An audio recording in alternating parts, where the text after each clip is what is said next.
Hello everybody, and welcome back to Grim Dawn. Today, we're going to be continuing the Forgotten Gods expansion. We are currently about halfway through. And we have some lore notes to go through that I picked up in the previous half. We had a lot of lore to go through last time, so I left some of it for later. I'm not gonna read all of it. I have some that have multiple parts that I think I'm just gonna read through once we have everything. Also, last time we swapped our weapons, and I swapped them while I was already transformed into a werewolf, so I didn't even get to see what they look like. They are massive. I'm surprised our character isn't like tipping over forward. Thankfully we don't have to worry about that once we're a werewolf. So like last time, I'm going to start by going back to Fangs of Esterkarn, because we are still looking for a relic recipe, which we can get here from Rugru. So we're once again gonna give it a try. We have 10% chance. It's up here. Ignore the other piggies.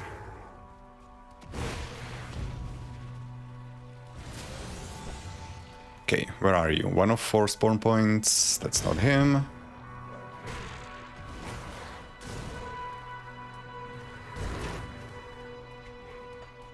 Can he be up here? I think so, right? Come on. Where are you hiding?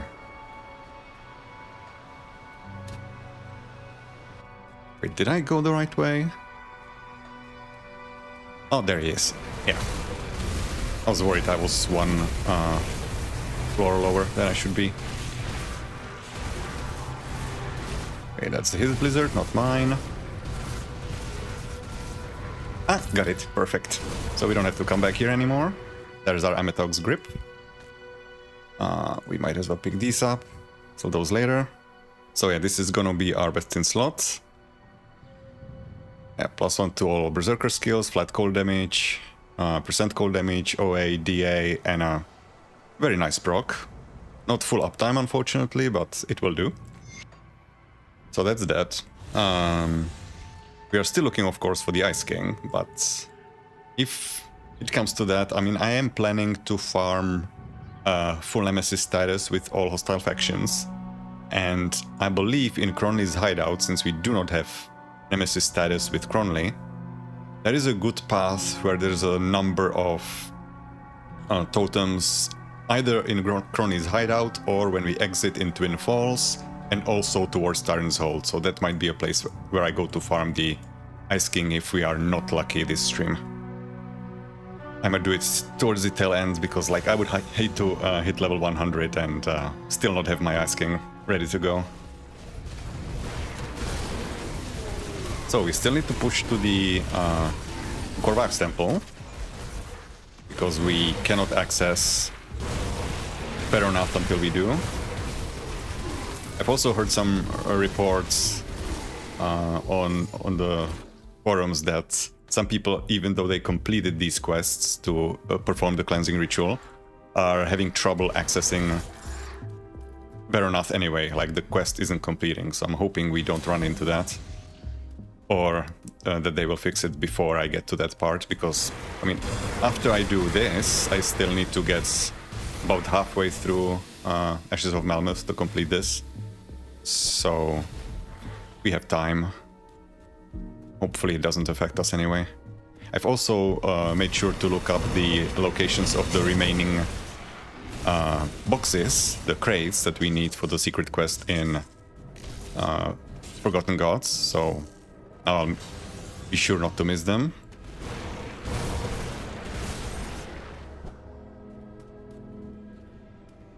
Okay, there's gonna be a devotion shrine, which I am already prepped for, because it requires a radiant gem, which I crafted last stream.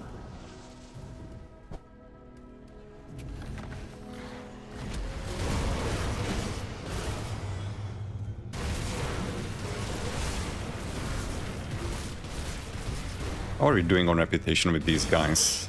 I think we were like 6,000 away last time I checked. Eldritch, there we are. Oh, 3,000, almost there.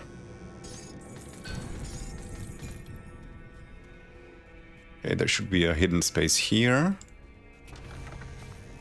And there's a crate. So that is number 4. Number 5, or at least one of the remaining ones, is in the final dungeon. And the other one is not too far. So that will be all 6. Since we already have the... what is it called? Chill Heart. We could technically access the secret quest once we do that. Missive to the Elders of Ulzuin's Temple. I'm gonna clear this area, then I'm gonna read that while it's relevant.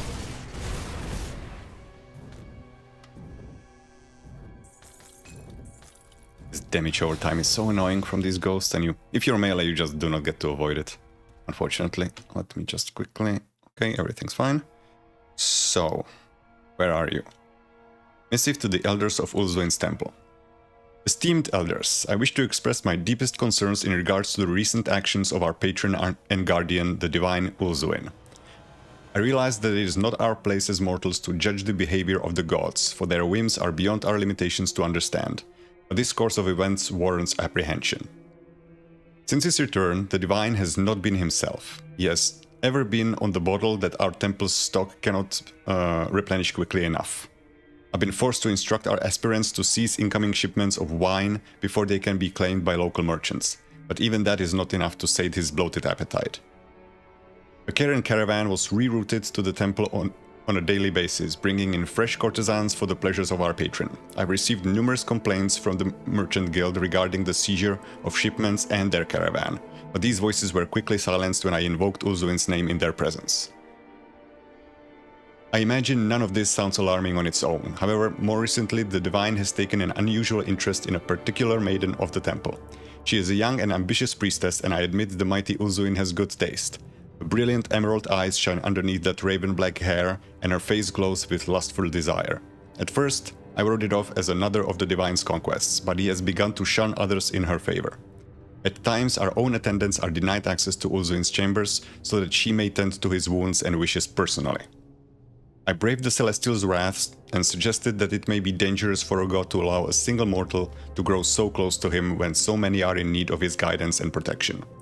Even in his weakened state, Ulzuin hurled a stone brazier in my direction with ease, damaging the mosaic upon the wall and turning the brazier into mere rubble. I dare not show my face to him again until his anger has subsided. It is clear to me now that this young priestess has consumed the Divine's attention, like a spider ensnaring a victim in its web. If we cannot speak sense to Ulzuin, then we must keep an eye upon her, learn of her methods and motives. It is possible that she merely desires to taste the pleasures of divine flesh, but I've never seen our mighty lord so enthralled by a mortal. I call upon all my brethren to take heed of this warning and join me in my endeavor without drawing the ire of our patron. But if Ulzuin cannot protect himself from these mortal pursuits, then we will need to take the necessary measures, for the good of the Corvan people, of course. Yeah, that is someone we have already met. Woman with emerald eyes. Actually, we're directly working for her. And the priest is not wrong in being suspicious. She actually kinda ruins everything. Not on her own, but with some help. But we'll get to that.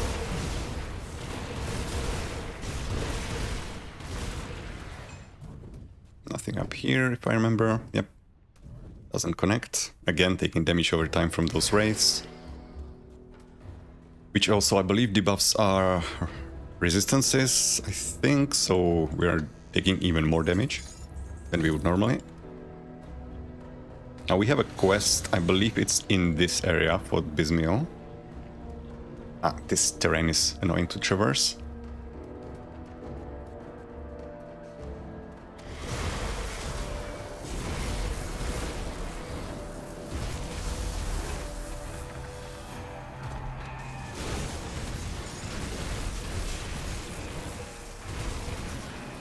You know what, I'm just gonna ignore this guy.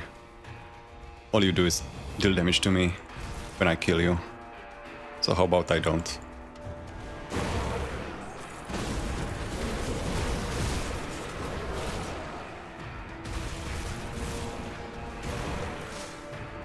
Okay, there's our quest marker, but first the Devotion Shrine.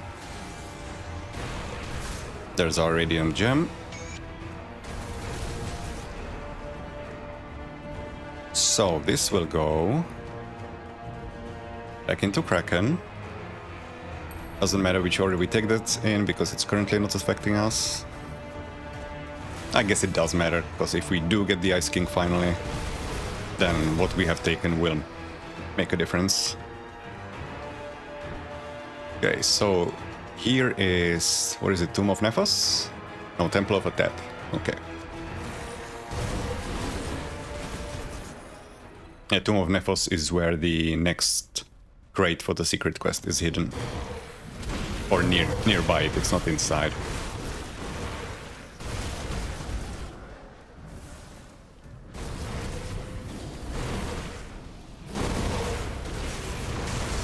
I think I saw a monster totem on the map. Those we do want to clear, because those give us higher chance of finding blueprints. And given that I've already found a number of blueprints for Banks of Esterkan items, that increases our chance that we find our Ice King.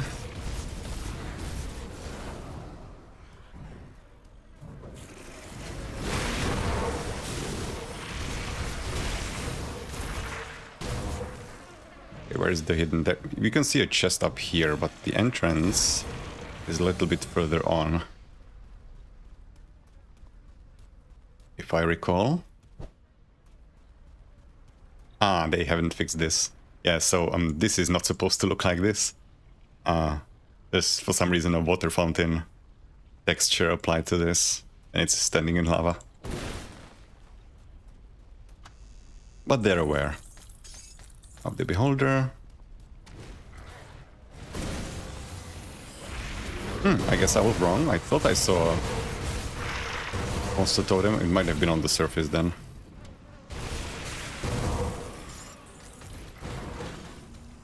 Clear. Do not like time warped. Those were added with Forgotten Gods, and there are some of the nastiest new enemies that they added. Second only to Arcane, of course. Horde of Deception, not for us, but a good find. Should soon also have revered reputation with Bismiel now, especially if we complete this quest. What is our status with Bismiel? Yeah, almost there. 1400. That will eliminate these pop-ups as soon as we reach revered with all the cults.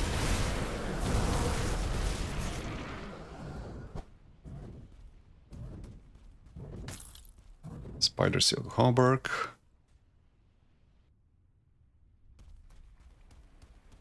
So there's our quest. Now this quest actually has two different outcomes, or rather this fight can be two different fights. Not for us, because we didn't go to Ashes of Melmeth first, but if you go to Ashes of Melmeth, you can meet in a certain Void Rift. You can meet some trapped Bloodsworn cultists. Now, if you leave them there, nothing will change. This is the fight that you will get here. But if you rescue them, they will swear to you that they will change their ways and that they see the error of worshipping Cthon, only to then continue to still worship Cthon and try to perform some sort of ritual in here. So instead of these three guardians, there will be like a corrupted thingy, like a demon. And this will modify what drops you get. So from this boss I got... Well, I didn't get anything because it has a chance to drop, it's not guaranteed. But you would get a different item. And the only way to get it is to come here second, after Ashes of Melmoth, after you have made a certain choice with that quest. So here we had the quest to bind a creature for Bismiel. The altar's guardians are dead. It is primed for ritual, but requires a key. Use the Gargan key upon the altar. And we have our little buddy. We will see him later. So, this is not accessible, I believe. This area up there. So we can hop out. There's a rift gate. I'm gonna go back to the Vanguard, turn in the quest. What a wonderfully thoughtful gift you've brought me. Just what I've been asking for. Are you satisfied then? Yes. But don't think of it as some selfish endeavor. This delightful creature will join you on the front lines. Its claws will rip into the throats of the Forgotten One's servants and spill their lifeblood in Bismiel's name. So, do we have a plan? The witch gods are united in this endeavor. All of our forces stand at the ready to assault the tomb of the Eldritch Sun and breach its gates. Join them on the battlefield. Decimate any that would stand in our way. Travel north, beyond the infernal wastes and into the remains of Corvin City. Ascend the steps to the tomb and make your way inside. Within lies a secret chamber with the power to breach the veil itself. Take this sigil. It will open the way to the Primordial One's hiding place. Enter the rift and bring an end to this grave threat. What of the witch gods? We could use their aid. Do not presume to know better than Bismiel where she is needed. You have your part to play, and the gods have theirs. What about you? The schemer's web demands my utmost attention. I will play my part, but not on the front lines. Vengeance shall be yours alone, but I shall be watching. Why is this god such a threat exactly? You have no doubt seen the devastation wrought by his rage. The smoldering ruins, the very earth ripped apart in molten agony. She's lying. Imagine what he would do if he were free of that tomb. Bismiel's web would be a sad affair, with no one left alive to exact her will. She is so lying. But then again, so will all of them, no matter which cult we join. So we have Sigil of the Three, which allows us to enter the final chamber of the Tomb of Korvac, or Tomb of the Eldritch Sun. Also wanted to check back in Conclave of the Three just to make sure I didn't miss a quest for Bismiel for the Honored, and I also want to buy up the inventory of the Bismiel trader since we are now revered with her. Oh, there's the quest. I've heard whispers. An opportunity has presented itself.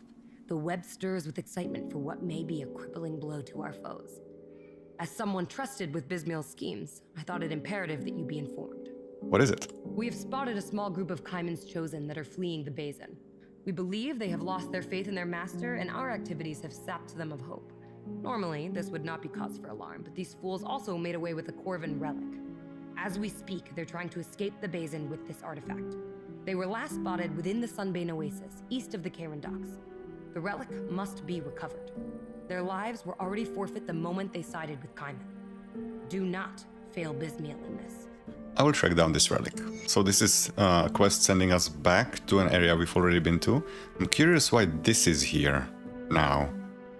I picked up all of the lore notes before. What triggers this one? Visions of Terror. Oh, nothing triggers this one. I just have it and haven't read it. So I guess I should. Oh, it will keep reappearing. Visions of Terror. This place we have chosen for our vigil, this conclave, is a cursed land. The veil screams in agony. The whispers from beyond threaten to unravel reality. Every night I've spent here, the visions of the other side came more frequently, and with greater clarity. What I first thought were images of darkness turned out to be much more. Within it were the screams of a million souls, crying out to me, crying out for mercy. As my dreams solidified, I realized that the darkness moved. It writhed like a mass of tentacles endlessly searching for something. The sight of it filled me with terror beyond anything I've ever felt. I awoke gasping for breath and grasping for anything within reach that would remind me that I've left the dream, to the chagrin of my fellow seers sharing the tent. Shaken and unable to sleep, I saw the wisdom of the oracle. By that he means the oracle of Greek, which is the representative in the conclave here. To my surprise, or perhaps I should have expected this, my master was already waiting for me inside his tent. Lanterns illuminated him in their flickering light as he sat cross-legged without his usual regalia on a rug with tea set out for us. As he stared ahead with his blank eyes, because he is blind, he gave me a tight-lipped smile and motioned for me to sit. Before I could utter a word, he said, "Yugal." I was taken aback and blinked. The oracle continued by describing exactly what I had seen in my dreams, as if he had been there to share them with me. The insatiable night, he called it, the eternal darkness that exists in the beyond. It is primordial, unfathomable to the human mind. We see it as a mass of writhing tentacles, but what it truly is cannot be described in words. Yugal exists to consume everything, its endless pursuit halted only by the light of the celestial stars. I was told that it is a gift and a burden to bear witness to the makings of reality. What I had seen cannot be unseen. When I started visibly shaking, the oracle placed his palm upon my forehead, and for a moment I could swear his eye tattoos were staring at me. Yet I found myself instantly calmed. When I asked what he had done, he would not say, but he offered to teach me a technique to calm myself and banish the darkness from my nightmares. It is a lucid method by which I would conjure my own stars into the dream, brighter than the desert sun. I thanked him for his wisdom and promised to return the next eve for my lesson. As I stood to leave, I glanced in his direction. He was staring ahead as before, a somber expression on his face. His tea remained untouched. I said no more and closed the tent flap behind me. It would seem my visions have disturbed the oracle as well, but I trust that his judgment and foresight will carry us through whatever darkness looms on the horizon. I pray to Dreek that the oracle's teaching will spare me further nightmares. I'm actually curious if that's true. It's suspicious that he didn't drink the tea, right? Did he maybe poison him? Hard to say. So I can now throw this away because I read it. So now it will disappear. Okay, I'm going to buy up the inventory here. Come see what's left of my wares. So there is a... Well, firstly, we buy the defensive augments because those are always handy. I think we will need maybe the Pierce one. I don't remember my exact setup off the top of my head. But also, my exact setup presumes that I get the right affixes, which I might not, so we might need to improvise. This I want for future.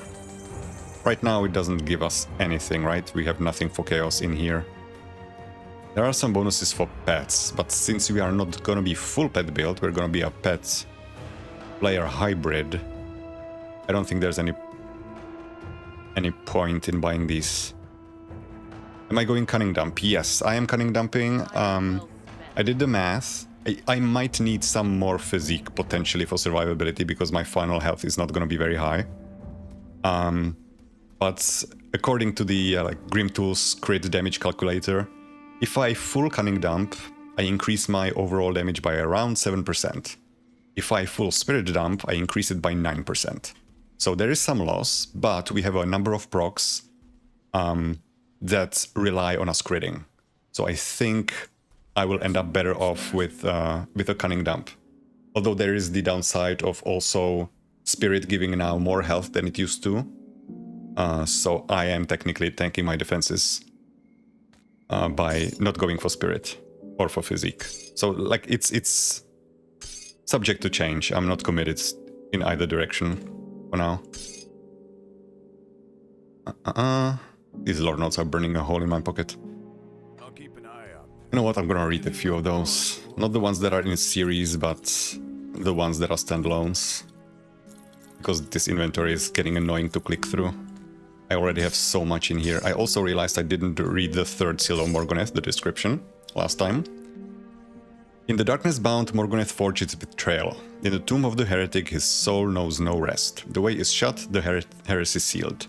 But should the Corvan faith be shaken once more by Morgoneth's folly, then steel your soul against the tendrils of night and deliver the keys to the path of the damned, beyond the resting place of our chosen champions.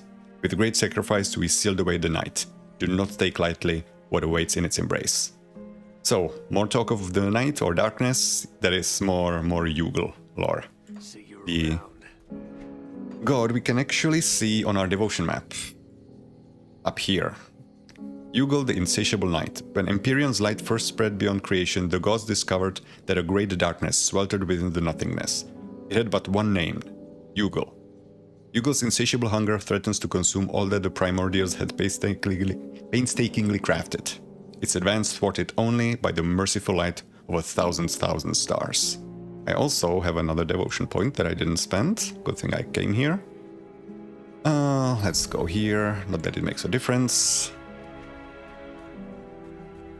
Lore notes. Do we read Convergence of the Covenant? I think I found this inside the Conclave of the Three, so it's probably long overdue. I'm certain you have heard the whispers as I had. The Mad One is restless, his mind filled with visions of the Burning One's return. The Mad One probably means the Oracle of Dreeg. If the bonds are broken and his power restored, he could unmake everything. I do not have to remind you of the consequences. The Triumvirate's fate is bound in this moment. Send word along the spider's web. Rally the servants of Bismil. I invoke the sacred covenant. The forces of the three must converge in the forgotten lands of the Corvan people. Our forces must unite against this threat, or divided we shall succumb to the vengeful flames.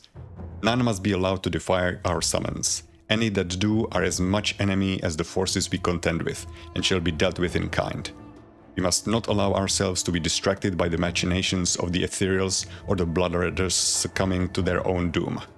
The danger they pose pales in comparison to what awaits us if we fail. And if the web has done its part, then the Erulan survivors will at least stymie their progress long enough for our matters to be settled. Seek out the twin statues, you know of which I speak. The well there is thin and will serve as an opportune location to begin our work. At the request of the Infinite Eye, I've dispatched the emissary to track down valuable allies who will turn the tide in our favor.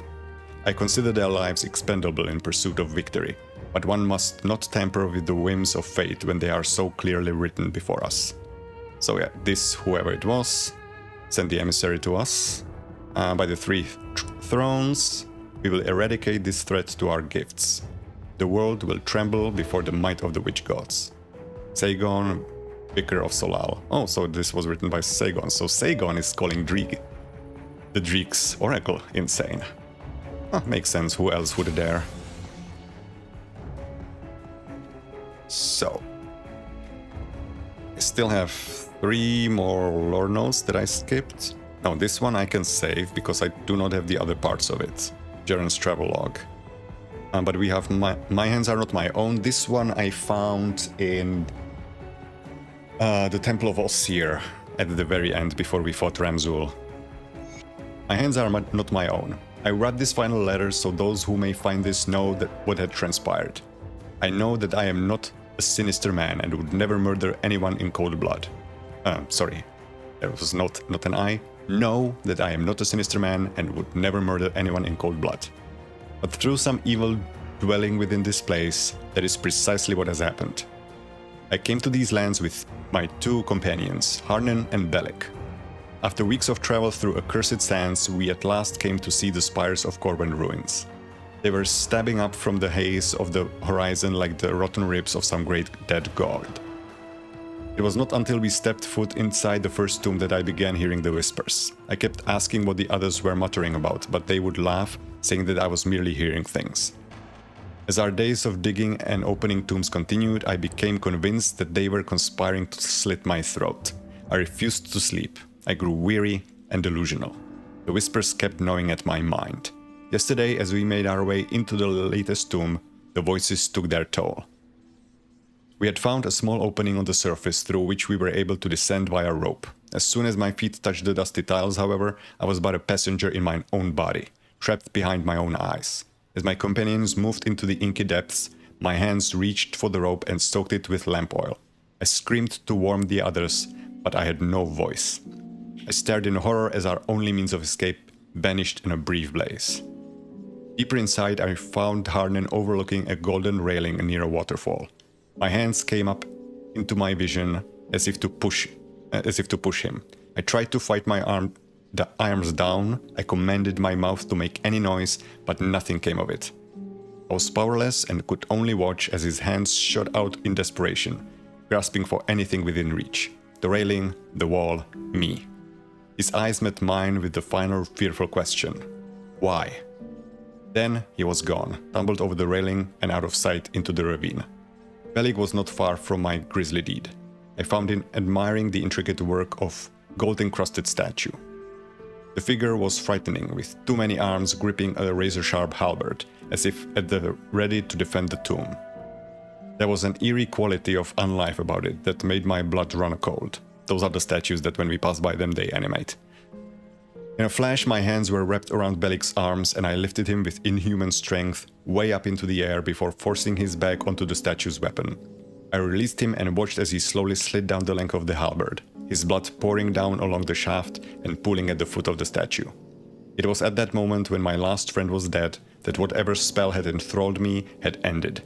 Freed from my mental prison, I screamed and wailed and pounded on the cold stones like a distraught child. For a brief moment I could swear I saw a withered face clad in golden armor staring back at me. But then it was gone. I can't say when or how, but I pulled Belik down off the statue. Nor do I know how long I lay there holding my dead friend. My mind was broken. There was no hope of escape, I saw to that. By my own hand, I became trapped down here to waste away and rot to bone with my fallen companions. I needed to write this, if not for myself, then for my friends. I can only pray their spirits know in their hearts that it was not me, and they will greet me with forgiveness when I see them beyond the veil. God preserve me, my hands were not my own. I'm curious if the spirit or the face that they're mentioning is supposed to be Ramzul. It's not like he's shown any signs of being able to summon spirits or possess people. Maybe it was something else. But it's suspicious that it appeared in Ramzul's tomb. Okay, that's clear. Also have one more lore note here, that is Captain Frenhol's log, which we found in Karen Docks, I believe. How long is it? Oh boy, it's a long one. Okay, I'm gonna do it. Captain Frenhol's log. After more than a month's travel, we've reached the port of Karen. And a hard month it was. The crew has suffered more than they deserve. During our first week at sea, a freak storm flooded the hold and ruined a fair portion of our better provisions. The steward's been forced to dole out smaller portions than I'm sure he'd like. There were more than a few threats to his life come mealtimes. To add to the lean conditions, a particularly bold band of native pirates attempted to board the ship from a small canoe as we passed near the Tarkan Islands. I didn't know what they were thinking at the time, as they had little chance of sacking the ship. Not one of them was fully dressed, and only 2 of the 5 were armed, if you can call it that. They carried no more than roughly fashioned spears. Little did we know, they were so lethal. The crew's response was expectedly concise, and the attempted raid was stopped almost before it started. However, 2 of the crew, Parkin, the Daghand, and Renet, our new swabby, sustained minor injuries from the incident. Both took ill and died no more than a day later. It turned out those half-naked bastards were planning to poison us all in our sleep. They got what they deserved, hogtied and killhauled. Some of the crew suggested less savory ends, but it's important not to allow the rabble to run rampant in such situations. As it is, I allowed them to keep the hands. It's a foul practice if you ask me, but they do fetch a fine coin if you can source the right buyer. I'm sure the old boatswain, it's boatswain I think it's pronounced. I'm sure the old bosun, Yarrick, will have no trouble finding someone to sell them to here. This is to be the first of 3 nights at port, as the ship's cargo is sold and her hold replenished. I've given the crew their leave, which I'm sure they will take at local taverns and homes of ill repute. As is well deserved, no doubt. I shall tend to the ship's business and attempt to source cargo for our return journey. The Karen port is truly a sight to behold, many times larger than any this captain has seen in his many years at sea. Hundreds of ships make landfall, and just as many, with bellies full of cargo, wait at the mouth of the river. The docks churn like a well-oiled machine, and the pristine city beyond glistens in the moonlight as if bathing in its rays. Yet, in my short time ashore, I have seen the all but hidden evidence of the dark underbelly that bolsters any successful port. Back alleys, dealings, wealthy merchants treading on the less fortunate, a ship whose hold is overflowing with bound and chained folk, stolen from a far-off land. I'm certain our return journey will be a profitable one, though I hope to haul a less unsavory cargo. Yeah, so that's just more context for the Karen docks, which used to be a huge port and now are just dry desert with no sea in sight. I guess I should have read it when it was relevant. That's what I get for skipping on lore. Oh, I should have also... Wait, I should jump into Sunbane Oasis, because we have the quest to find the Cayman deserters, and they are close.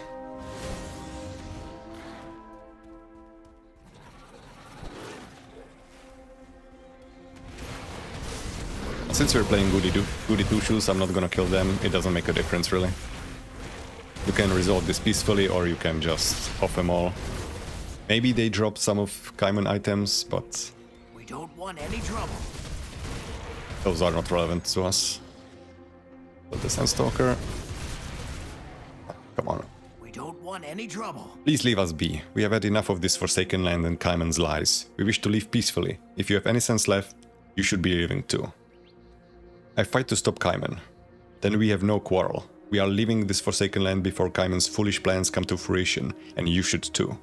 What has Cayman done?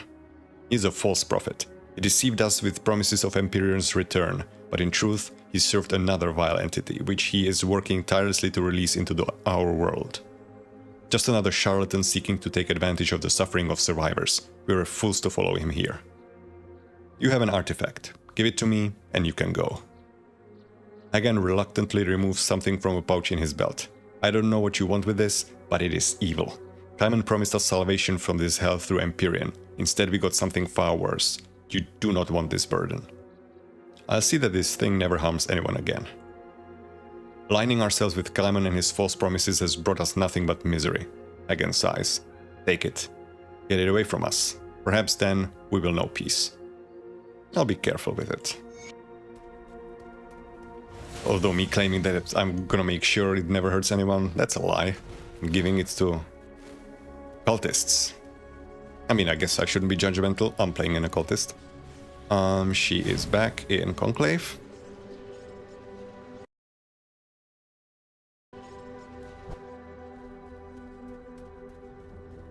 Let's turn it in.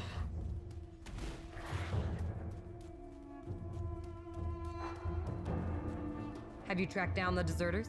I convinced them to give up the relic peacefully. You spared their lives? How perverse. No matter, I suppose. I doubt they will get far with their limited supplies. The desert can be unforgiving. This thing you've brought me. It is another false idol to Korvac.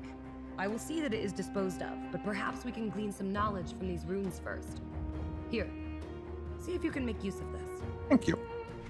Yeah, so we got a blueprint for a mobility rune, but we're not using those. We can just throw it away. I already have all of those blueprints from my many playthroughs. So, back to Ruins of Abid.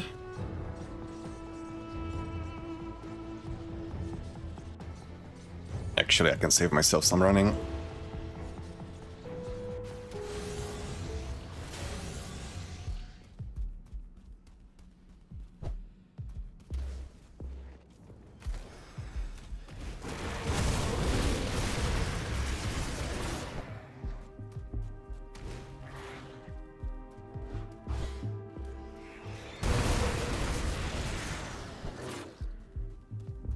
We are still fighting some wildlife, but more and more as we progress here, we're going to start fighting Cayman and his followers.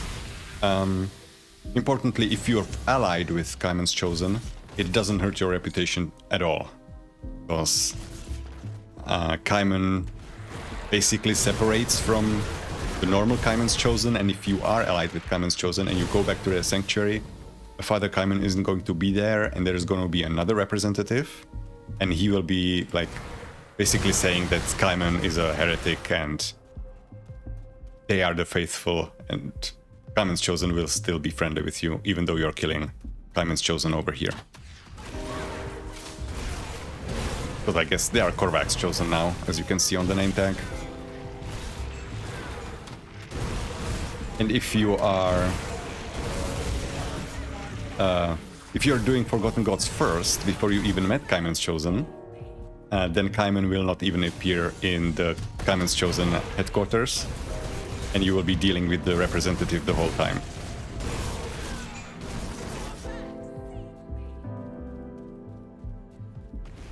So there's no sequence breaking. Although not getting to talk to Father Kaiman, I think denies you some lore. But it's not common to do Forgotten Gods first. So unless you need a specific monstery frequent form here, there's no real point coming here first. Unless you're... maybe if you are trying to level up your devotions very fast. Because there is a lot of devotion shrines here. Okay, there's a hidden staircase here. There are main leg plates. Which actually aren't... Oh, those are lightning and bleeding. I thought they were cold and bleeding.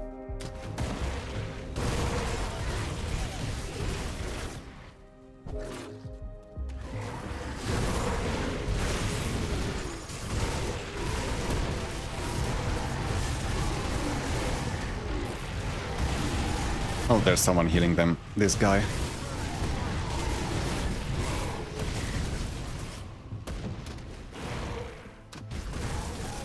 They unfortunately maintain their priestly ways, so they have healers among them. Even though they're serving a god that's not particularly benevolent.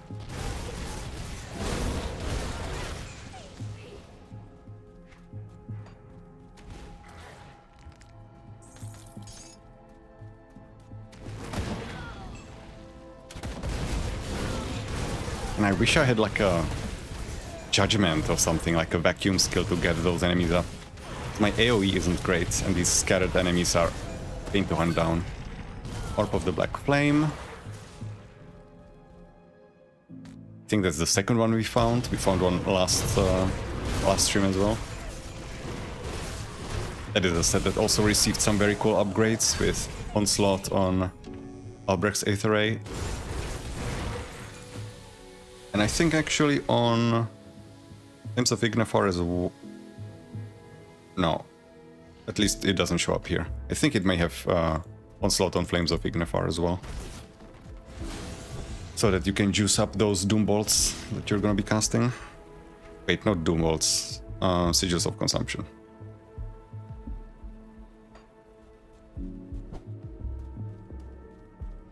Actually, I'm curious how that interacts with each other. It's probably multiplicative.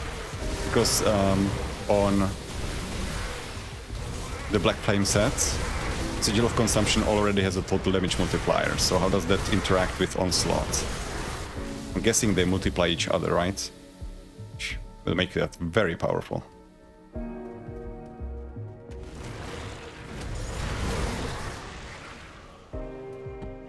Because technically, Onslaught does... I don't think it's counted as a like total damage modifier. I think it's just separate multiplier that gets applied in a separate step. But I haven't tested it yet.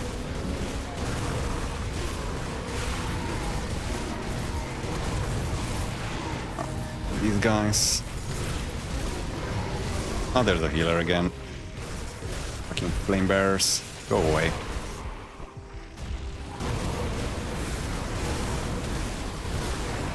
Like when Forgotten Gods released and the secret, or not secret, the challenge dungeon wasn't in game yet, I thought I had found where the entrance is going to be, because this is such a suspicious place. So firstly, these two banners, road back there, like I thought, surely this is gonna open. Also, there's an area on the map here, or not quite here, but nearby, Maw of a Pesh. This is, as far as I know, the only area that is named on the entire world map that you cannot go to. No such thing as Maw of a Pesh exists. anywhere where you can go. So I was convinced that's where the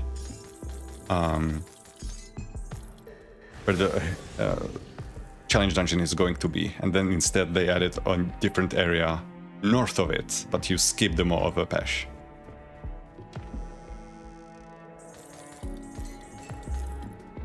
I'm guessing that's gonna be a mystery for forever, what the Maw of Apesh is supposed to be.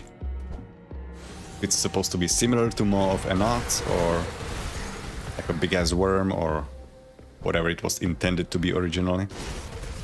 If it was even intended to be anything.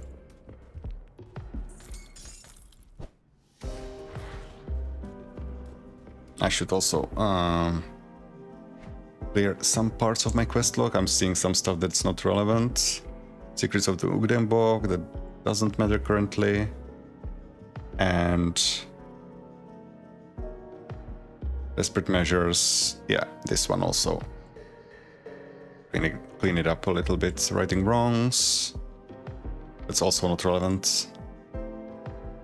Neither is this. Okay, now our quest log is a little cleaner. It's so nice that you can delete quests like this, or not delete them, but hide them.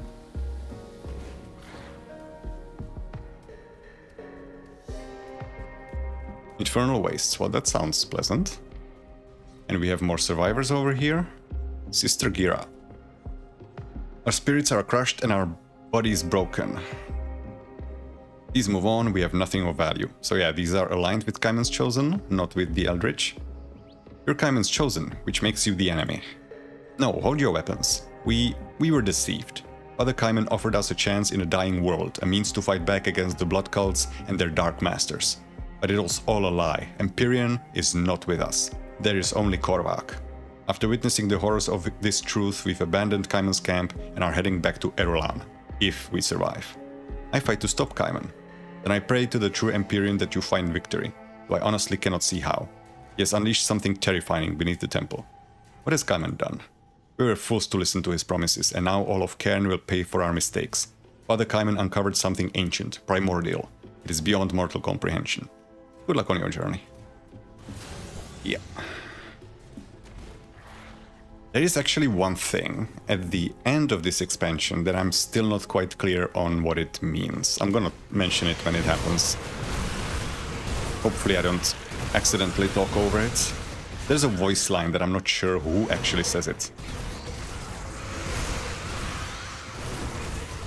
And I'm guessing we never will know, well, until Grim Dawn 2, I guess.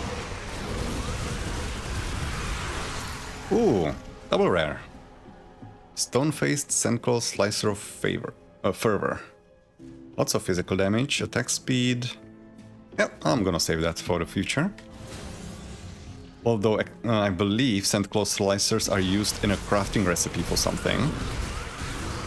So I hope I don't accidentally eat it when I craft that thing.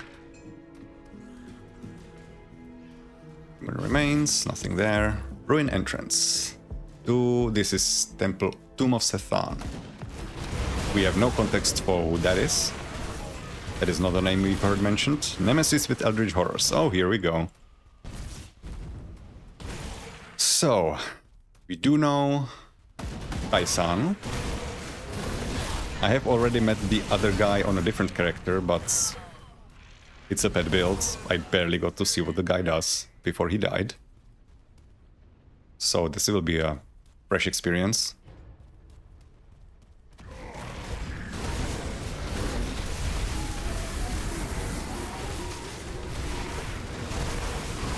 I'm hoping we get a good second nemesis for the Bloodbound faction.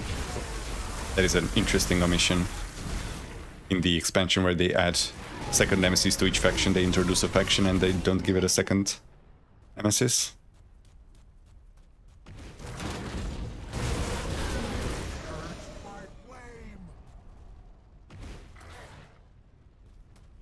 Oh, Sister Crimson.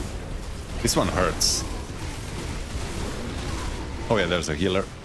That one needs to die first. Or we'll be here forever. She's particularly nasty in Shattered Realm. At least used to be. Maybe she's been nerfed. Because she does this melee 3 projectile shotgun. Well, not melee, but 3 projectiles, and if you're in melee, you eat all 3 of them, and they do partially physical damage. So you can end up just exploding if you're not tanky enough. And there's Crimson Wild Scepter, giving us Acid Reek's Evil Eye and Acid Ages of Men here, without focusing on a retaliation, which is unusual. And this is an interesting role of the Abyss, so it has resistance reduction and damage reduction on enemies. I think Abyss is chaos focused, so we are missing some % damage on this, but it's not bad. Might save this one, if I remember to.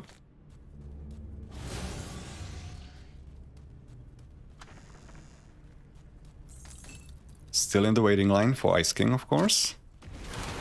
And that's basically it. I think we have everything else, or we can craft what's missing.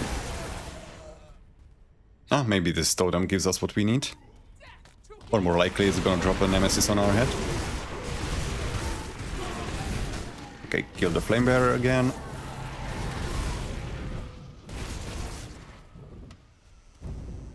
And this damage over time.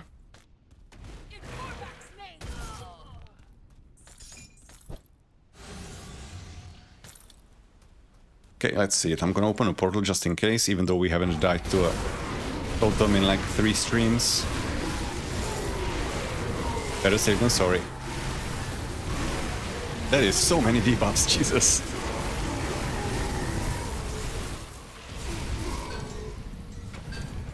Oh, would you? Look at that. Armor of the Ice King.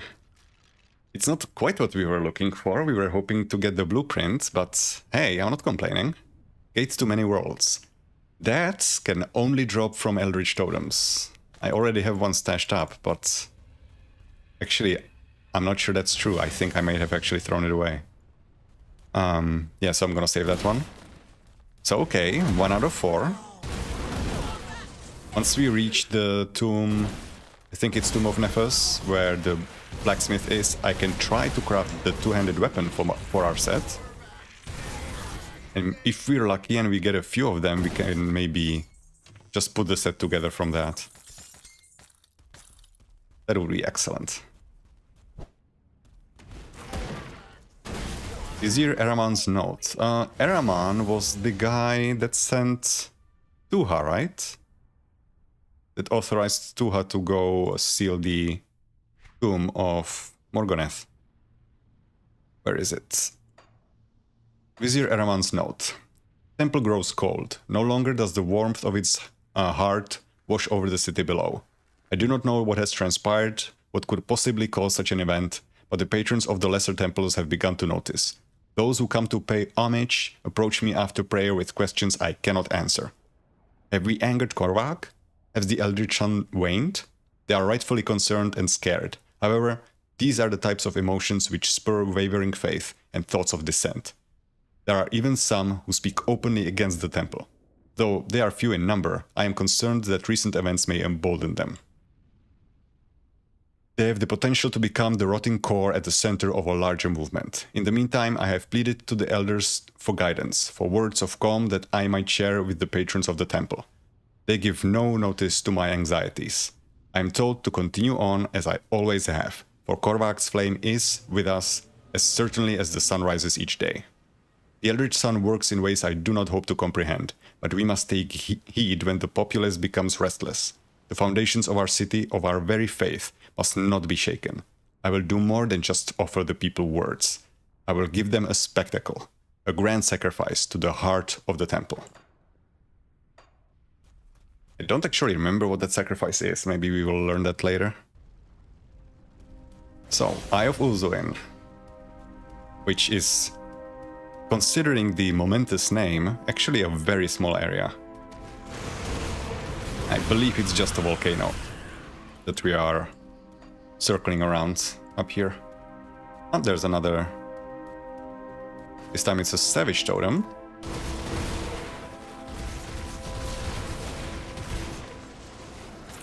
Open up.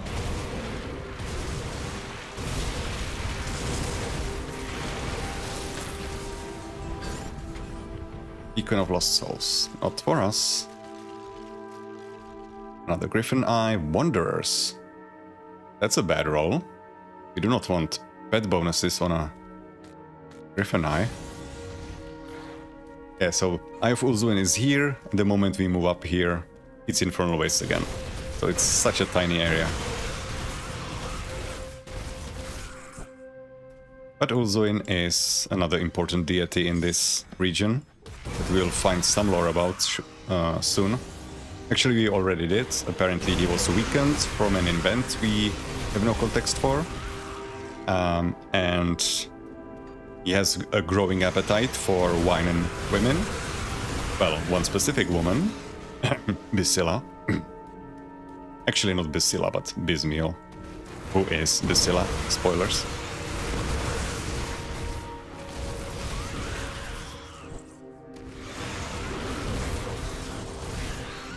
Okay, got you.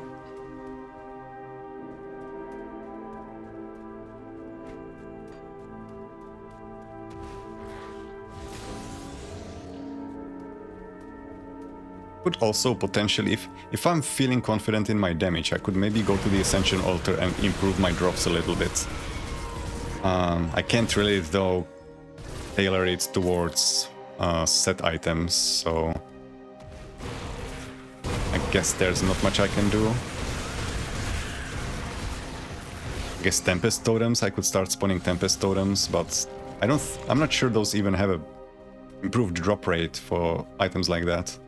They will spawn unique bosses that have some very cool weapons on them, but I don't think it will help our chances. We could start spawning Resplendent Trolls and maybe get some aspects of Berenath out of that. So I'm not sure it's worth the slowdown, especially since I don't remember the locations of those Trove spawn points.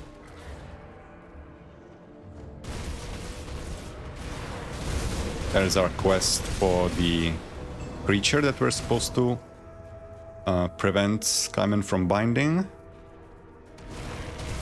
That's another quest completion. Unfortunately, it is for the Cult of Bismiel, which we are already revered with.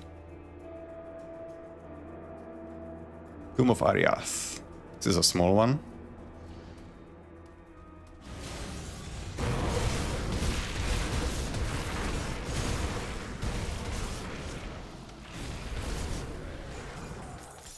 Corvan Storm Halberd. I'm really looking forward to making a build around that. That is, I believe, the only way... No, it's not Storm. Yeah, it is this one. The only way you can get weapon damage on Vindictive Flame. And that sounds fun. Because then you can actually leech from it. Uh-oh. Who is it? Who is it? Oh, it's the new one. Okay, open a rift. Let's see what you do. You hurts. Oh boy, you hurt. Okay, I'm probably advised to stay away from those crystals.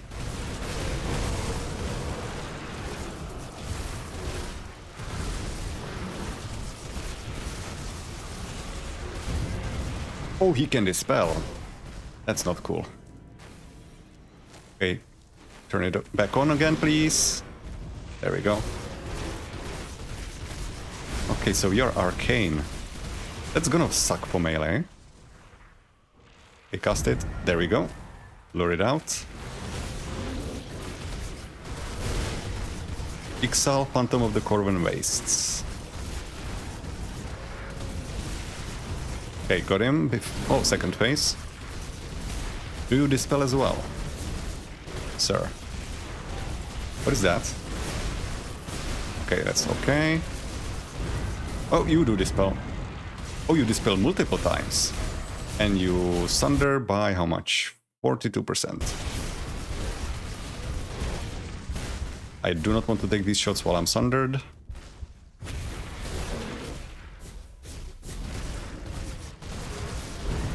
No. No, thank you. No, thank you. I'm surprised that didn't hit me. Okay. So we have Arcane Nemesis, as if Gravathul wasn't bad enough. And I've also seen Shriek already on a different character, who also dispels. They are not messing around with these nemesis. Shriek is actually even worse with his dispels because he summons totems that just keep shooting it out, and you cannot destroy those, so you just have to basically fight him somewhere else. If you get that one with the, what is it called? Time warped modifier on the area that reduces cooldown, you would just be spamming those totems non-stop. It's gonna be disgusting to fight. Okay, one more. There's our one-shot chest. Ice King, maybe? Night Forged Eye. Ooh, there is a set that cannot be crafted. So I do want to save this. There is no blueprint for that one.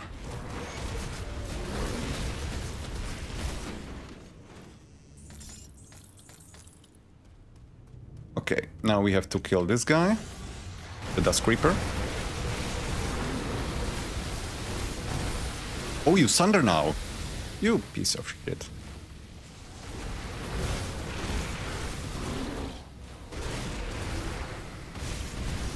Used to be such an innocuous enemy, and now you Sunder and you do it often. Ouch! That's not pleasant at all. Okay, he's dealt with. Did I see something? Oh, that was my rift. Never mind. Thought there was a chest I didn't open. I have Draculus. Remember to use that. It's on my heal potion, right? Yeah. Okay. So we've dealt with Ixal. Kai'San shouldn't be too bad for this character. I mean, Kai'San is generally bad for every character because he's, for some reason, resistant to basically every damage type, but it's not particularly bad for us.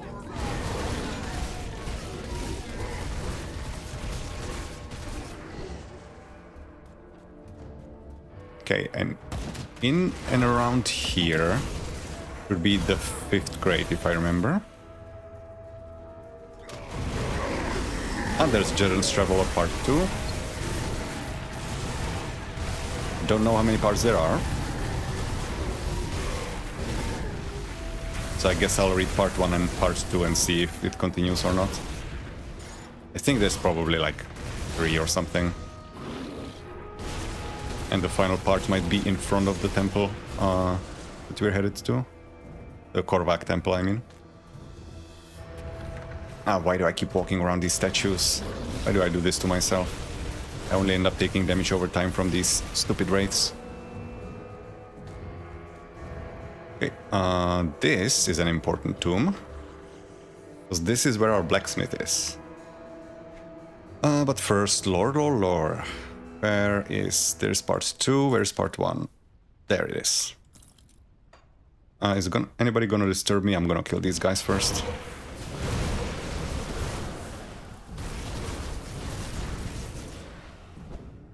It breaks my... what is it called? Menhiras, the damage over time. That's annoying. Okay, so... Jaren's Travelogue Part 1. This one we found in Karen Docks, I believe. Was somewhere around there. Jaren's Log, first entry. We set out yesterday to make our way over to the charred rim and down into the valley below.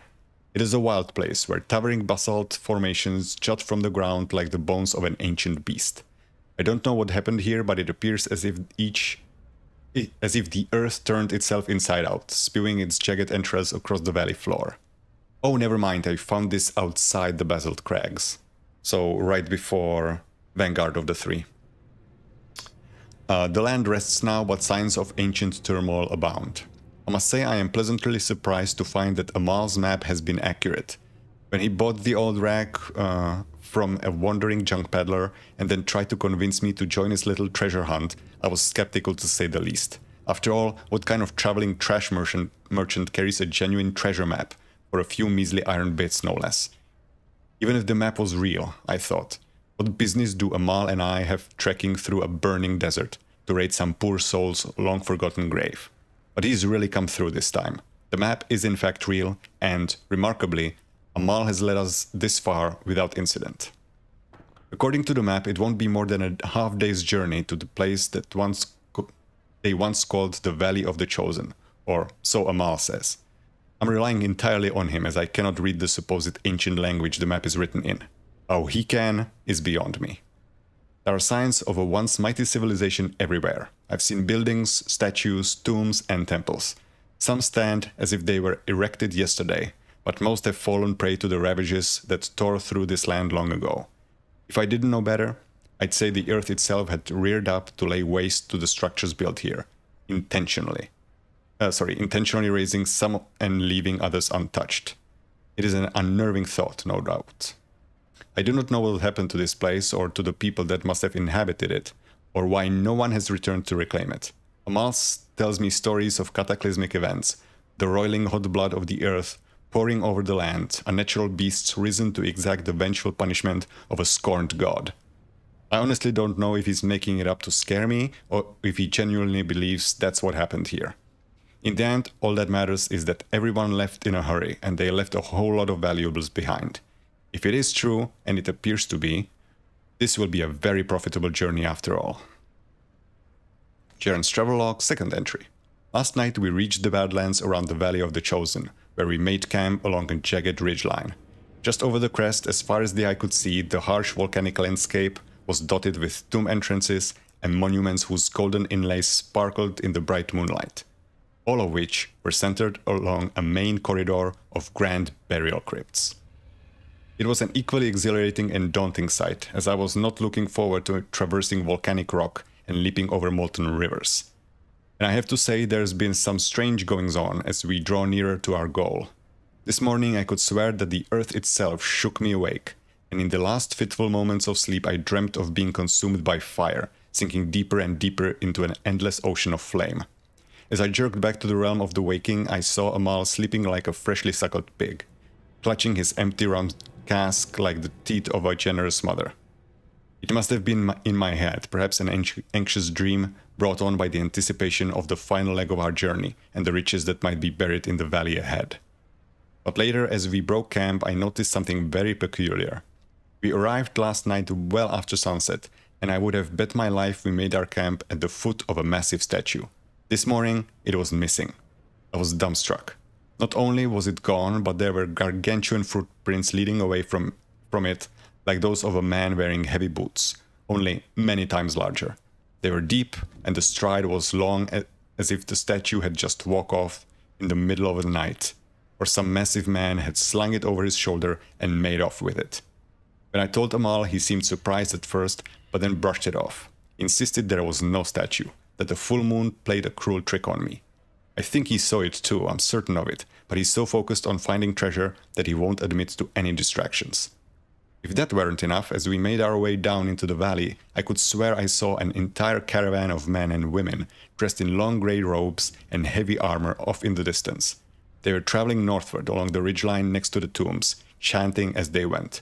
By the time I got Amal to stop gaping at the gold inlay on the temple door we were going to pry open, he missed seeing them entirely. I feel as though I'm losing my mind, but I'm quite positive we are not alone here. I don't suppose it matters much at this point. We've reached our goal. The tomb marked on Amal's map is right beneath our feet. This one, among so many, supposedly holds grand riches. Perhaps once we're inside, I can breathe easy away from all the weirdness happening out here. If we can figure out how to get the damn thing open. Oh, I guess you did. Was the notice inside? Actually, now I'm not certain it was inside. Oh, more lore. This is so lore heavy.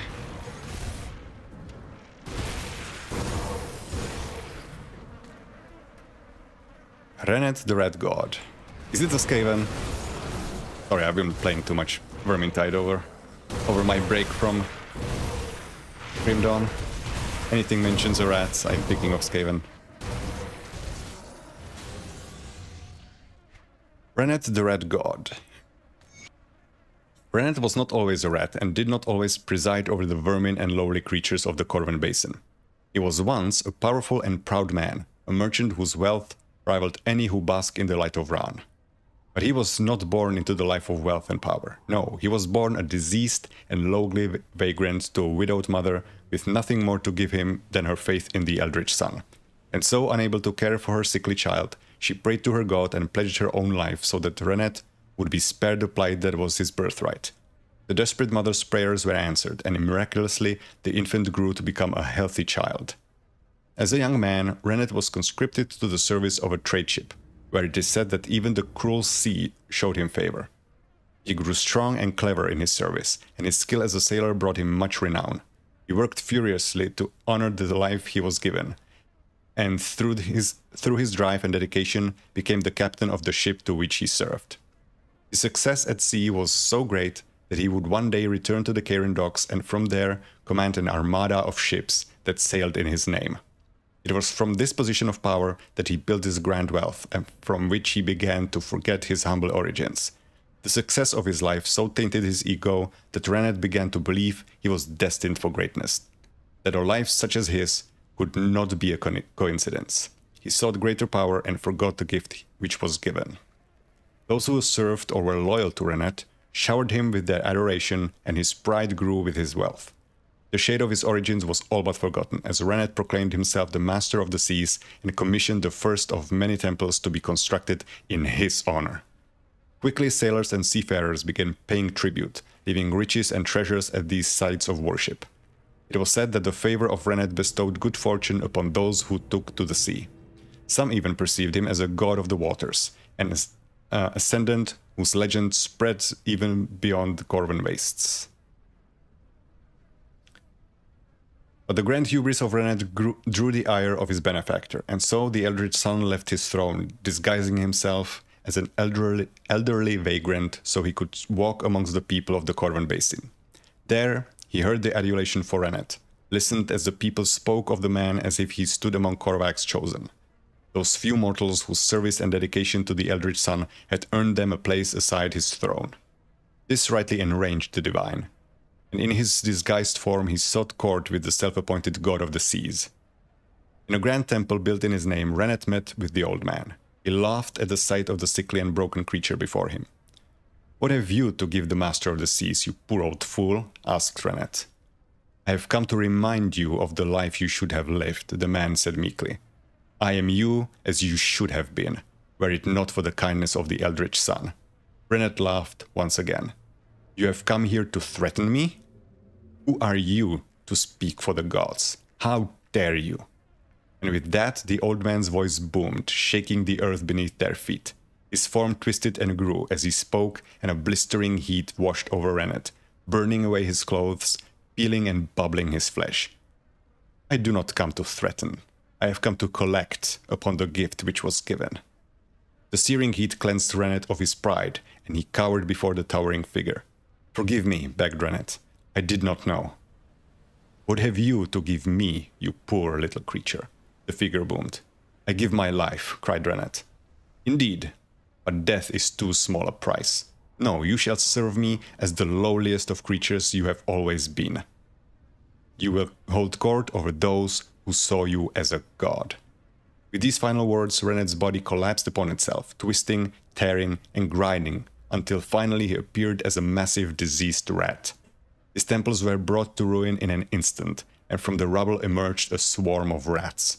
All of those who had followed the master of the sea, all who had pledged their loyalty to him or begged for his favor, were cursed to live out their days as vile vermin in the service of the rat god. Take heed of the story of Renet, for all things that we cherish in life are gifts of the Eldritch Sun. Yeah. Scorched Note. More lore. How long is this one? Where did you go? There you are. Ah, this is a short one. Scorched Note. There's nowhere left to go, nowhere to run. I got separated from Amal when a cave-in blocked the passageway into the depths of the tomb. Amal, I believe, was the guy that was Jaren's companion that we read. Actually, let me check. Where is the lore? This is in History... Gods of Cairn? No. Corvan, yeah, Jaren's travelogue, and Scorched Note is right beneath it. Was it Amal? Is the first one. Yeah, it was Amal. So this is basically Jaren's travelogue, the third entry. There was nowhere left to go, nowhere to run. I got separated from Amal when a cave-in blocked the passageway into the depths of the tomb. In his typical and natural calm, he said to go on, that we'd meet up again further down. But as I walked, the earth began to shake. Groaning and rumbling, the bedrock beneath the temple cried out like a waking beast. I panicked and began to run, but every step seemed to aggravate the beast further. I made it less than 20 feet before the shaking brought me to my knees. I continued to crawl, scraping my arms against the jagged stone floor, with no concept of where I was going, no plan of escape. With a bone-shattering crack, the floor of the temple opened like a gaping maw, revealing the white-hot river of flame below. I could not have imagined the depth of terror that consumed me in that moment as Amal's desperate screams echoed through the passage behind me. I somehow summoned the courage to move and dragged myself away from the searing heat. For a time, I cowered there as the tomb shook around me. Its groans and cracks resembled an oppressive voice that called out to me, that called out to all living things from the depths of the fiery river that flowed around me. Then, as the shaking subsided, there was calm. I could still hear other cracks and booms in far-off places, but the temple I lay in was still. Now there is nothing. Nothing but the sizzle and drone of the molten earth that now defines the island of solid rock that will be my final resting place. There are no riches, no treasure, only burning death and the voice that beckons me into the flames. Eek. Did I hide the items? I did. Okay, well. Rip Jaren, I guess.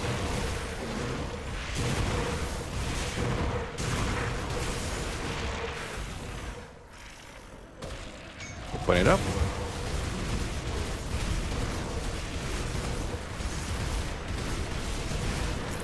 I'm curious how much I can actually craft in here. I'm not sure what my resources are at. Oh, another nemesis, come on. Is it... It's Kai-san, okay. At least that. Spirit Binder Glyph, Tempest of the Void. It's fine. I'm gonna invest my devotion point into Kraken again. And I leveled up, I didn't even notice. What are we even putting these points into now? Oh yeah, I lost some points in second right because I swapped gear. Running dump again. Send materials off. Okay, let's see you. How bad are you? Oh, instant sunder.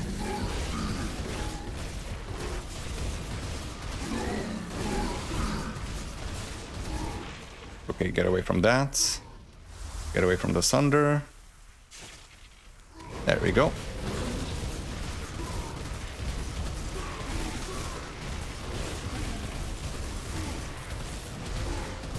Ah, damn it.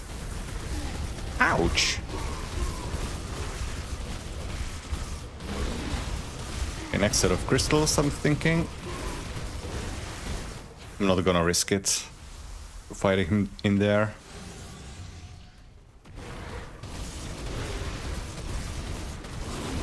Okay, there he goes. How? Oh yeah, he leaves behind the ground effect after his attacks. What rolls did we get on the eye? It's gonna be so much easier to farm now. What is this? Oh, that's the Ixal amulet. Got lifesteal, physique. It's not great, but it's a +1 to all skills generalist amulet. That's always nice. Where's the Kai-san eye? There it is. All damage, Aether, Chaos, Health. Retaliation damage. Man, that's a generalist item. Oh, sure. I will save all Kai-san eyes. They don't take up much space. Ah, still no Ice King. Maybe you can change that.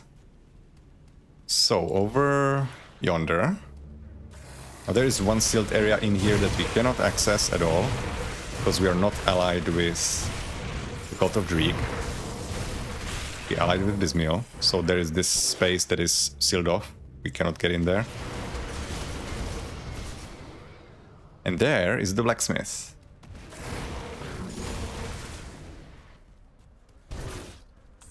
So, I'm gonna clear the area around. try to brute force the Ice King drop.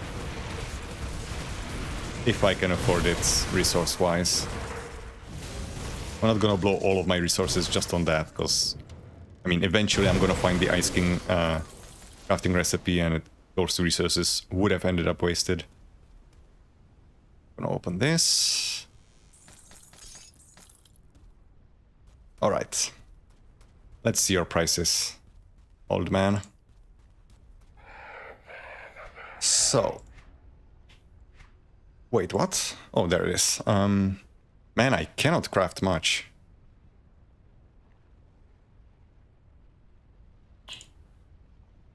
Let's say I'm gonna spend 20. Is it best? It's probably best to try melee weapons so that I can at least limit it, because there's so many armor pieces and so many accessories. Think I have the best shot getting it on the weapon. But I mean, the chances of me getting 3 of those weapons in 20 rolls, that's unlikely.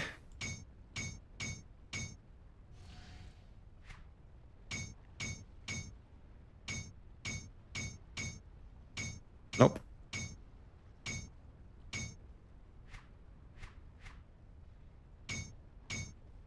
Ah, damn it. Alright, well, gave it a try. I'm not gonna blow the rest of the resources. And I can reclaim some resources by blowing this up at the inventor at least. Now in here, you would think we have just exited the tomb, right? So no point coming back here. No, there's actually a breakable wall where we just came out of. And in there is an unassuming crate. So that would be crate number 5. One more left and we can go to the secret quest of this expansion.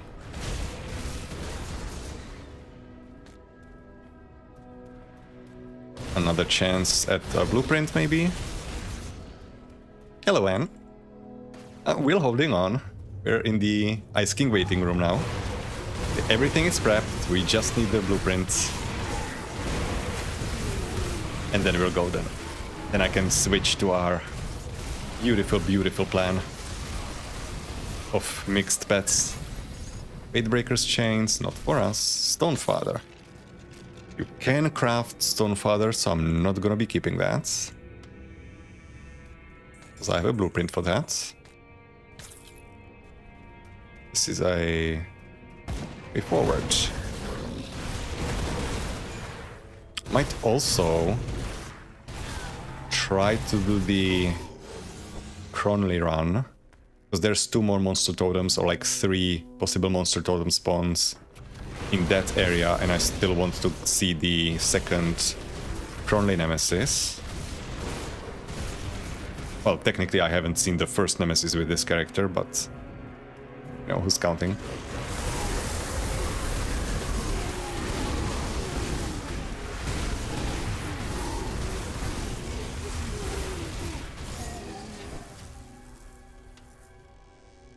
I'm sure I'm gonna sorely regret having blown all of those materials.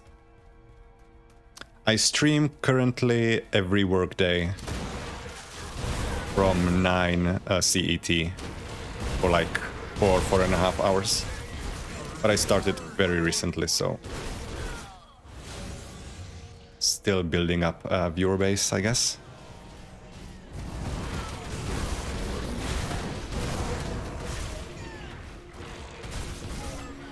Okay, that's done. Oh yeah, that path that's going to the east, I believe that is the access to the challenge dungeon. Which we can technically already access, but... Oh, there is somebody missing here. Because we didn't go to Ashes of Melmoth first, there's an NPC missing here, so I need to remember to come back here, because she will actually be refunding us one of those Celestial Lotuses that I just spent plenty of. Writings of... wait... Over on the Scholar. Oh yeah, that's the one... Yeah, we find the first entry and the final entry in the same place. Am I enjoying playing this? Oh yes, this is my favorite game of all time.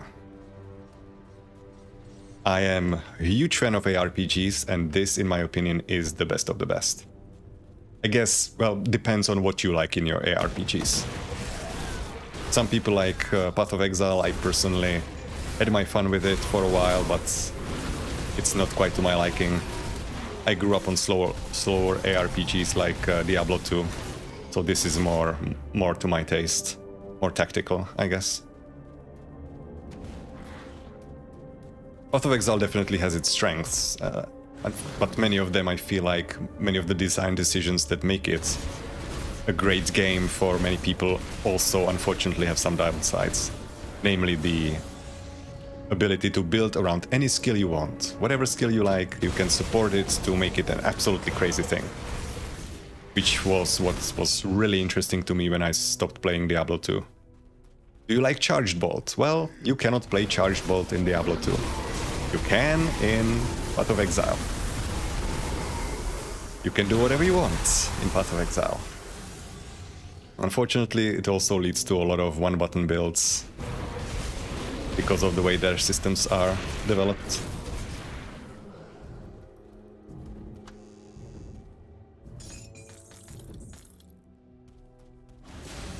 Ooh, God of War Ragnarok. I've watched the movie. I love the cinematics in the new God of War games. They're so story heavy. And they are really good at world building. I'm really curious what they do with the story in the Laufey one that's coming up. And I love the fact that they got Deborah and Wall as the main character. I love that actress. And she's a massive nerd. She likes plays D&D and stuff.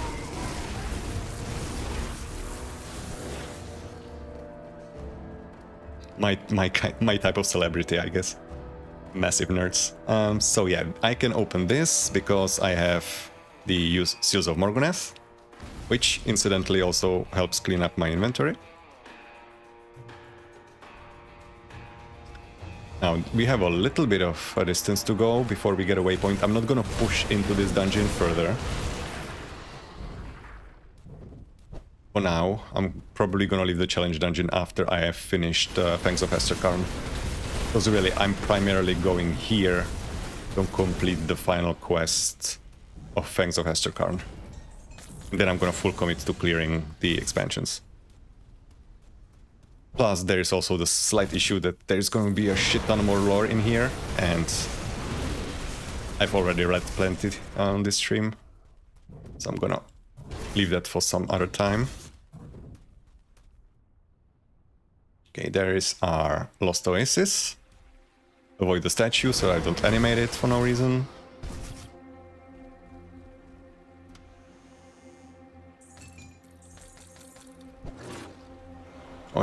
In here you have to pay attention to these urns because some of them drop lore notes. Usually they don't in other places, but... Oh, healer. Get away. Okay, pick that up. Get our waypoints. Our rift gates. This is just gonna keep happening. I'm just gonna keep calling it waypoints because... growing up on Diablo will just do that to a brain. Everything's a waypoint now. And every financial thing in any game is now gold. It's just gonna happen. Okay, so our inventory is kind of empty-ish, right? We can... Actually, bullshit. It's not empty because I filled it up with crafted items. So let's go blow them up. I need to remember I wanted to save the Crimson Vial Scepter. Got something you need stashed? The Kaisan Amulet. So, firstly, amulets go... No, that's not... That's relics and conduits. Where are amulets? There are amulets. Another one of Kaisan's Eyes. I want to save the Ixal amulet, even though this one... Actually, I don't want this one. This one sucks. I wanted the double rare Scent Claw Slicer. Where is that? That's the one. That goes into weapons. Oh, go ahead, Anne. Ask away. I wanted to save the Gate to Many Worlds. And there's the Vile Scepter into weapons. That's everything, right? Oh, and the Ice King. That's kind of important. I don't want to blow that up. Where is my chest piece? The Ice King. Okay, so 1 out of 4. And also wanted to save the Night Forged, because that is an uncraftable set. So we have 2 out of 3 now. Sorry, 2 out of 4. Can't count. So, sell some of this off. So we have a clear inventory, and I'm gonna blow up the legendaries that I crafted. I can blow this one up as well. That's an epic, not blowing up that. This is a poorly rolled. I can save that, save that, save that. We have enough dynamite, right? This is an epic, this is an epic, this is an epic. Those are all legendaries. This is an epic, this is an epic, this is an epic. And this. Okay, and everything else blows up.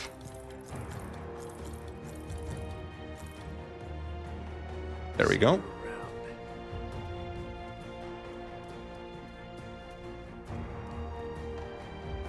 Okay. Oh yeah, I have plenty of dynamite. What? Wait, really? I have that much? Where did I get that? Is there a way to transfer this immediately into inventory? There is. Okay. I used to just drag and drop it. Oh, Celestial Essence. No, that's Ethereal Mutagen. Looks similar. Wouldn't mind some aspects of Baronath from this, but I think it's unlikely.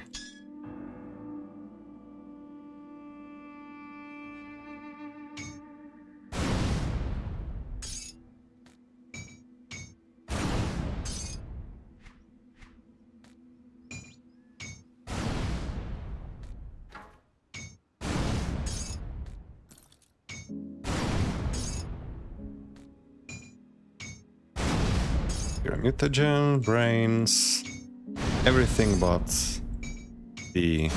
Ah, we do get aspects of Baronath. Okay, that's nice.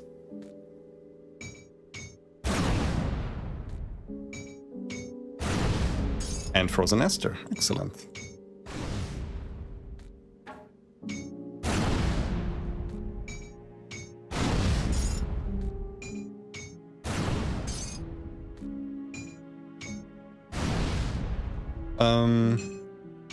As to your question, and not right now, I don't think so.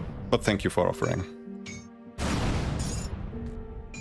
I'm currently not really in need of like major art additions. I'm just basically cobbling this together on my knee as best as I can and seeing if I get any traction first. Because like I'm currently doing this for free, right? I'm not partnered with YouTube.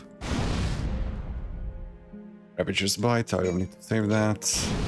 Okay, well, we reclaimed some resources at least.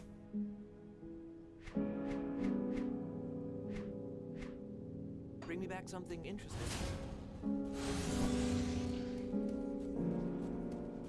Okay, so with that out of the way, we're going to continue the main line. Yes, I do have Discord, but I'm not currently sharing it for like public inquiries like this. This is that's just for my private use. When I have a bigger following, then maybe I will like start a Discord server, but currently I don't see a point in that. If I'm getting only a small handful of concurrents, that's probably overkill. I'm hoping eventually. But, you know, it's always a question. Does Grim Dawn have enough of a following for streaming or not? Okay, so the last raid is gonna be inside the temple. I might actually even skip some of the side areas, although no, I'm gonna be beating the final boss anyway while I'm here. So I'm gonna just full clear this, and only thing I'm gonna skip is the challenge dungeon. Order Expedition 4th entry. There's our little buddy that we summoned. He's basically just for flavor because he's not really helping. And he's gonna be standing here for the rest of all time. There are our Necromancer allies from Order of Death's Vigil. Uthus, you're still in the fight, brother. I think he's saying the same lines. Yeah, he's saying the same lines that he said in front of the Temple of Osir, right? Over... yeah, in Corwin Plateau. Yeah, so no new dialogue there, I think. Let's keep going. Curious again. Still haven't verified if you can only get a Nemesis once on Ultimates, or if they keep respawning. I know they keep respawning on Ascendants, but can't remember if I ran into the same one twice on Ultimates. If anybody has that info, feel free to share that. That's not a spoiler. All of my energy gone.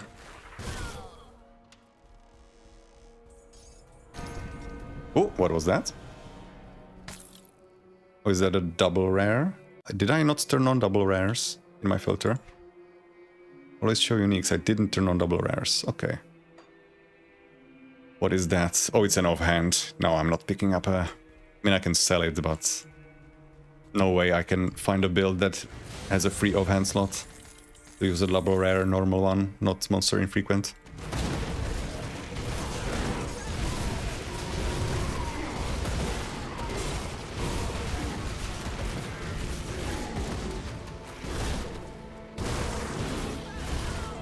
What is that?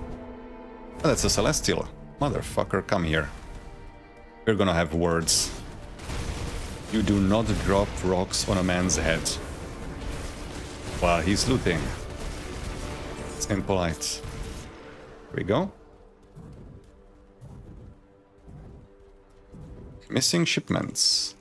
I think this relates to the Ulzuin lore that we have already read, so I'm gonna read that. Missing shipments. I don't know what the temple stewards are thinking. Do they believe no one will notice, or do they simply not care? But I see right through their little game. Taxes are rising to fund temple affairs, they say, all while they spend our hard-earned gold on exotic goods and drink. When I missed a shipment of foreign wine last week for the second month in a row, I personally made the trip to Karen to inquire with my importer. After a fair bit of coercion and no small amount of coin, he told me that a temple attendant signed the cargo manifest and then made off with my wine. I then spoke with a number of other local sellers, and it seems they too have been missing product they've been expecting through the Karen caravan. I don't mean to imply that they are appropriating the goods, certainly not. They are in fact not only paying for our wares, but also bribing importers to keep quiet about their little dealings. A fine waste of our tax money, no doubt.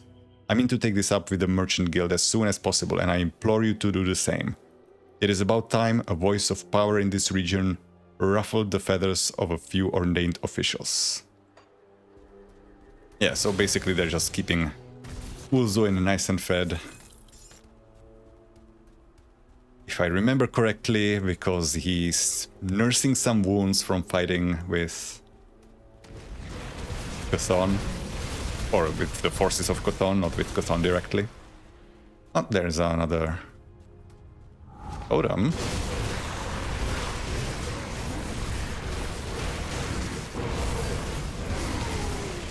It was a legendary, but I do not have time to read it. Mid-fight. Ow! That almost killed me.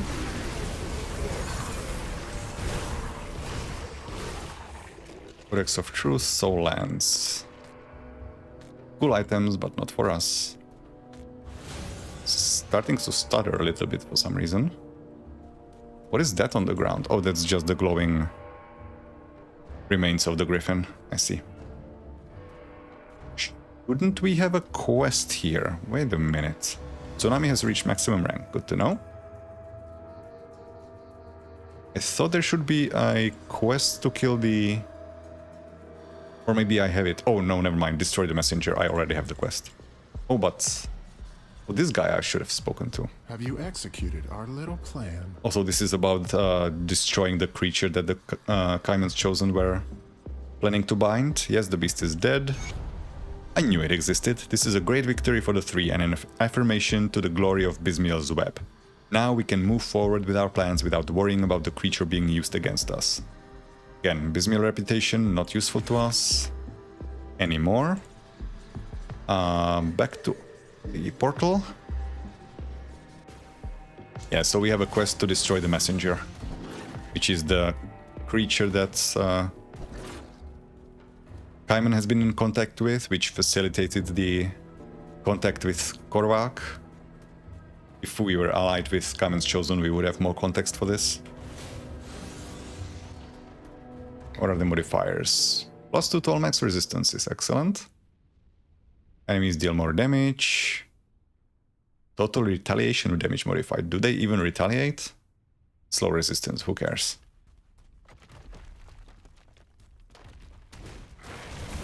Hello, little bubble. Ow. Oh, not so small anymore. Okoloth the Messenger. You drop a very nice element. Ouch. Please die. I do not enjoy this. Okay, there he goes. Messenger's Repeater. That is a very cool weapon now. So Messenger's Repeater is a two-handed rifle that supports dual blades, which is dual wielding for Nightblade, and Belgothian's Shears, which is a Nightblade weapon pool skill for dual wielding melee. And it is on a two-handed rifle. This enables Belgothian's Shears on a gun, and it gives them 100% pass-through as well. So that is a piercing gun infiltrator. One point of concern with that build, though, is that, I guess that's not true anymore, but there was no attack that you could use on a Pierce infiltrator. Because Nightblade doesn't have a main attack, like a spammable. Default attack replacer is the term. And neither does Inquisitor. So you would basically have to use, like, I don't know... what is the name of the damn relic? Mistborn Talisman, which gives you a default attack replacer, but it is a very bad one and a bad talisman, or pretty bad relic in general. But now there is a new relic. I think it's called Baronath's Owl or something. And that is basically a generic default attack replacer, I think. I don't actually have the relic because I haven't had the opportunity to fight Baronath, so I couldn't test it. So that could now be an interesting option.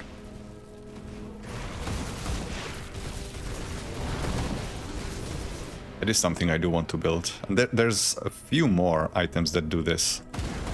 Like two-handed rifle stuff on Nightblade weapon pool skills.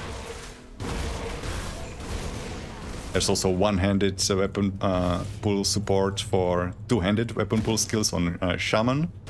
So now you can use a shield and a weapon and not feel like an idiot playing Shaman.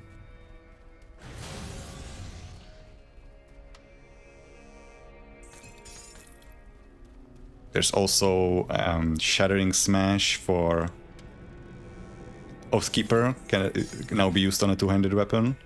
Normally it requires a melee weapon and shield. Frozen Esther, Eldritch Essence, very nice. Our Frozen Esther supply is still shockingly low. It's a good thing we at least got the aspect of Baronath from our salvaging operation. I would much rather we actually got the Ice King, but what can you do? Security concerns. As this is now my fourth request for an increased guard retinue for our caravans, consider this a formal complaint, and if my concerns are not addressed in a forthright manner, you can be certain that my voice will be heard by the Merchant Guild. I've been told my previous correspondence had been ignored due to a lack of evidence of increased criminal activity on the Karen docks to Corvan City route. But I assure you, criminals are the least of our concerns. I imagine the thugs we normally contend with are facing the same constant onslaught we are. There has been a staggering increase in wildlife activity across the entirety of the Corvan Basin. The natural predators are emboldened, attacking single travelers and sometimes the caravans themselves in broad daylight. In all my time managing the caravan, I have seen nothing like it. They appear crazed, as if driven mad by something. In addition, there have been numerous sightings of previously unknown and peculiar beasts seen traveling in packs, stalking caravans through the deepest desert. One of my most trusted drivers even reported a griffin matriarch down on the valley floor. What could possibly drive those behemoths down from their lofty perches? Whatever it is, we need to secure the caravans or risk shipments stopping altogether. I've lost such large quantities of product and men over the last month that trade ships have begun to complain about their deliveries not reaching the merchants in the city. It's becoming more and more difficult to hire new hands because of rumors flying around of what happened to the previous crews. We must have more guards to secure the caravans. Surely, you magistrate types can imagine your life without fine wine and graceful silks. Let us not forget that it is the caravans and their courageous drivers that bring such luxuries, and it is the wealth of these very caravans that fund your comfy seats. Respectfully, Raulan, Caravan Master. Immediate debuff as soon as you get closer to these griffins. Spreading our resistances, as you do. There's our next shrine. Gargoyles, hello!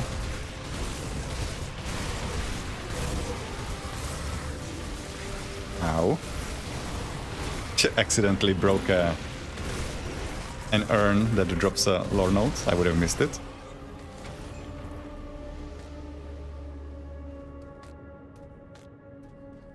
Okay, that's our... Is that our Kraken finished? Should be, right? No. Yeah, it is. Okay, so now we're just... That's not showing the right devotion points. We're 1 point away from Korvac the Eldritch Sun. I have refunded the... No, I have not refunded this. So I can refund this, put it here, and start climbing Korvac finally. Let's do that before I forget. So our spirit guide is down here.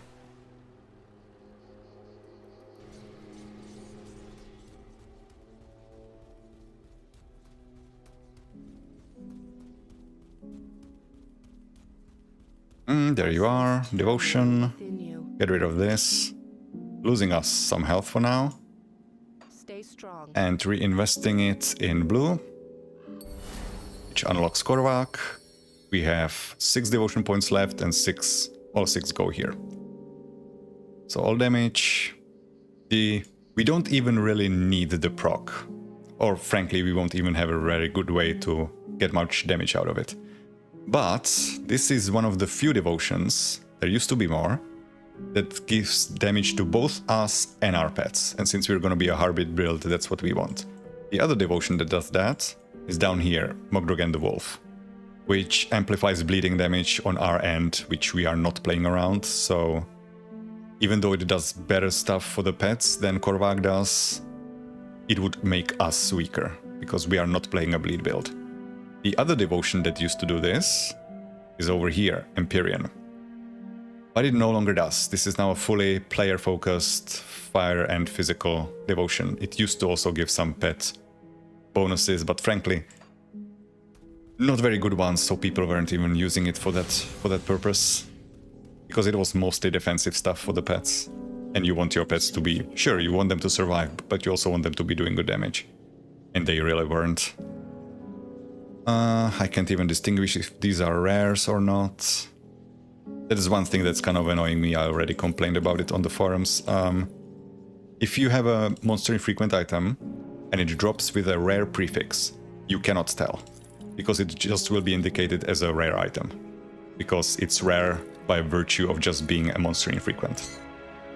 So a monster infrequent item with 2 common affixes will look exactly the same as one with 1 rare affix. and that's really annoying for filtering through your gear. I'm gonna reorganize these a little bit. So Corvan Expedition 1, 2, 3, 4, Rion the Scholar. First entry, that's final entry, we don't know how many there are. Second,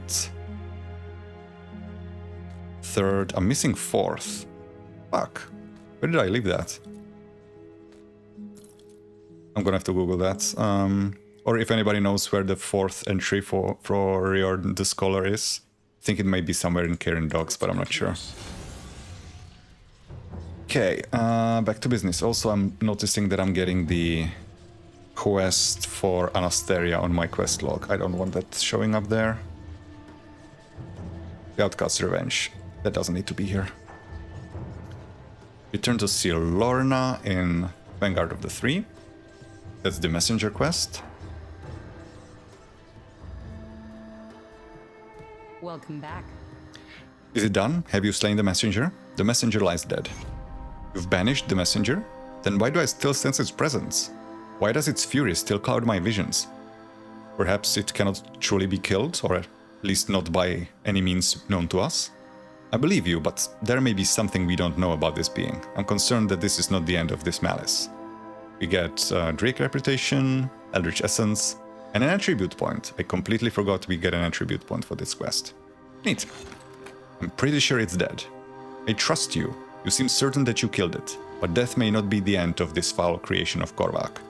Perhaps it is its connection to the forgotten god that allows it to endure. Or perhaps it is rage manifest, such purity of raw emotion that it wills itself to endure beyond mortal wounds. I must discuss this with the Elder Seers. Thank you again for assisting in this matter. For now, at least, we can consider it settled. What can you tell me about the messenger?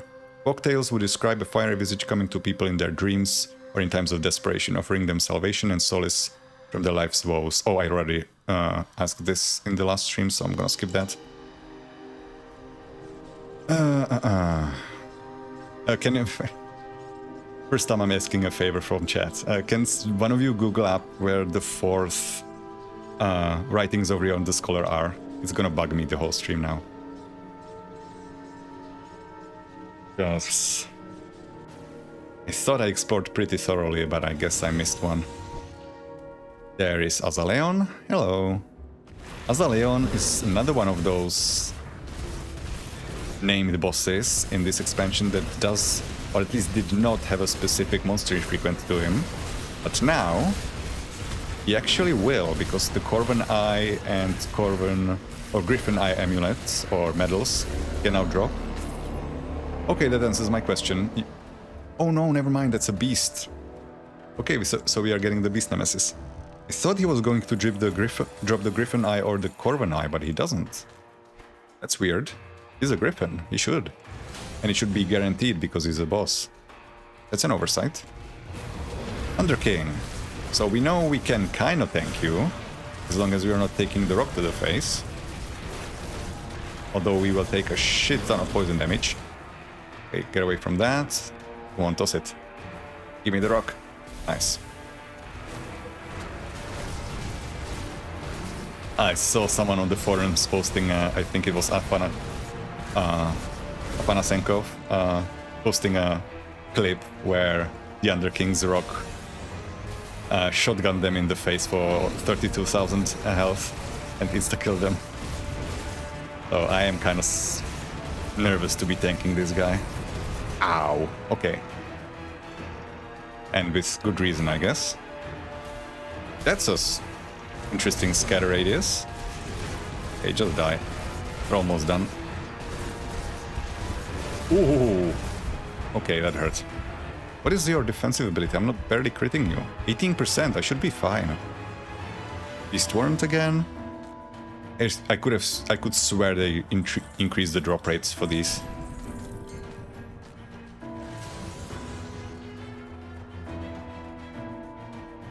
But there is no loot table displaying their drop rates, so you can't verify on Grim Tools. Like if you Google up or look up the boss on Grim Tools, the warrants are not even in their loot table. Now in this tomb, we don't need to go here, the Sunward Spire, but it is a location where we can get another monster totem, and these treacherous domains have better drop rates, so we could get the blueprints that we're looking for. Currently sitting on 1 piece out of 4, which is not encouraging.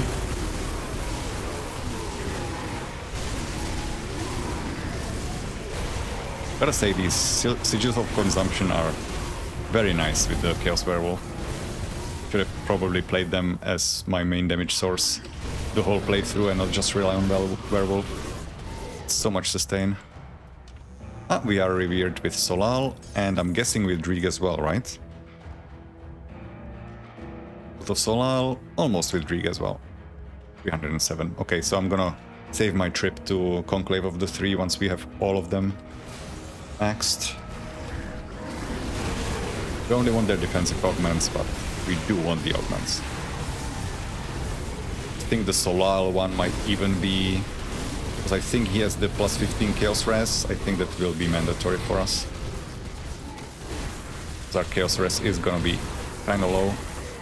Depending on our affixes, of course. Okay, no... almost a totem here.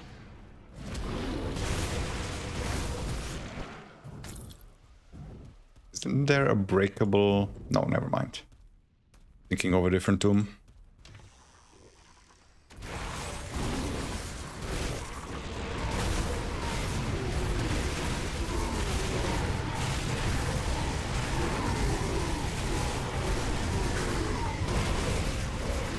Oh, there's a healer.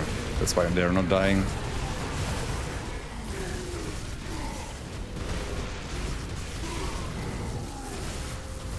Are you getting Chaos Res or something? No, those modifiers are no longer in the game. They're taking surprisingly little damage.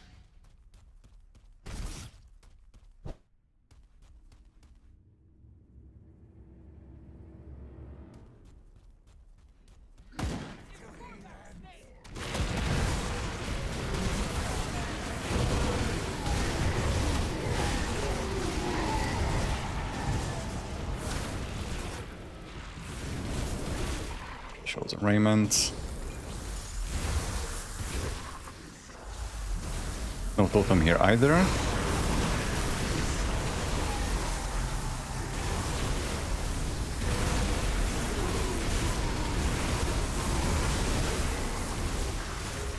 And my health is jumping up and down a lot. Oh, is that a Storm Evoker? Yeah, I need to save these. I think those are required materials for certain legendaries that were added with this expansion. And they're kind of annoying to farm because these Corvan Drudges and Corvan Scions are not that populous. So getting those items farmed up is gonna be a pain. You need to do it in a pinch. I already had to farm one in the past, and I needed to restart the game like 3 or 4 times before one dropped. So the fact that I now got 3 is a lucky streak. There's a Revered.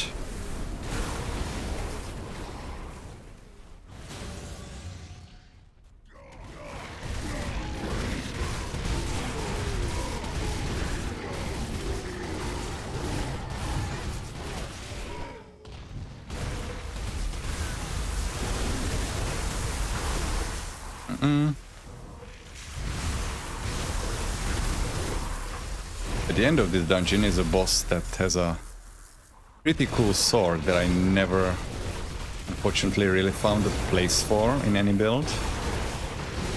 Because it's for a fire commando, but it doesn't really specify any particular skills that you have to use with it.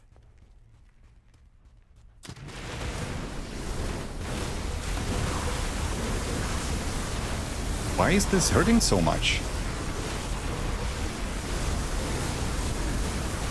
These drudges aren't that dangerous, but I'm taking a lot of damage.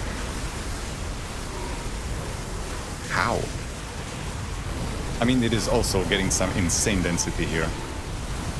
I guess that's what happens when you reach high hostility with these factions. denser populations. You would think after killing so many of them there would be fewer, but no, actually there are more. More than ever.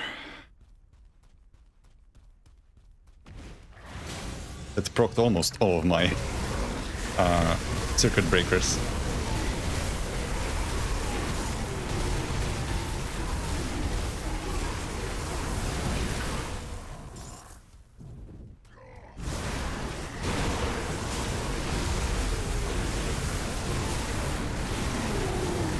Jesus.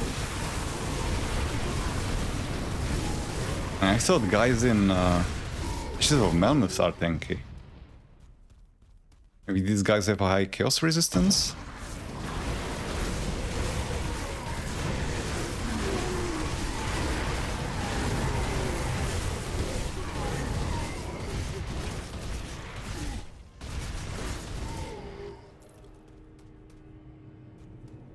There's nothing hidden here. I wanted to check something and now I don't know what it was.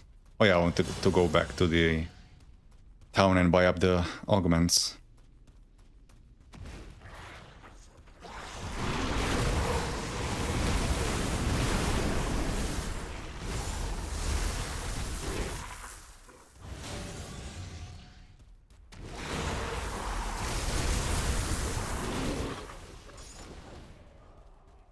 This is a big ass place.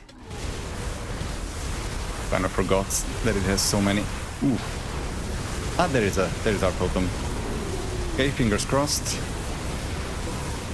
Ice King one time. I mean, logically one time. Once you find it once, you can't find it again. One time is all we need.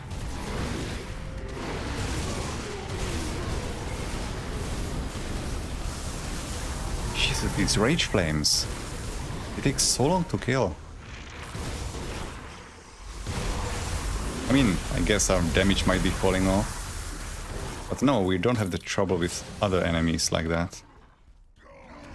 Oh, it's in a celestial one as well. Oh boy. That's gonna be a bit nastier than expected.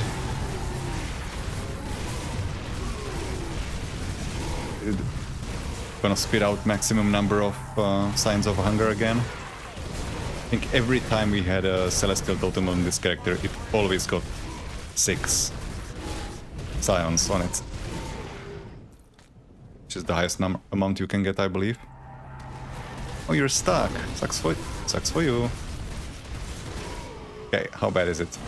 Yep, max number again. Come on. It's not like it improves our drops from the totem either. Okay, come here. Come here. Avoid the jabs. I think we can tank the... No, we can't tank the AoE yet. Okay, a few of them are dead.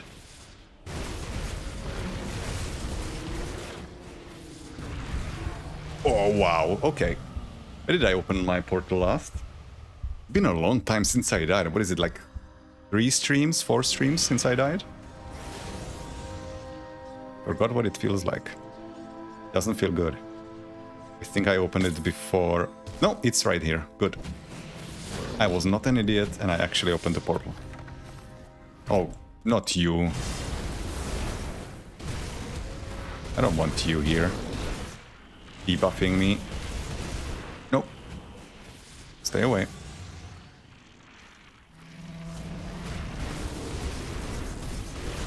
No hentai, please. No hentai. Oh. Okay, 2 more left, I think. Let's go around.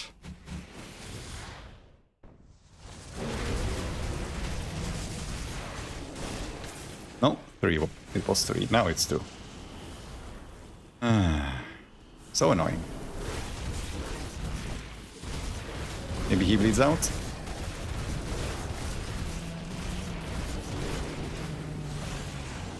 Okay, that's you. Uroboruk. I could actually transform it into a different set piece. Celestial Lotus. That's a refund for some of those that I spent. Is that all? Oh, Raptors.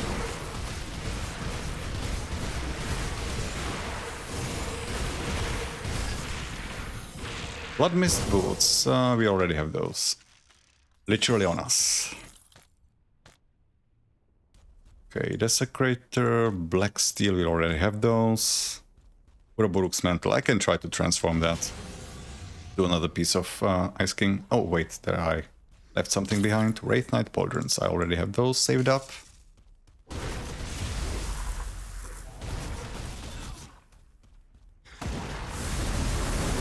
Ow! Just a few small servants. All of my health almost gone. I mean, I do only have not even 12k, so I guess it's not surprising.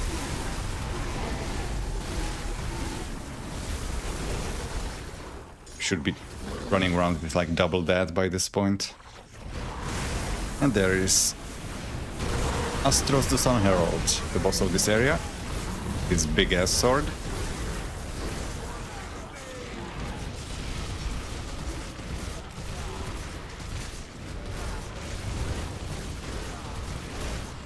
Can I just stand in this? I can.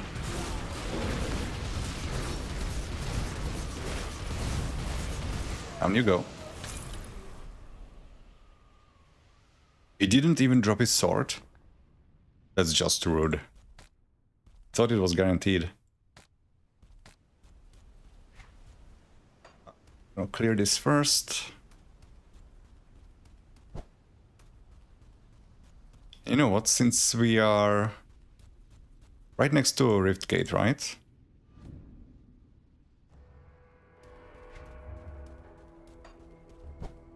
Right?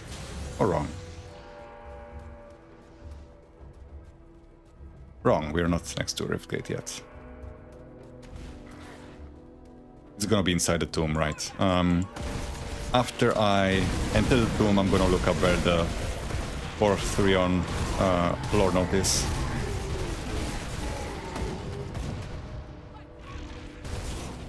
Or is it Ryan? I don't know how to pronounce that. I guess it's a made-up name. Pronounce it however you want. Malakor's Infusion. For some reason I wanted to say Malkador, but no, this isn't Warhammer. I do not get to enter this place because I am not... Is it with Cult of Drieg? I don't remember which one. Gervok's letter to Bahan.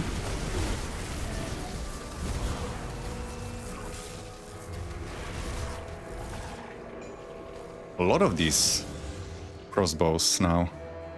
Oh no, he did drop the sword, I just completely missed it. Enchanters of Alacrity. That's 30% attack speed. Not bad. Elemental damage, fire damage. If it wasn't physical to elemental, but physical to fire. I mean, it doesn't matter. If you have Menhir's Bulwark, it doesn't make a difference. 20% chance on attack to refresh duration of Blast Shield by 1 second. Pretty neat defensive bonus, I guess. But yeah, it doesn't give you any direction what you can build with this. I guess you can use this for Fire Force Wave if you're playing the Justicar set. Might be better than using the... fuck, what is it called? Obsidian Cleaver. But I'm not sure. Obsidian Cleaver is physical and you can convert all of the physical to fire, so that's gonna be a larger base, I think. Gervok's letter to Bahan. Business is good, better than it has ever been. The new location has certainly paid off. The heart of the marketplace near the spice merchants during the week of ceremonies leading up to the Ascension, no less. Business is good indeed. The streets and alleyways surrounding the shop are overflowing as thousands of people come and go, procuring provisions, fine linens, food and drink in preparation for the week's festivities. There are new customers too, and sellers of foreign goods, many more than I remember from years past. I think word has gotten out that the temple has once again felt the warmth of the Eldritch Sun, and so many have come from far and wide in hopes of laying eyes upon its splendor, or to make a tidy profit from the celebrations that follow. Tomorrow I shall prepare a small caravan and display my wares at the foot of the temple, just like we used to do. The entire city will be gathered there to witness the chosen be selected from the temple's devotees. Everyone will gather there again 3 days hence when the procession enters the temple and the chosen will give themselves to the Eldritch Sun. Oh, human sacrifice, lovely. Your great-grandfather used to tell me stories of these ceremonies in his day. He said that Korvac himself presided over them, deep inside the temple, convening with the chosen and leading them down into the temple's burning heart. The divine would sometimes bless his worshippers with a brief appearance outside the temple.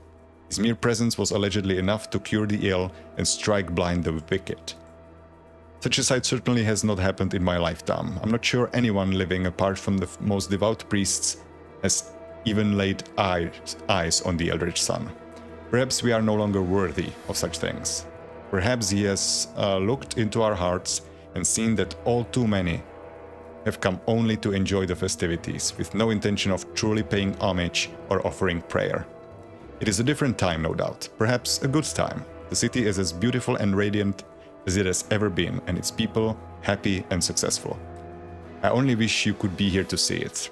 I will send this by caravan to Karen, where hopefully it will reach you when you return to port. Please, my son, consider coming to visit me.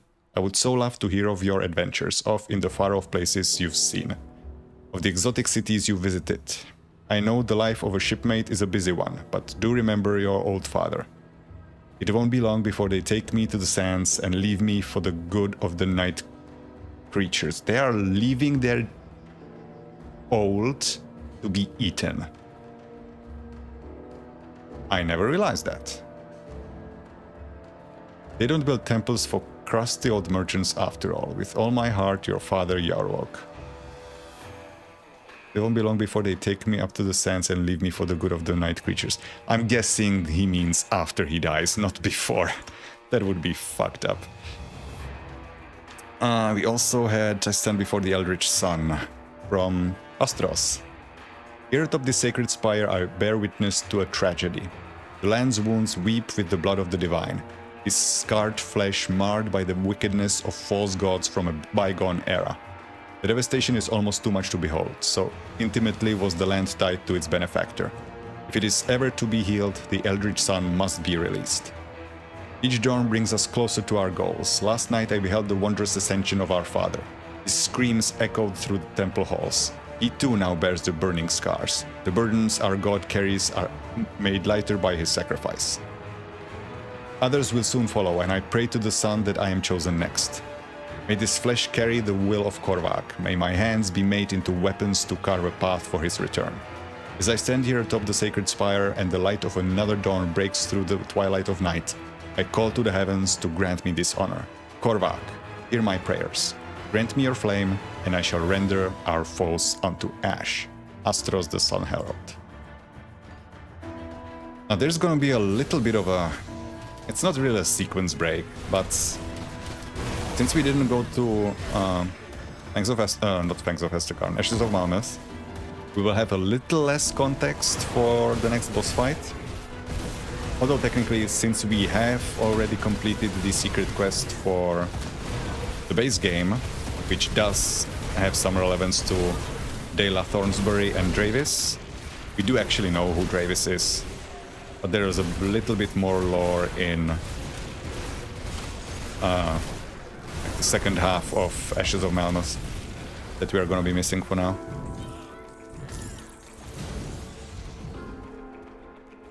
There should be a... Yep, there's the urn. Former expedition, final entry. I think that's all of them. If only it was numbered. Final entry. What is the number exactly? I think I have all of them. For expedition, final entry. Yeah, so I have 5 of them. I'm gonna check later if that's all. What is this? Oh, no, never mind. This looks eerily similar to a medal that I'm gonna be using on the final build, but that one is crafted. I thought it dropped maybe, but no. I'm gonna be using the Overseer. And I'm done.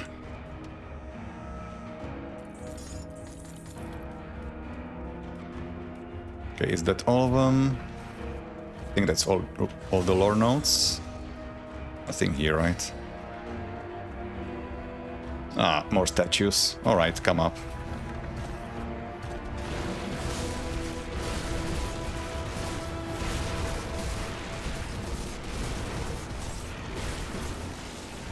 Hey, how has this fight changed? Uraboruk. You have to stop Dravis. My barrier will not hold for long. Wait, are you Uraboruk? Now is not the time. Stop Dravis. What's happening here? Now is not the time. Okay. Dravis, son of Uraboruk, which means Dayla is the daughter of Uraboruk. Dayla, which last time we've seen her was still a farm girl in Homestead. At least posing as one. I do not know who you are, and I suppose I do not care. But you are getting in the way of my delicious victory, and I simply cannot abide by that. I'm afraid you have to die. Who are you? The world may not know my name yet, but it will soon enough. I am Dravis, son of the immortal necromancer and successor to his mighty mantle. I am the future of Cairn, the vessel of 1,000 tortured souls. You are as a gnat to me. Bow, and perhaps I will show mercy. Vessel of 1,000 souls? Indeed. I completed the ritual my father was too afraid of. The valiant souls buried within the necropolis now fuel my own. I am nigh immortal, nigh unstoppable. Once the power within this tomb is mine, the world will learn the meaning of true might. Unfortunately, you will not be around to see it. Why aren't you full of yourself? Don't mock me.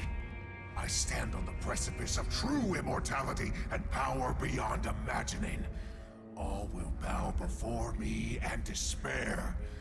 Your corpse will be just another stepping stone. I actually wanted to explore another dialogue option, so I'm just gonna close this, because you can do that. I do not know who you are. Victory? Yes. With my father broken at my feet, there is nobody in this world that can stop me from achieving my goals. Not even my sister. Today marks the beginning of a new era for Cairn. The era of Dravis. It's a shame you will not live to see its glory. Your sister? I once hoped that she would join me, but it has become abundantly clear that she does not see things as I have. So she will burn, along with anyone else that stands in my way. Like you. What about your father? The fool wandered the world for centuries, never thinking about what he left in his wake. My father squandered his power, his immortality. I will not make the same mistake. Now, as for you, I'm afraid your time is up. We'll see about that.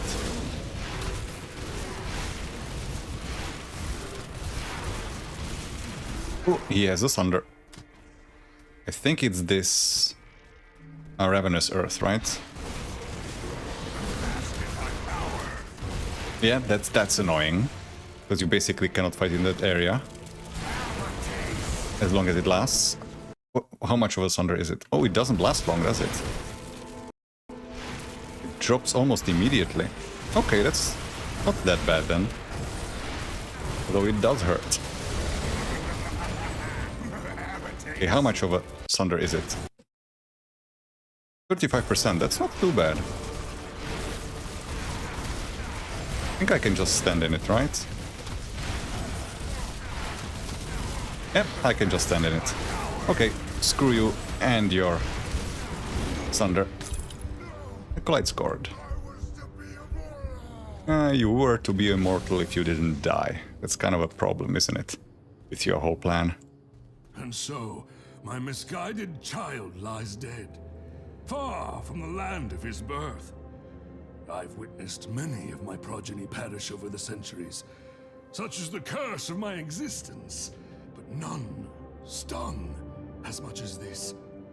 I thought myself above his pain, that my pursuit of atonement superseded his naive ignorance. I see now, I was wrong. In my hubris, I created a monster, the force of my own undoing. Dravis was too far gone. He was consumed by his hatred for me.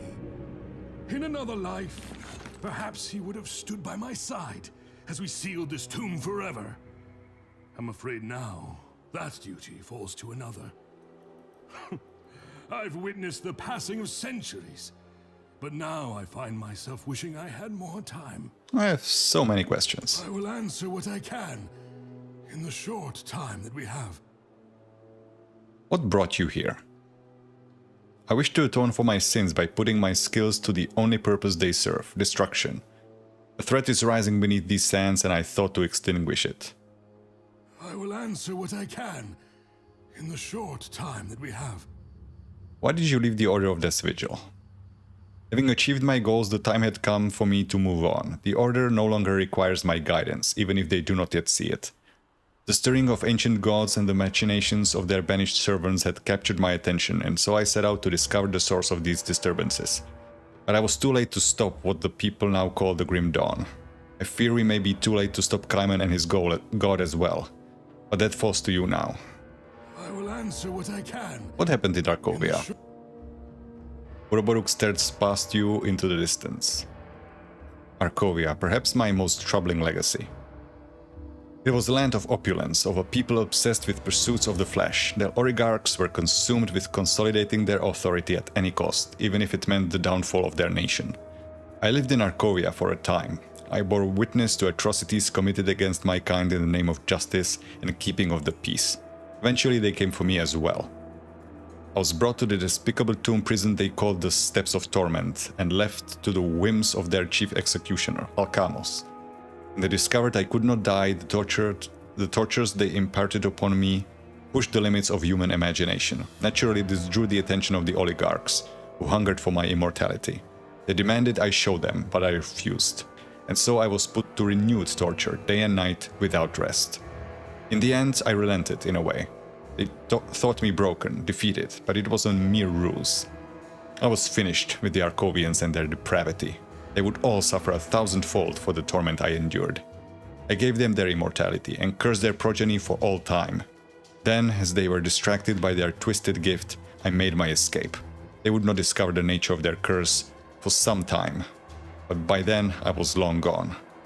Question, if you could just escape, why didn't you do that before?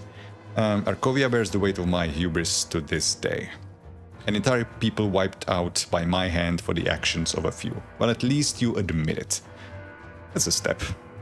Because so far, all the lore that we've read about Arkovia, it seems like the people writing those lore notes are like, yeah, we kind of deserved it.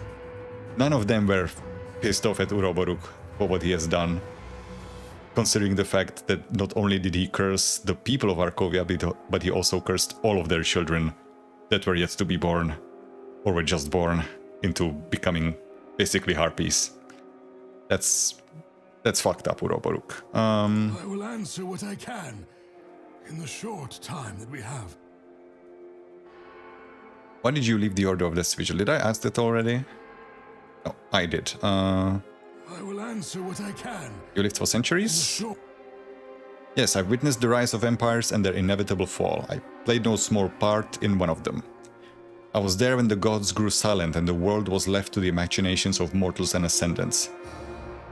But this is no gift. I paid a dark price for this cursed existence. How did you do it? Do you hope to replicate my rituals? I performed unthinkable acts, sacrificed others for my own gains. I still hear their anguished cries within me when I close my eyes. Immortality was mine, so long as I was willing to repeat my mistakes. Lifetimes of guilt had eroded my arrogance, however. My most recent ritual laid unused. That is until Dravis stumbled upon it and achieved partial success. I will answer what I can. You mean Arkovia? Oh, this is the same voice line that, or text that he said before. Yeah, so that's everything. Can you bring down the barrier? When Dravis confronted me at the temple steps, I saw the madness consuming his soul. But I also saw the anguish that I had wrought upon it. Dravis was unwilling to listen to reason. I erected the barrier so that he could not enter the tomb by any means. But I could not bring myself to strike down my own child. Now my powers are nearly spent. The souls flowing through my veins seek their release. I sense that my time has finally come. It appears that you and I had similar goals. The evils within this tomb must not be set free. I will lower my barrier, enter the tomb of the Eldritch Sun, and complete my task. Vanquish the darkness, and bring a momentary peace to Cairn. Thank you for your sacrifice. Okay, so we got a skill point for this quest, which I will invest here. Buruk's possessions. Mother's pendant, which we are going to be giving to a certain NPC. No point being cryptic about it. It goes to Dela. But we should be giving it to her when she is in here. She's currently not here because we haven't completed Ashes of Malmuth yet. So that's gonna be for later. But it is gonna remain in our quest log at least, so I don't forget.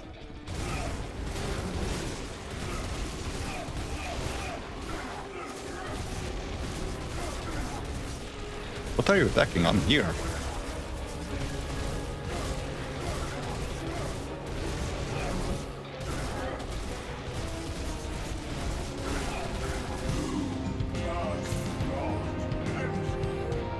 Okay, in we go. And this is what we've been after the whole time. There should be something in here. I'm not entirely sure what. But we need to access Beronath. But since we're here, might as well complete the expansion.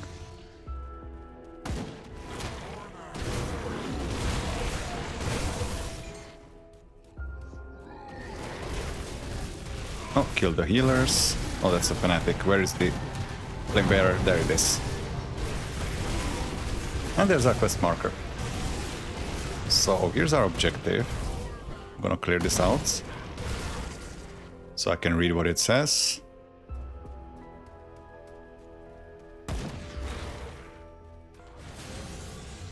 Now in here are not in here, but in this tomb are several hidden areas that will explain a whole lot about Korvac and the witch gods. I'm gonna try not to miss those. Oh, you're stuck in terrain. Sucks for you. Okay, this is a dead end. There's our objective. And there is Brother Sagarius, who now has a... well, he doesn't have a new monster frequent, but one of his monster frequents has been changed to facilitate Lightning Berserker, which is an interesting concept, given that it's a mastery that has nothing to do with lightning. That's a lot of gear, holy shit. Sagarius' Sacred Blade, yeah. Wind Devil, the Wind Devil modification has always been there, but now 100% cold damage converted to lightning on Winds of Asterkarn. So that would be a Lightning Primalist. And there is the Brazier of the First Flame. Brazier lit with unnatural flames stands before you. These must be the embers of the first flame spoken of in legend. The very flames that can help cleanse Beronath of its corruption. Gather the embers. Okay. Let's go turn that in. Kernhold is over here. I hope the quest doesn't bug out, because it has for some people. Like, they turn all three parts of the quest in and then they can't progress anyway.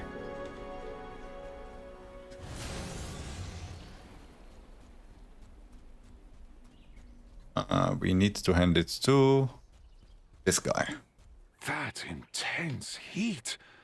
It is not of this world. I bring the embers. See the power of gods manifested in such a manner. It is humbling. Now for the rest. Okay, so now we just need to help this guy, Corin Earthern. Interesting name. And for that, we need to go Ritual of Cleansing. Secrets of Udenbog. Gain access to Udenbog through Burwitch, and then we need to do something there. It doesn't tell us more, does it?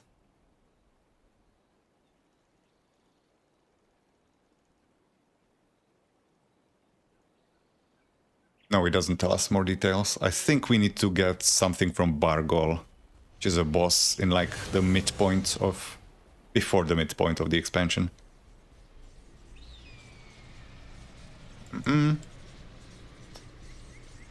Back down.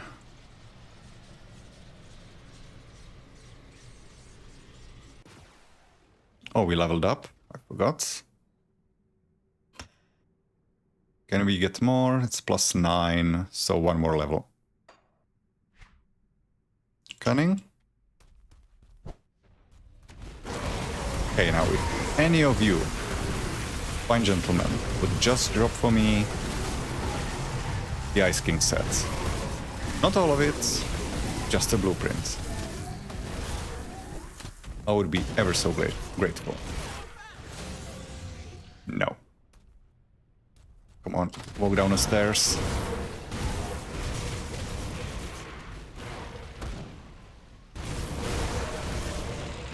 With the flame bearer, as per usual. There's one more, right? Somewhere. There he is. Okay, in here. No, not in here. God damn it, where is it?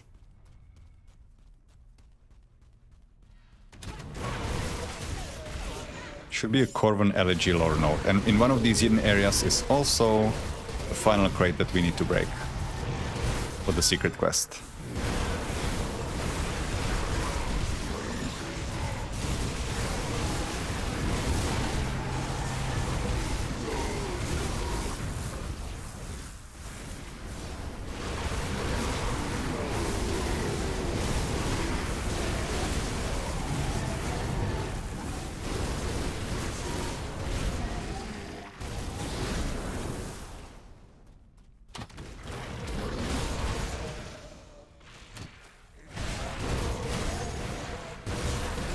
Dynamite.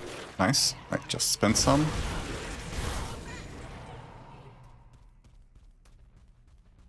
Okay, there is our... Is that the first one, or did I miss one? The first one I found, but I'm not sure it's the first one in order. 2 floors to this dungeon and the Ilocana symbol. Okay, this is the first one. Urban Elegy Part 1.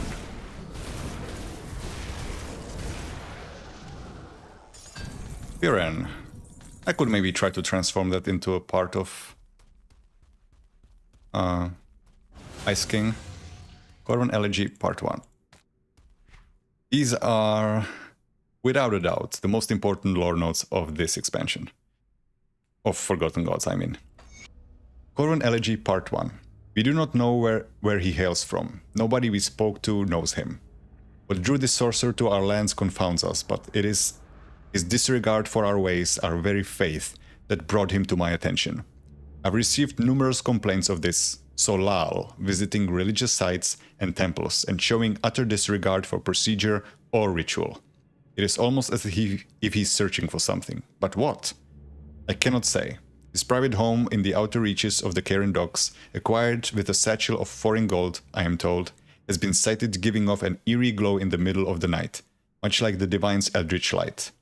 I feel that it is only a matter of time before he conjures his own undoing by delving into matters he is not meant to and drawing the ire of the Eldritch Sun.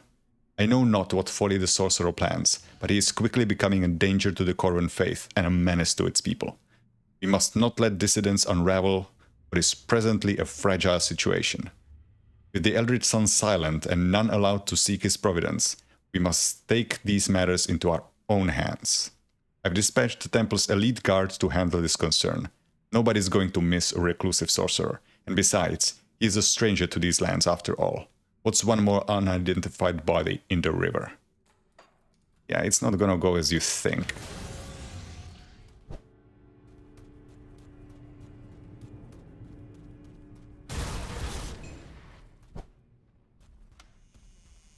This is not the one where the crate is going to be. It's going to be in a different one. I know what that one looks like. I just don't quite remember where exactly it is located. If it is on this floor or on the next. Kill the healers. I just teleported somehow. That was not a skipped frame. That was in my game.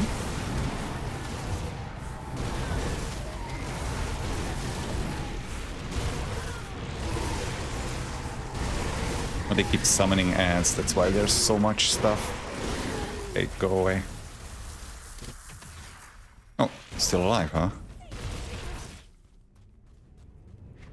Is that everything? No, not quite. Another place where you could get a couple of monster shrines, maybe? And roll another die for our set. Stuck on terrain. There we go.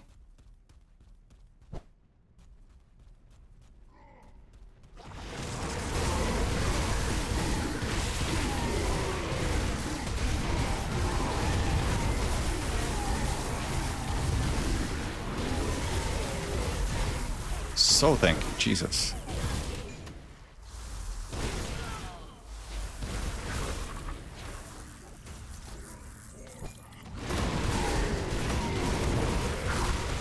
So far we are not getting this Nemesis respawn, so I'm guessing... Looks like on Ultimate they don't come back. Although it is unusual for Crate to change play patterns between difficulty settings. So maybe I've just been lucky or unlucky, depending on your perspective. I must say I'm not a huge fan of the fact that this Rip and Tear leap attack knocks enemies back. I want them gathered in one place, not scattered to the winds. Of Esterkarn. Should be the second hidden area. In here.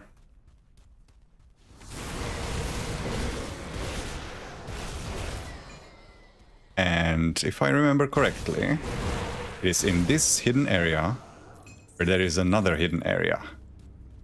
Right? Is it? Is it not? Okay, I guess I'm wrong. It must be on the lower floor then. Gorgon Elegy Part 2. Force Rebuke. Okay, where are you hiding? There you are. Gorgon Elegy Part 2. Blindly have I stared beyond the curtain of reality. Agony met me part way. Beyond, magnificence. For my achievement, I was punished. My wounds weep, but my eyes are open. That was to be my gift, my bane, for staring into the eldritch sun. Dutifully, I kept others at bay for centuries, filled their minds with horrors and visions of their own demise, that they not repeat my mistakes.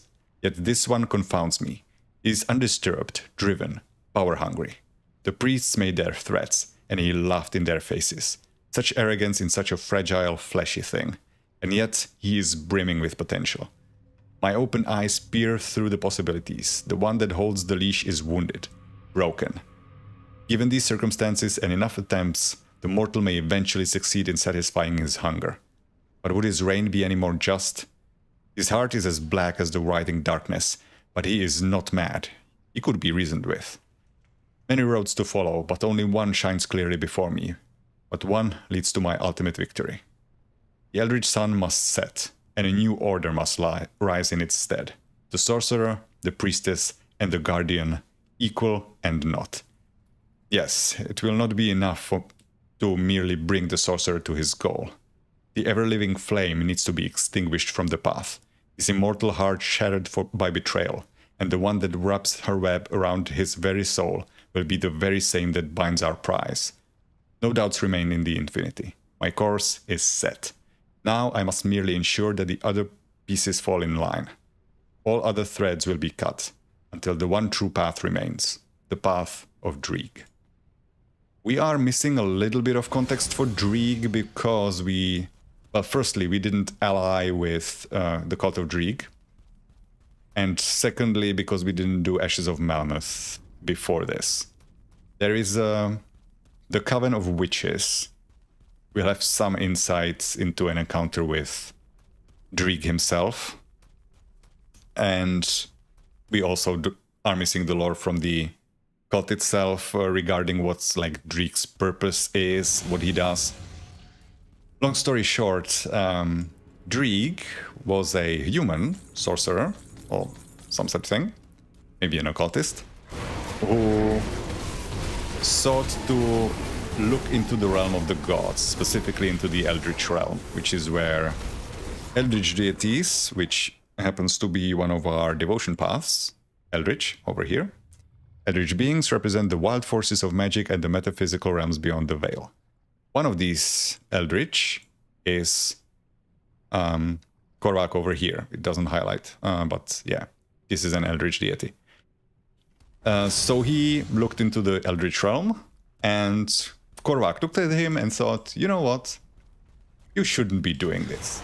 And so he blinded Dreek and pulled him into the Eldritch realm. And then he gave him like, what do I call it? Farsight, I guess. Basically, Dreek was now trapped in the Eldritch realm, couldn't see into it, which is what he was trying to do, but he could see beyond. He could see into the normal world just fine. He could see everything. He was basically Heimdall. But that wasn't enough, of course. He also Korvac kind of mutilated Dreek. Not only did he blind him, he transformed him into a spiky monstrosity with weeping sores of acid and open wounds and thorns and eyes everywhere. That's why Dreek is associated with eyes in imagery. And in some skills, like Dreek's Evil Eye over on our occultist tree. And basically he made him immortal, basically made him a god. Korvac made Dreek a god, and tasked him with protecting the Eldritch realm from anybody else who would try to do the same thing that Dreek did. So he was basically watching the real world to make sure nobody else gets into the Eldritch realm, or tries to look into it. One of the sisters in the Coven of Ugdenborg did try, and we will meet her later. She's blind now. And all the other sisters were killed during the ritual. And unsurprisingly, Dreek was not very loyal, because why would he be loyal to Korvac when he basically cursed him? Corvin Elegy Part 3. Oh, another thing that we're kind of missing is information about Bismill's role, because I skipped over some of these notes, which might describe some part of it, and I'm still missing the lore note number 4. I need to find where it is. The Corvin Elegy Part 3. Tragic is the tale of Ulzuin, the ever-living flame, the right hand of the Eldritch Sun, for none have suffered as ruthless a betrayal as he. A warrior at heart, Ulzuin was restless with his newfound duties of keeping vigil over the temple of the Eldritch Sun. For what mortal could hope to threaten a god? And so he entertained himself within his temple, consuming wine and concubines faster than his attendants could hope to supply. That was until the priestess Bismill attracted his attention. Her generous curves moved with confidence through the halls, and her emerald eyes captivated the god. But it was her silky voice that got her invited into his chambers. There she stayed, sometimes for days, to the chagrin of the temple priests. Ulzuin was enthralled by the young priestess, shirking his duties and ignoring the complaints of his attendants. Nobody but Bismill was allowed near him, and none but her would be allowed to fill his lonely nights of vigil. That lust ultimately proved to be his undoing, for it was then that Ulzuin learned the true danger of mortals. It was on the fateful day when the earth ruptured and the sky turned to flame that Ulzuin realized his folly. Bismill had promised him a glorious surprise, an indulgence unlike any he had yet experienced in his many lifetimes, which left Ulzuin recklessly far from the Corvin city and the temple of the Eldritch Sun. Sensing the upheaval, Ulzuin rushed back to his post, but he was far too late. The city was consumed by fire, and the great temple had been claimed by another. Ulzuin howled at the sky, calling out to his father Empyrean for aid. But the skies were silent. In blinding agony and rage, Ulzuin flattened his temple and inflicted a wound upon the world that burns to this day, just as the wound Bismill left upon his heart remains still. But where the vengeful god is now, perhaps only the witch gods know. So, the place where his temple was is the Eye of Ulzuin now, which it's showing me a different part of the map because we are in a dungeon. the Eye of Uzuin here, which is a volcano now. This is basically, he punched a hole into the earth and created a volcano where his temple used to be. And Uzuin is a deity we also have an lore notes or lore information for on the devotion tree. Uzuin's torch. Uzuin the Betrayed was once a god of healing and ceremonies, but millennia of torment following a most grisly betrayal from his lover has twisted the once benevolent deity into a bitter deity, interested only in vengeance and destruction. So Bismiel turned the god of healing into basically, yeah, god of vengeance, fire, and hate and destruction. I think we are gonna get a little bit more lore on Solal in the next one. And that's the last part of the elegy. That's also where our boxy friend should be.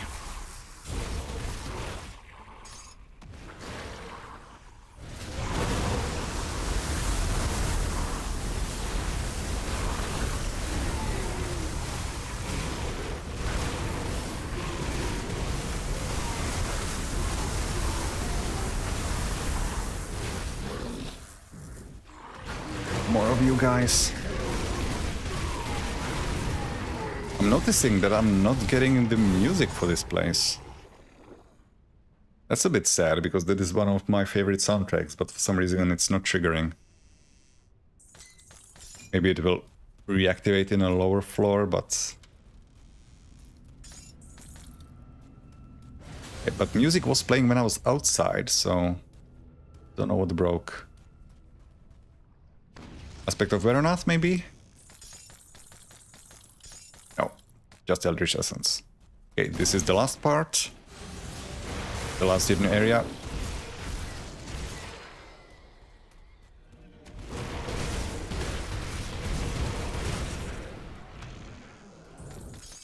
And in this hidden area, only on ultimate difficulty, there's another hidden area behind. And in there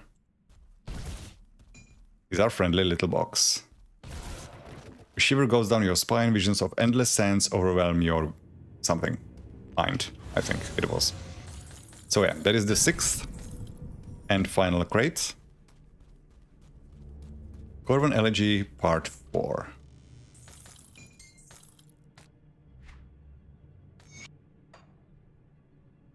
Let me regale to you the tale of Corvan's fall. Wouldn't it be Korvax?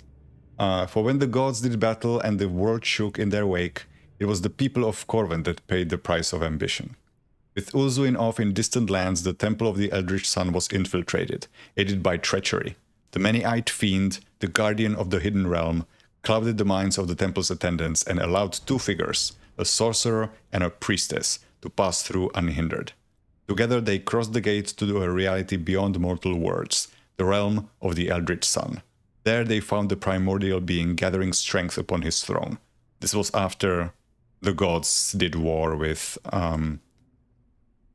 Chthon and his followers.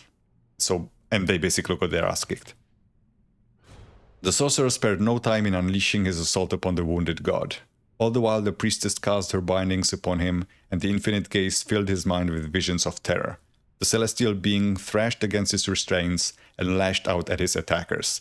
And as he did so, the land above crumbled and spat fire. The air filled with sulfur, and the Corvan people fled for safety. The seas evaporated, and rivers were replaced with molten rock, for the Corvan lands were as bound to the fate of Korvac as flesh is to bone. For every injury the god sustained from the sorcerer's onslaught, a violent eruption shook the basin and engulfed its people. As he strained against the priestess's bindings, so the earth crumbled and changed.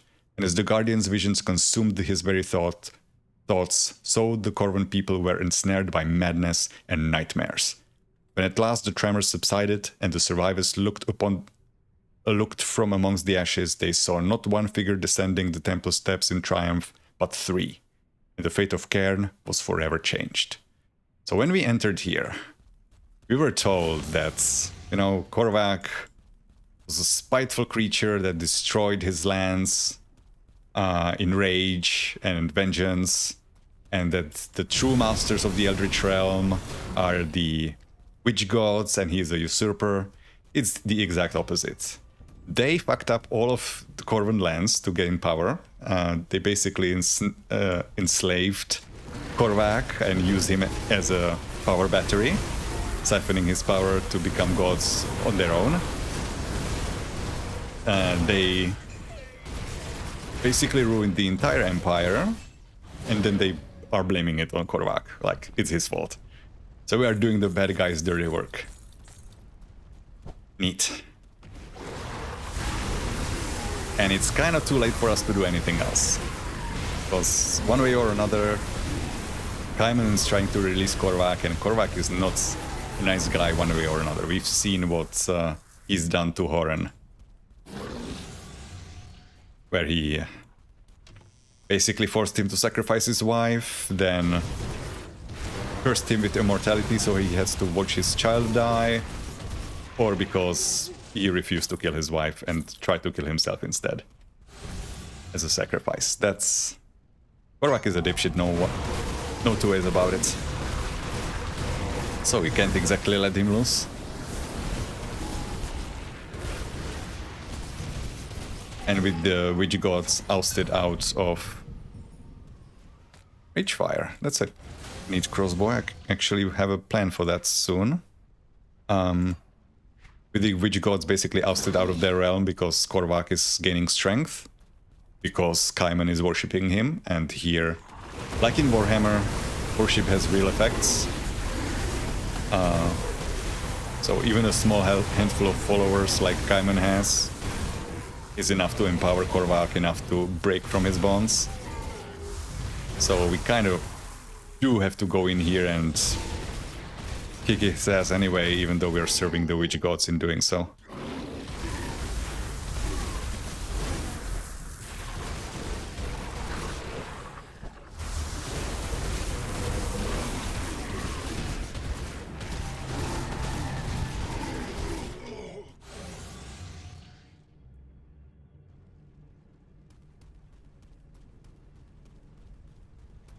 Now, let's see how bad this is.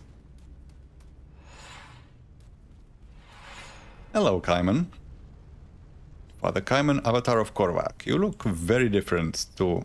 Well, I was gonna say when I saw you last, but I didn't see you because I did not ally with your faction. It is too late. Turn back now. Return to whatever loved ones you still cherish, and perhaps you will evade Korvac's wrath. Why are you doing this? Do you not see? If not for my actions, humanity would already be doomed. Korvac may be a bane upon this world, but he is also our only hope against the darkness that's already consuming Cairn. The Eldritch Sun is our salvation, not the false gods you serve. False gods? Well, we know what he's talking about. You do not know? The very gods you chose to serve are nothing more than lies. The three are not true gods, merely usurpers who will get their just rewards. Korvac is humanity's only hope against Chthon and the legions of the Void. You're delusional. I did what I had to. Humanity already lost this war. We require the aid of a greater power. A power that seeks the destruction of Chthonians above all else. Some deaths are inevitable. A small price to pay for the survival of our people. This madness ends here.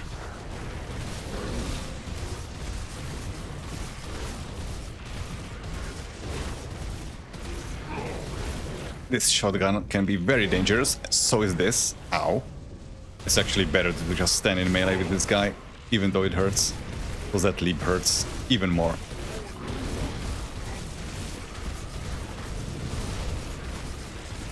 I remember dying to that stomach shotgun in the past in Shattered Realm. Disappoint me, Kaiman. Who was that? What's our inventory looking like? We have space enough, I think. Maybe not. I mean, there's a rift gate right here. Might as well jump home. Get rid of this. I also wanted to buy up the inventories of the faction vendors anyway. Come see what's left of my wares. I do want to save these crossbows because they are needed for crafting certain recipes from the expansion. I'm not gonna save anything else, I don't think. Ship materials over. Don't remember seeing many double rares or any double rares in what I found. Okay, that's it. This might be saving too many, but I have space for now. What do you even do? I didn't even check. Fire Wind Devils and pass through on a Fire Strike. That's neat. Yeah, but you have to do this on a... That would be an Elementalist, which means you do not have any weapon pool skills, because you are using one-handed ranged weapons. So you cannot use Feral Hunger, you cannot use Upheaval. So I guess the pass-through is warranted. This would be Lightning Onslaught and Storm Spread, so a Lightning Runekeeper.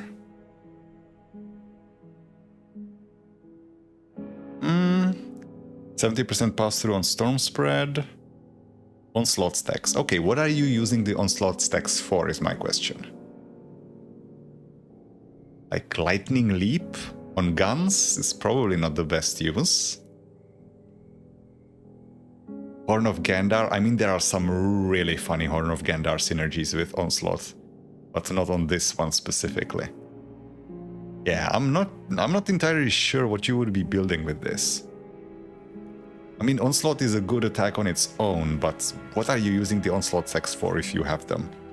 I guess you don't necessarily have to use them, but then the item gives you +2 Onslaught stacks, so presumably you want them for something, right? Just not sure what it is.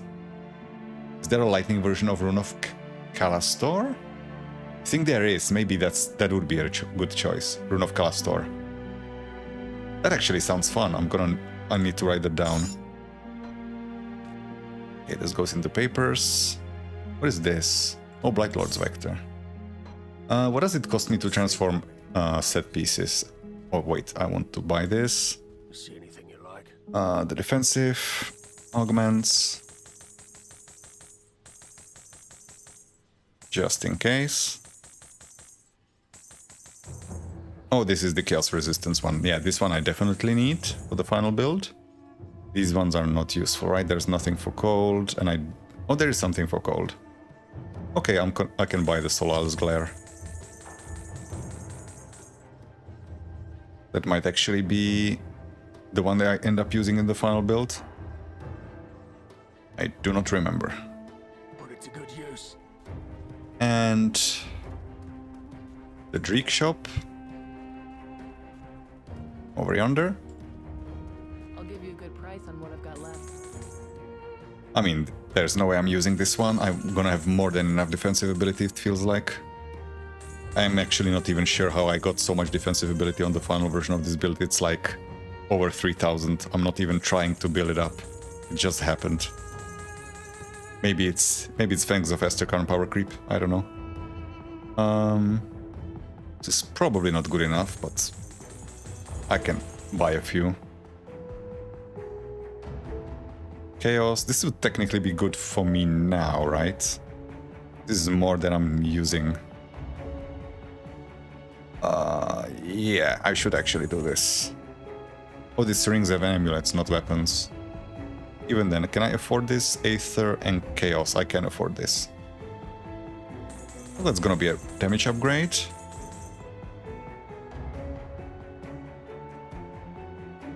And there's one for weapons as well. Yeah, so I want those for now. A slight upgrade, but every little bit helps. This would be potentially for the finished build as well. Okay, I'm gonna apply the augments while I have them. So this goes on my one-handed weapons. Yeah, damage goes up. This goes on my rings. I am not sure why I bought so many of them, because I will not be using these for long. As soon as I find the rest of Ice King, this is going. So that was a waste of money. Okay, what does it cost me for the transformation to a different piece of a different set? That is a lot of money. And that's even worse, because a random set costs me lotuses. Yeah, I would be able to do this 10 times. There's no way I'm hitting Ice King that way. Bring me back something interesting. Let's blow this up. Out of spite. Didn't even get me aspect of Baroness. Bring me back something interesting.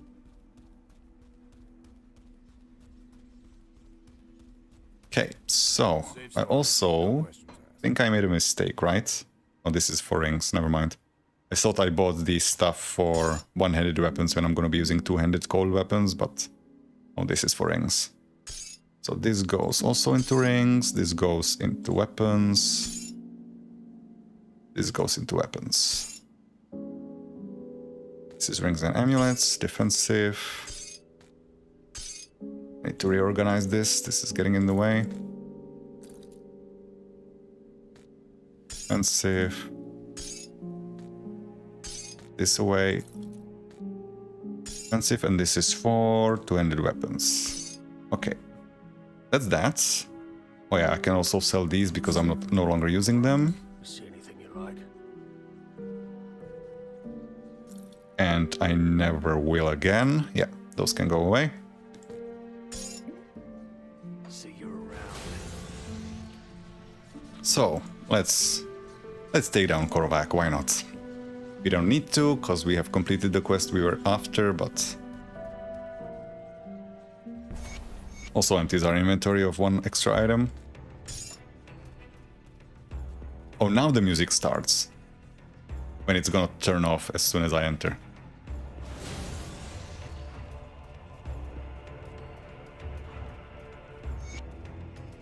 After all these centuries, the usurpers dare not even show their faces? Hello, Korvac.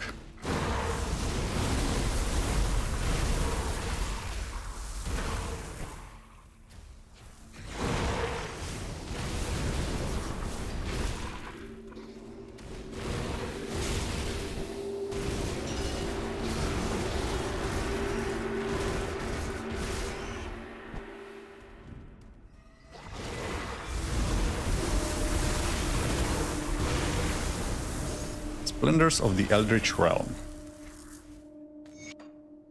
To behold the realm of the Eldritch Sun is a blessing unto itself. To be granted the honor by the Divine himself is another matter entirely.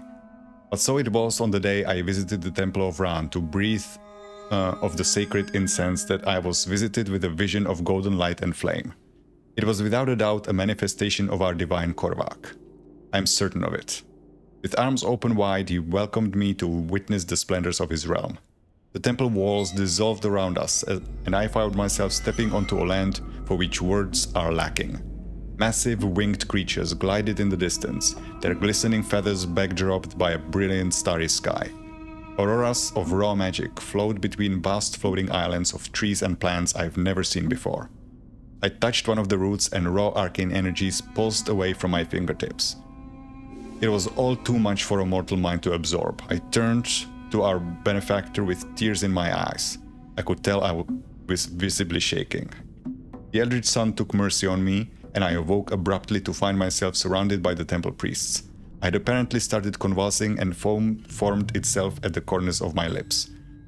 The priests placed some herbs beneath my nose, which they say was what allowed me to awaken again. I told them that could not be true, as I was visited by the Eldritch Sun himself. I was looked upon as a madman. Why would I, of all people gathered at the temple, be granted such an amazing sight? For that, I do not have an answer, but I cannot deny the gift I was given, even if the envious are in denial of its magnitude. I mean, he wasn't wrong. Otherwise, why would the paper be here? So I'm questioning why Korvac would bring him here.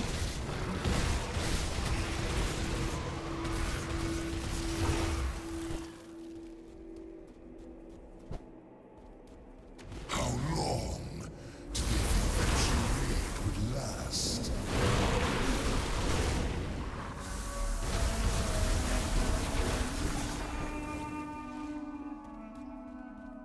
can open a rift here, so I'm gonna do that before I enter the boss fight. Because I'm not sure how well that's gonna go for me. Korvac is probably the strongest enemy we've faced so far. Stronger than Nemesis.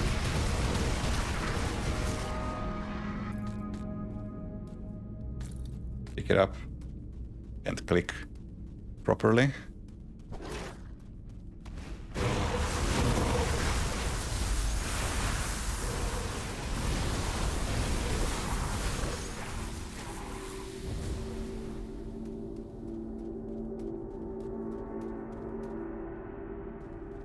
Ah, this terrain is difficult to navigate, it's too dark.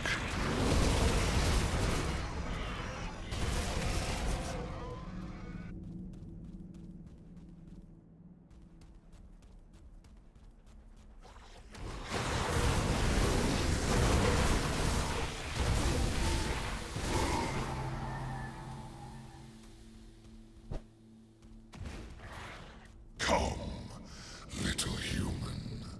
I'll make this quick. Please don't. If you would be so kind, but who am I talking to, right? You're not kind.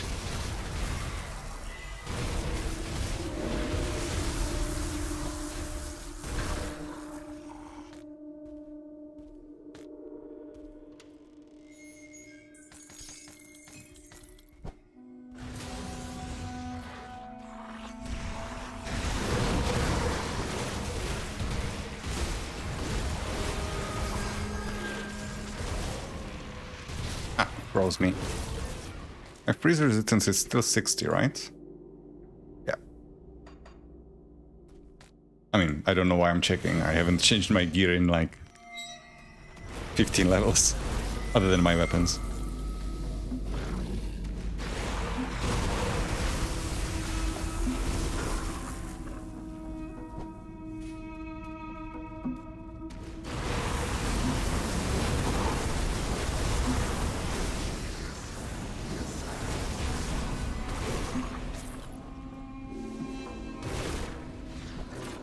Alright, let's be having you.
Think you...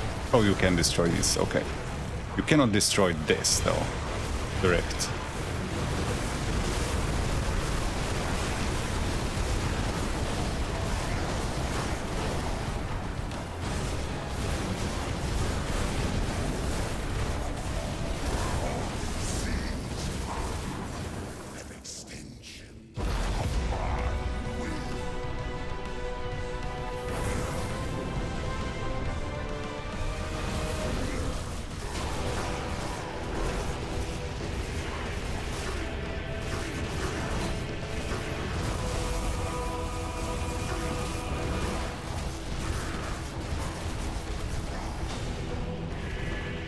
Oh shit.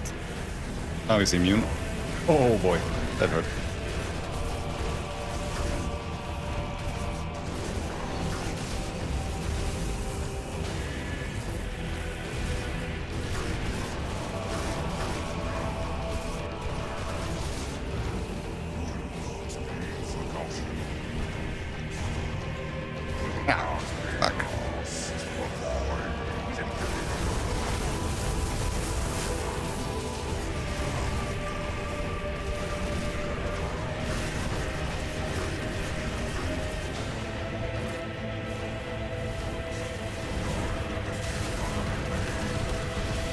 Ooh, that almost killed me.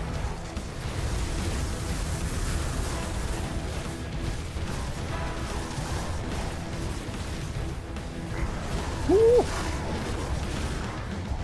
Stop delaying the inevitable.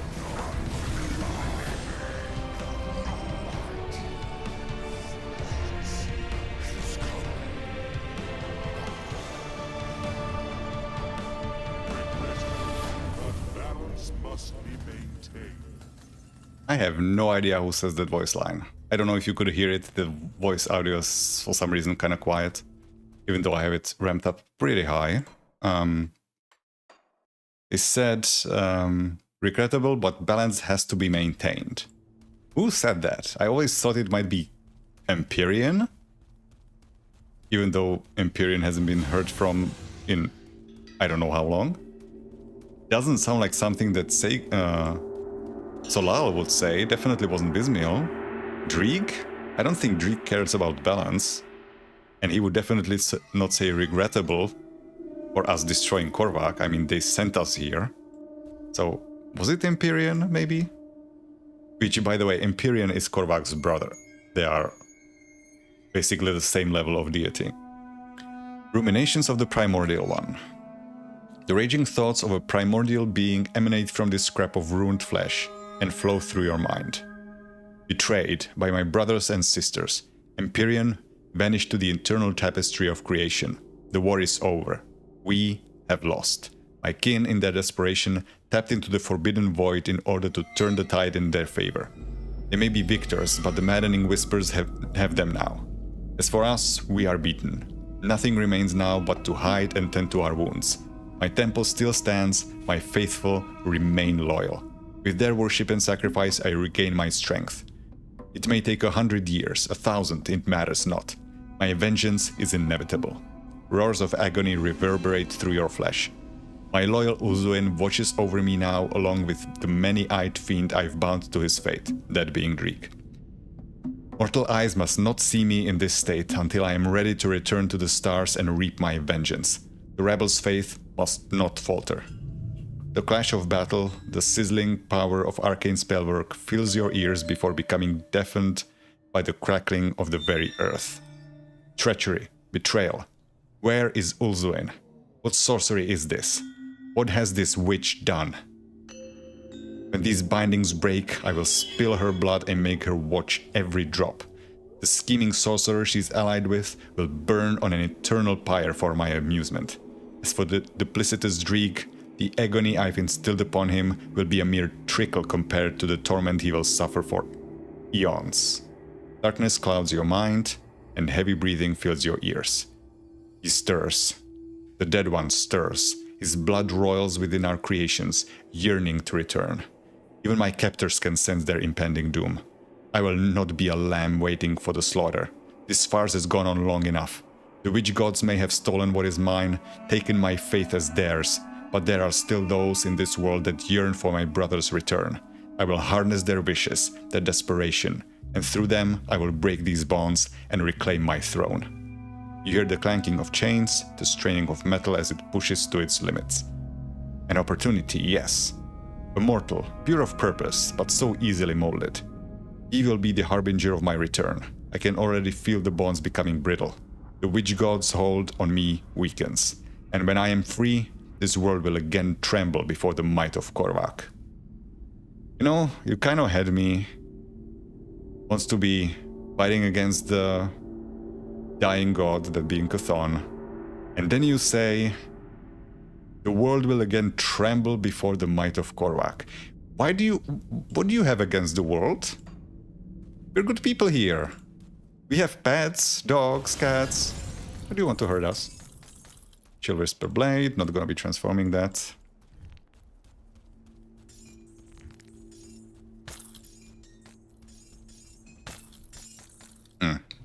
No print of the blue variety, unfortunately. Not that I expected to find it here. Okay, so that's the expansion done. I'm gonna go back, hand in the quest. Notably, none of the representatives of the witch gods are here. They're not here, and they're not in the Vanguard either anymore. They just disappeared. Korvac's anguished cries have echoed across realities. Have you seen Basila? I am afraid not. I presume she had to do something on behalf of Bismiel herself. You presume to be the emissary of the Three, and you do not know? Who am I to question the will of the gods? Who are you to question them? Well, Korvac is no more. His cult has been crushed. Even now, his scattered followers are being hunted down and eliminated. The forgotten god will soon be a distant memory. Without a vessel, his powers will wane, and he shall fade into nothingness. Never again will the people of Cairn have to fear for their lives at the mercy of Korvac's fickle temper and destructive malevolence. Lies. Know that the witch gods are grateful for your sacrifice, even if they do not thank you in person. Wherever your journey leads next, their eyes will be upon you. Here, a prize from the gods themselves. Korvac said the Eldritch Realm was his. Why? Do not think to believe the snake tongue of that being. It spreads naught but lies. The Eldritch Realm is the domain of the Three, now and forever. Sure it is. How old are you exactly? That's a weird question. Out of the blue? Let us just say that I was once a young priest in the service of men here, believing myself righteous.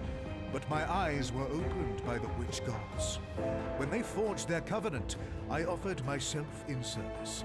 My actions saw the cults flourish beneath the Empire's gaze. For my accomplishments, I serve unto eternity.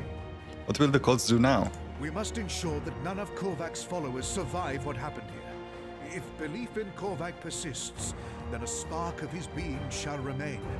We must snuff it out while we can. But you said he will never again be a threat. Korvac will never again be a threat of the magnitude we faced this day. That I promise you. Without a vessel to contain his primordial form, his powers will wane. And should he ever hope to return to Cairn, the witch gods will see to his demise. But if he is truly forgotten, then he will be no more. Now, this leaves us in an interesting spot, because it's not entirely clear. The witch gods were using Korvac as basically a battery, right? Why would they imprison him if they could kill him, right? They're, as far as I know, or as far as I understand, they were basically stealing his power and using it for themselves. If I destroyed Korvac and kind of scattered its essence, can the witch gods even tap into it?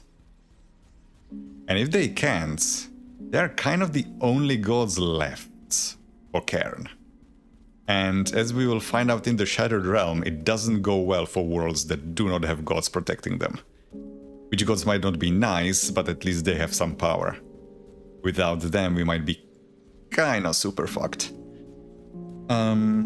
Now, I think, since I'm here, I might as well, I have about an hour to go, slightly less. I think I might be able to finish the Tomb of the Heretic.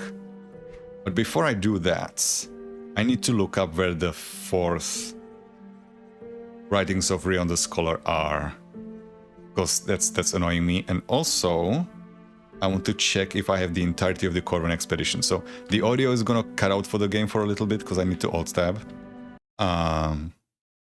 But this shouldn't take long. So, Corvan expedition, Grim Dawn. For an expedition, that's the first entry. I want to see where all of them are. Is there no guide for that? Come on. Seriously? First entry, there is 2, 3, 4, and final entry. I have 1, 2, 3, 4, and final entry. Okay, so I have those. Where is Writings of Rion the Scholar number 4? Done. Writings of Rion the Scholar part 4. 4th entry is in Remnants of the Corvan City. Where exactly? It doesn't say. God damn it. I need to look up the Grim Tools map. Grim Tools... World map? Shout out to Grim Tools. Remnants of Corvin City. Okay. Writings of Rion the Scholar, that's Jaren's travelogue. Missing shipments, I read that. Where the hell is it? What is this? Writings of Rion the Scholar, that's 6th entry. That's not what I wanted. Final entry of Corvin Expedition. It's right in front. Come on. Can I go there from this access point? I don't think I can, right? If I go from Tomb of the Eldritch Sun, I can't back out, can I? No, I can't. I have to run the whole distance. Piece of shit.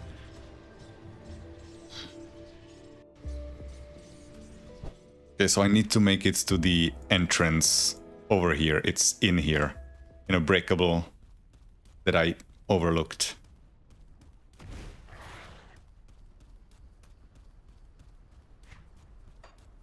And I was so diligent.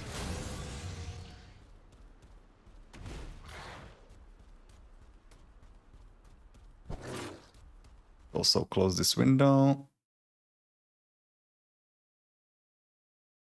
So I can watch the... Okay, the live feed is... Okay.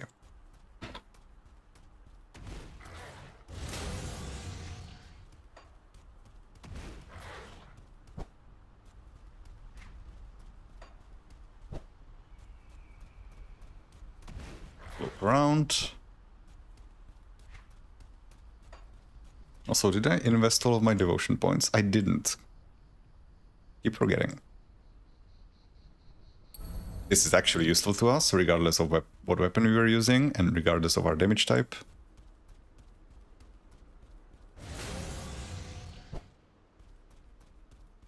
And I did respect the... Yeah, I did respect the points in red. Down we go. It's... Oh, come on, it's in this urn. I was here, I even opened the chest next to it. Ah.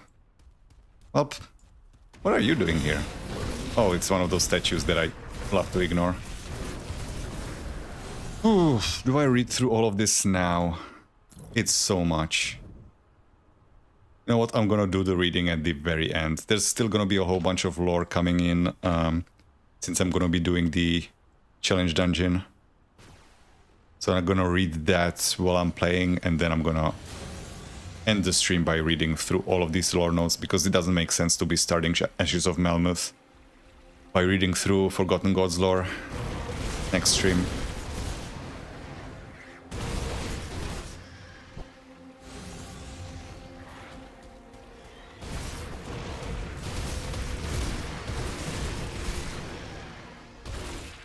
Should also empty my inventory, because once I enter, I cannot exit, and I cannot sell anything inside. Jarlin's Scars. Do I already have Jarlin's set recipe? It is gonna be probably my Thane build, I think, or my Primalist, or my first attempt at those class combinations. Okay, drop me an Ice King. Come on. I can smell it.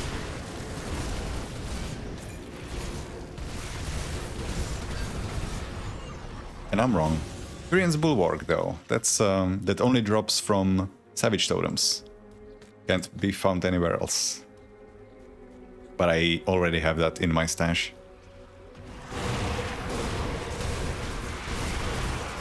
Just realized, actually, Hyrion's Bulwark might be an interesting item for Berserkers. It even has +4 to Rallying Cry. So, the thing here is that it gives you granted skill, which has a pretty solid amount of damage on it. Now, yeah, it is a tri-elemental skill, which Berserker doesn't really support. But if you combine it with, I don't know, Inquisitor, That sounds like a terrible idea, actually, because you will be playing a melee Inquisitor. But it has elemental resistance reduction, and you would basically be using your onslaught stacks specifically for Hyrion's Claw. Or is it Hyrian? I don't know. Because that is a lot of damage over time that you would be boosting up with your onslaught stacks. That could be a fun build. It's also just a fascinating item in and of itself because it's a Nightblade Arcanist Inquisitor shield. Nightblade and Arcanist are not exactly the classes you would think of as a shield-based build. And neither is Inquisitor for that matter. Not that there aren't exceptions, but it's not like the most natural combination.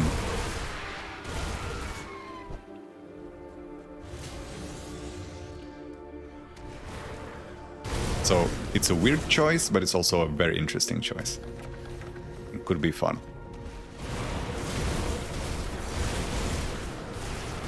Unfortunately, it blocks one other very interesting tri-elemental Berserker and Inquisitor item. There's a two-handed spear that gives onslaught. To us report page 2. Why am I getting page 2? I already have page 1. I have to us travel log page 1. Am I missing something? God damn it. I have to look up where page 1 is. Maybe it's inside.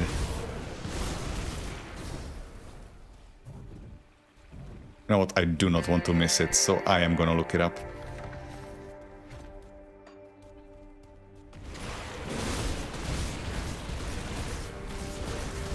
Give me just a second. Tuhas report. Page 1. Grim Dawn. Tuhas report, page 1 is... in the Lost Oasis inside a breakable urn immediately after the entrance. Ah, damn it, I missed it. It must be somewhere up here. I thought I broke everything. I guess I didn't. It's actually easier to port.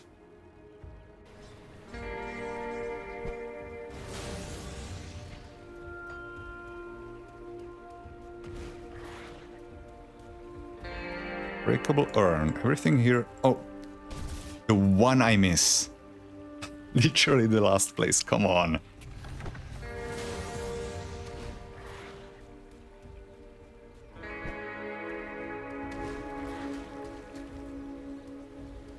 Okay, port back to where I came from.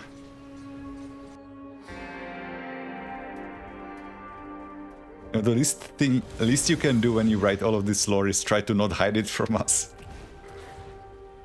It's mean. Tomb of the Heretic.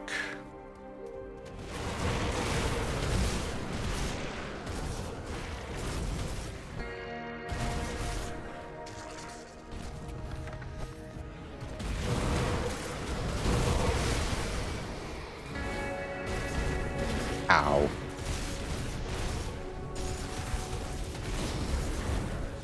Again, this goddamn damage over time effect.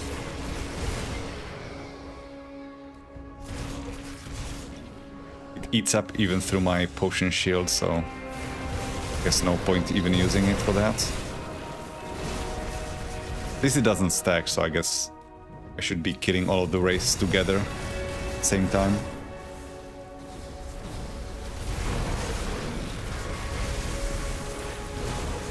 Got the healers. That hurt. That's my ghoul. What is the damage?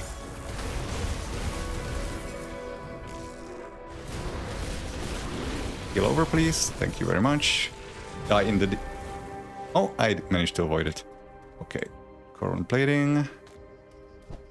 There's another devotion shrine in here.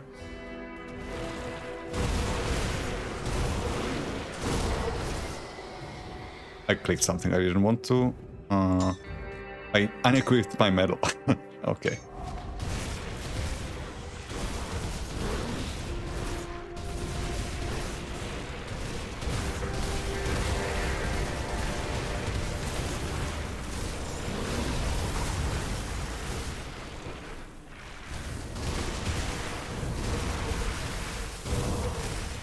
we go. This is just defenses, right? 8% health. We like that. Our health is kind of bad.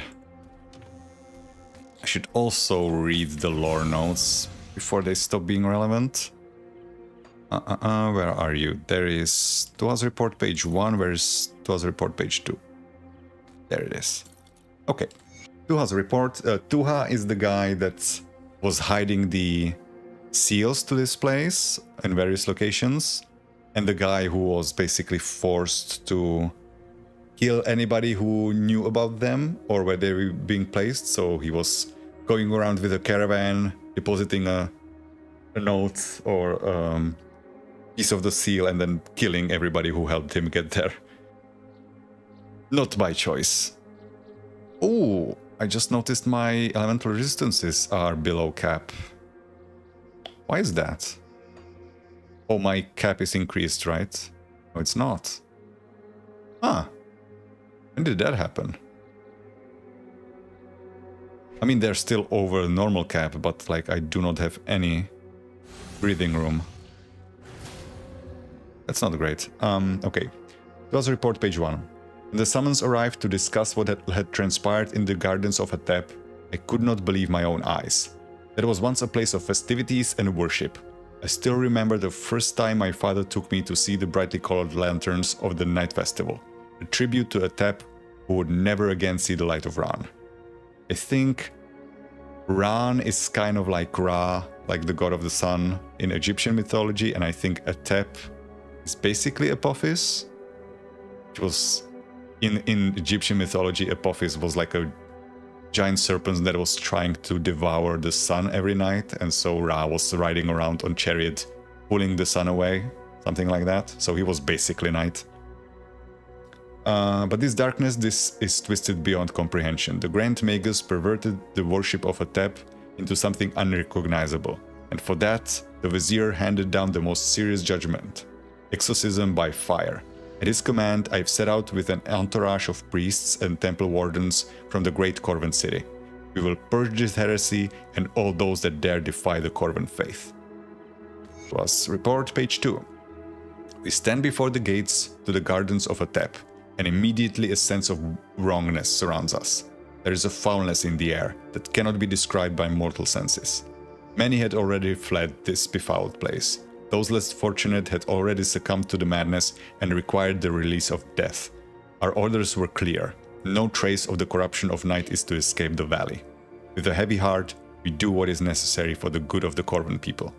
The closer we get to the court of the Magi, the stranger the sights become.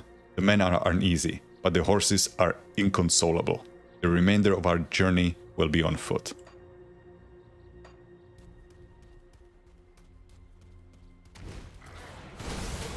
I'm not gonna point all of them out, but there is going to be a lot of Lord of the Rings references coming up in this quest line. I already mentioned some of them last stream, but there's a whole lot more where that came from. Mage Slayer, again. Nice to be finding set pieces, but would be nicer if we are finding the right ones. So far we are 1 out of 4 still.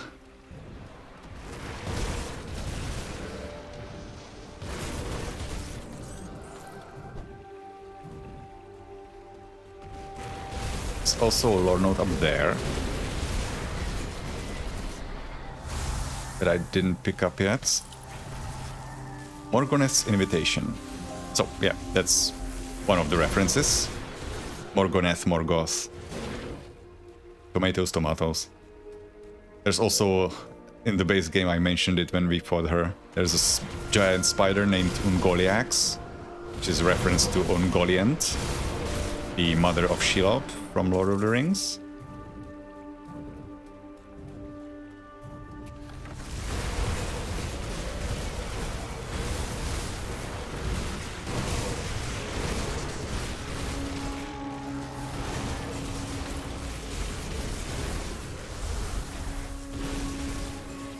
Okay, that's clear. There's a lore note. There it is. Morgoneth's invitation. The Grand Magus sure has a way with words. I fear that I am merely caving to his flowery speeches and excessive flattery. But if 6 others had already joined him in this endeavor, then there must be some merit to his pursuits. His methods have always been unorthodox, for lack of a better word. But if we are to topple a system that's been in place for centuries, perhaps unorthodox is exactly what we need. I too tire of the chokehold of the Corvan priests. I too tire of the chokehold the Corvan priests have upon the study of the vast celestial veil. I think they often forget they are not gods. What gives them the right to judge us for wishing to know more of our makers? Do they fear what lies we may uncover? And now, with rumors of the Temple of the Eldritch Sun growing cold, perhaps we are at the precipice of change our stagnant society desperately needs. The prospect of being part of the push over this veritable edge has my spine tingling with the possibilities, Magi or Risia. The numerous mentions of the Temple of the Eldritch Sun growing cold is either the Eldritch Sun or Korvac leaving for the war with Chthon, or maybe him weakening as a result of the war with Chthon. One of the two. Not entirely sure which is which. Morgoneth's Lessons, page 1. Spoiler alert, I already mentioned it, but there's gonna be a lot of lore in here still. Morgoneth's Lessons, page 1. Brothers and sisters of the moon, I implore you to listen. Like me, you surely fear the absence of the Eldritch Sun's warmth upon our lands. The priests may deny it, the vizier may create spectacles upon the temple steps, but we all know the undeniable truth. The Corvan people have been abandoned before the vastness of the celestial veil by an uncaring god. But will we stand idle as our enemies encroach upon us? Of course not, brothers and sisters. We are the Corvan people. Our steel is mighty, and our knowledge of the arcane is without compare. Join me in the gardens of Atep. Let us cast down the shackles of the priests sitting upon their golden thrones in Corvan City. We will carve a new future from the tapestry of fate, one forged by our own hands and not by the whims of fickle gods.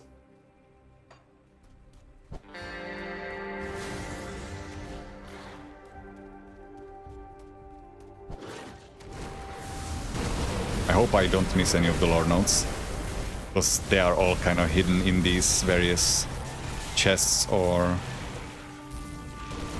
urns.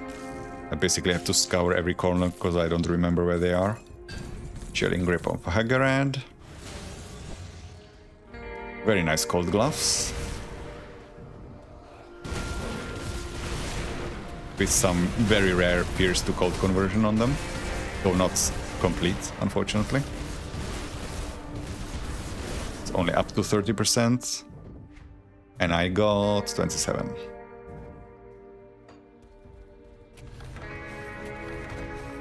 Why do I keep stepping near these statues? Aspect of Baronath. Everything's turning up Millhouse.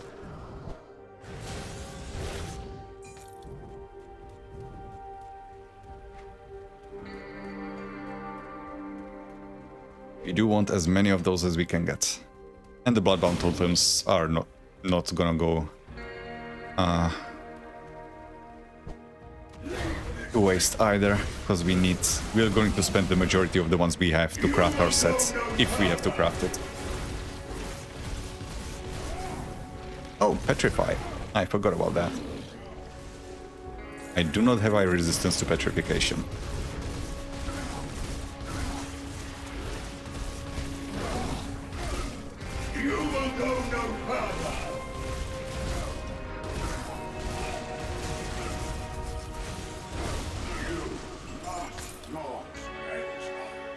Thinking I should maybe fix my elemental resistances before I go in. Unfortunately, I cannot buy the ideal elemental resistance augment because I am not yet far enough in Ashes of Melmoth. There's the Witch's Coven sells a plus 9% elemental resistance augment for armor. Oh, no. I reactivated this sorting auto sort button confirmation because I accidentally press it all the time. Good thing I did. Okay, so what's best option do we have? We have fire and lightning, and then cold and lightning somewhere, right? Or cold and fire. Cold and lightning, okay. So we can use these to kind of simulate that. We do not even have augments here, so yeah, let's do that. Wait, my acid res is down. When did that happen? Oh, because I replaced some of the weapon augments and they had resistances on them. Okay, I need to fix that as well before I go in. Even though acid is not gonna be important where we're headed. Pierce. Do I need Pierce? I do not need Pierce. So this is outdated. I need the fire fixed. I should get more than that because there might be some resistance reduction I'm not aware of. So I'm gonna do this.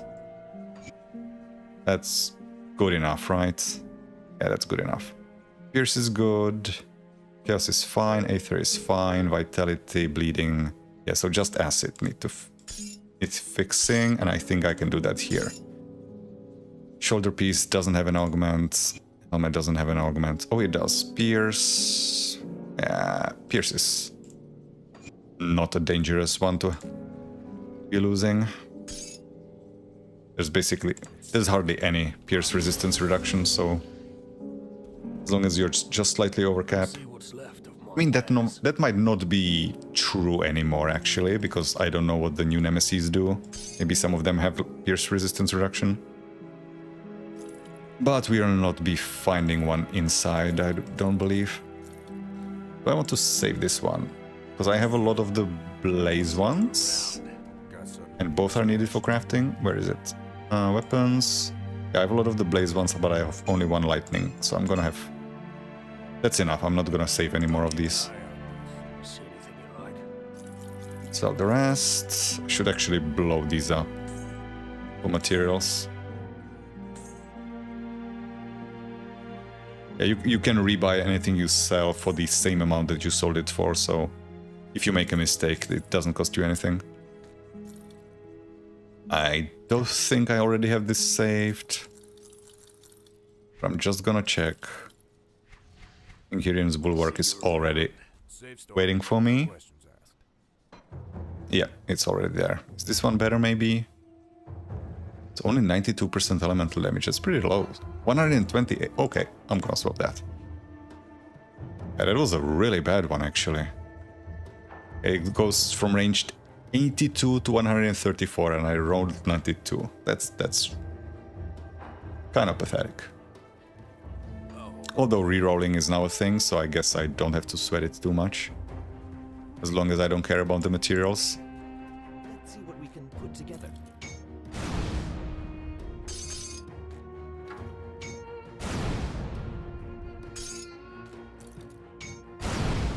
Ancient Heart. These are some really bad yields.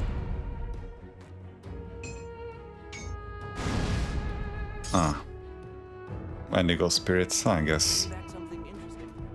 Could have been better, but... Oh, before I go in, should I show the secret quest? Nah. I'm probably gonna leave the secret quest, just showing the secret quest for the start of next stream. There's no way we're beating the boss inside. So I'm just gonna show how to get there. And actually something relevant to that is gonna be inside here as well. The secret quest has actually changed since I last did it. So some of the information may be slightly outdated.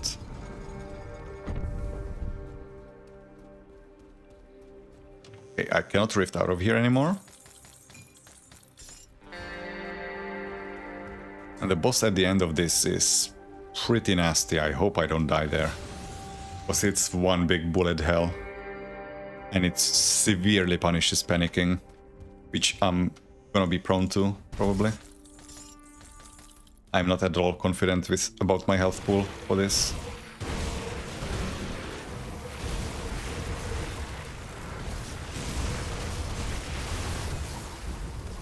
There's another lore note, Morgonet's Lessons, page 2.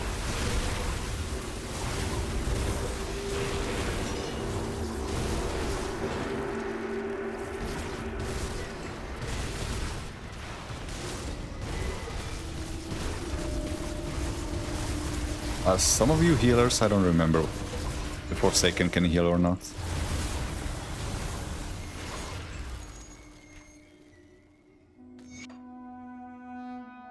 Morgona's Lessons, page 2.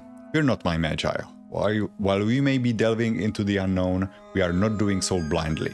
Here within the Gardens of Atep, the iris of night offers us a glimpse into the tapestry beyond. Watch as the stars dwindle and fade at its edges. Witness as the insatiable darkness eats away at what the gods have wrought. That, my friends, is true power. The power to unravel even the will of the gods. This is what we seek, and what we will learn to master. In that, I will be your honored guide. I've peered into its infinity and know how to navigate its pitfalls. It is only natural to fear this emptiness, this absence of all things, but if you give yourself fully to unraveling its secrets, we will surpass even the gods the priesthood claims to speak for. Do not mistake my enthusiasm for rash action, however. It is imperative that we proceed with caution, not just for the integrity of our spellcraft, but to shield ourselves from the prying eyes of the priesthood. So that each of us knows we do not stand alone, I have forged 8 rings. More Lord of the Rings references. These jewels not only serve as a symbol binding us in this conclave, they will ward us against unwanted attention from our plane and the one beyond.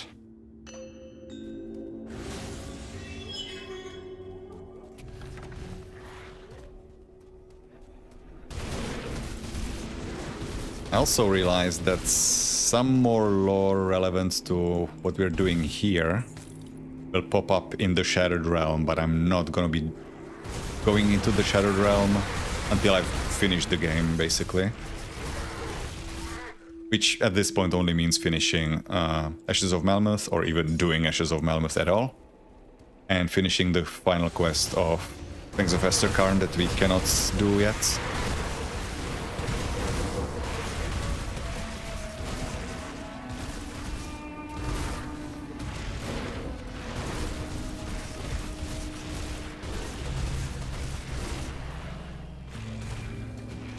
I didn't even check the modifications up here, but this is not the time to do it. We have a sign of hunger on our ass.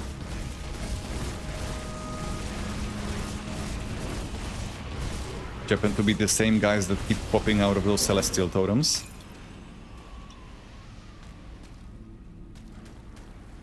There is a hidden area inside here. Only hiccups, no lore. What did I just... Didn't I have another lore note? Oh, these are all sorted. No, I guess I didn't.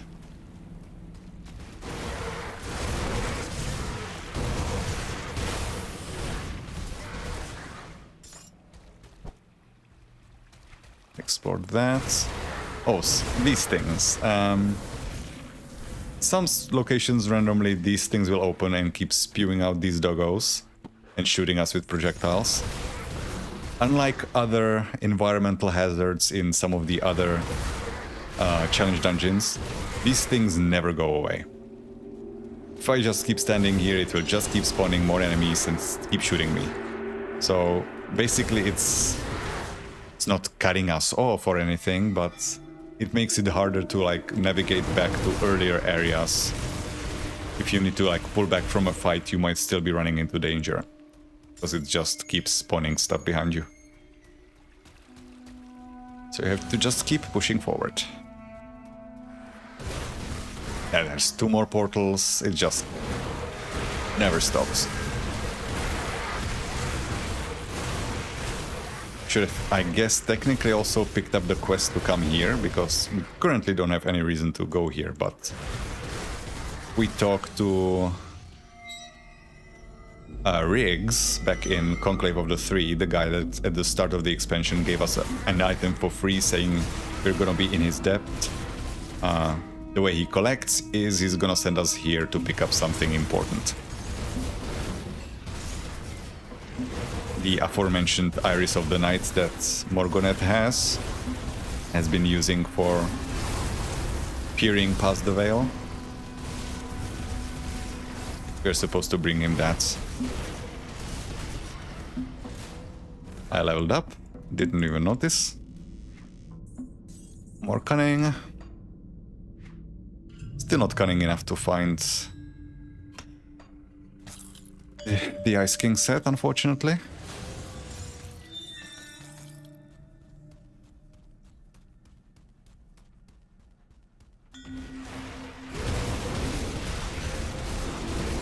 I was hoping to have it this stream, but all I've done is blown through a bunch of resources and didn't get it yet.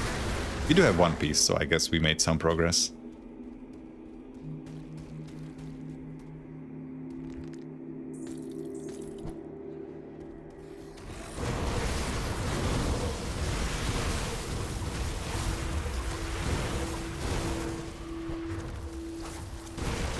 Another one of those portals.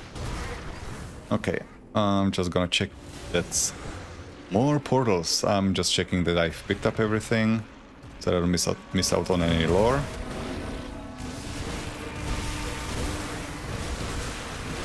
I'm not a huge fan of the damage that I'm taking in here.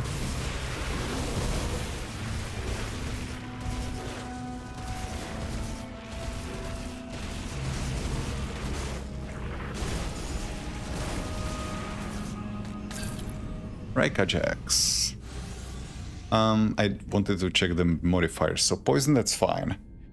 The casting speed and cooldown reduction very much isn't fine. That's gonna hurt. And we have increased max resistances, so I guess good thing I fixed my elemental and acid, because that's gonna be a big boost to our survivability. Even though I just complained that I'm taking a lot of damage, so I guess it's not helping that much. Fire, bonus fire damage doesn't matter too much. So it's just some damage over time. And the cooldown. The cooldown is a bigger issue.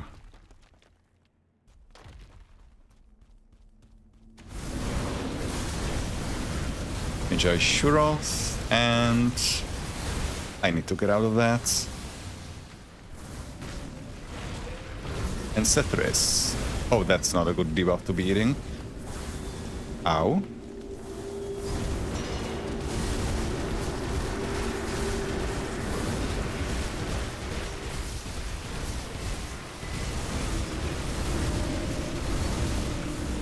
I'll stand in the rock hole.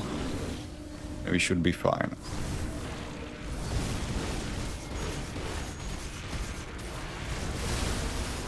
Did you just throw a TSS on my head? I think you did. Ow. Okay, don't stand in the rocks again. Come here, come here, come here. I gotta admit, I'm kind of scared of you because you're physical.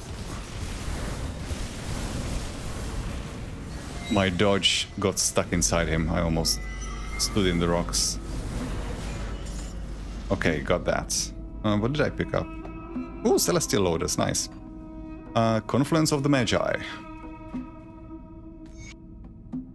The world around us is a lie perpetrated by the evils of the priests. We alone stand as heralds of truth in a shattered reality, science of eternal night.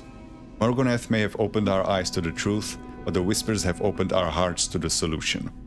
It rides outside and within, the black tendrils of eternal night cradle the unmaking of all. The flutes of despair sing their chorus, and we alone dance to their blissful tune. The betrayers come for us now, but they have not yet seen the beauty of the abyss. But they will. They all will. Even as the end to our mortal forms rapidly approaches, the whispers of Morgoneth emanate from within our minds. We were deceived, for in the forging of the rings, Morgoneth told but 7 lies. More references. His ring was made to be above all. He is the prime, the one to bring us all to the abyss, and the one who will bring us back. In the darkness bind them? Anyone? They come. They come. Let the chorus of unreality begin. Let them hear the whispers too, for in the end of all things, only nothingness remains. And we even dropped one of those Magi rings. So each of these Magi, 7 of them, we always spawn two here, and it's completely random which ones you get. And they have a chance to drop these rings. So these rings are a pain in the ass to farm, because you only spawn 2 Magi out of 7, and they don't always drop their ring.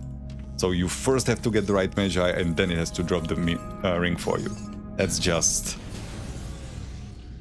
RNG on top of RNG, but thankfully it has since been buffed. When it was released, it was really a pain in the ass to farm, but since then the drop rates have been improved.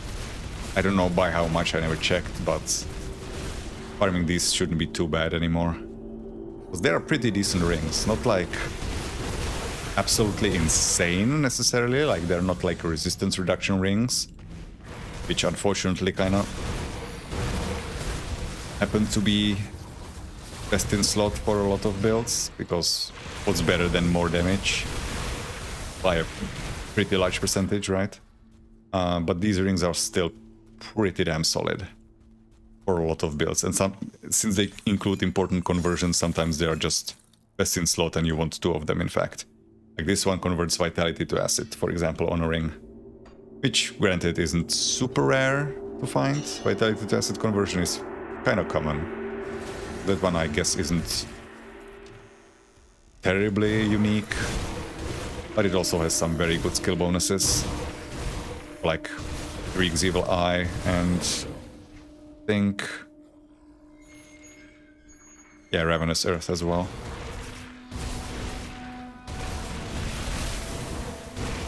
It just so happen to be two skills that can very much use vitality to acid conversion.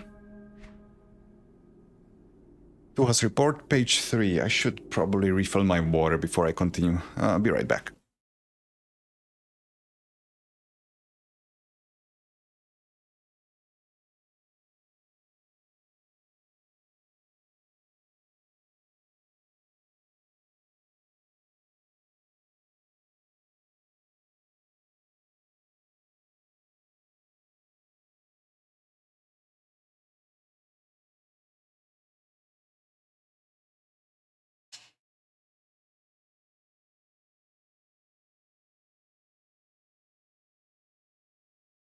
Alright, Tuha's report, page 3.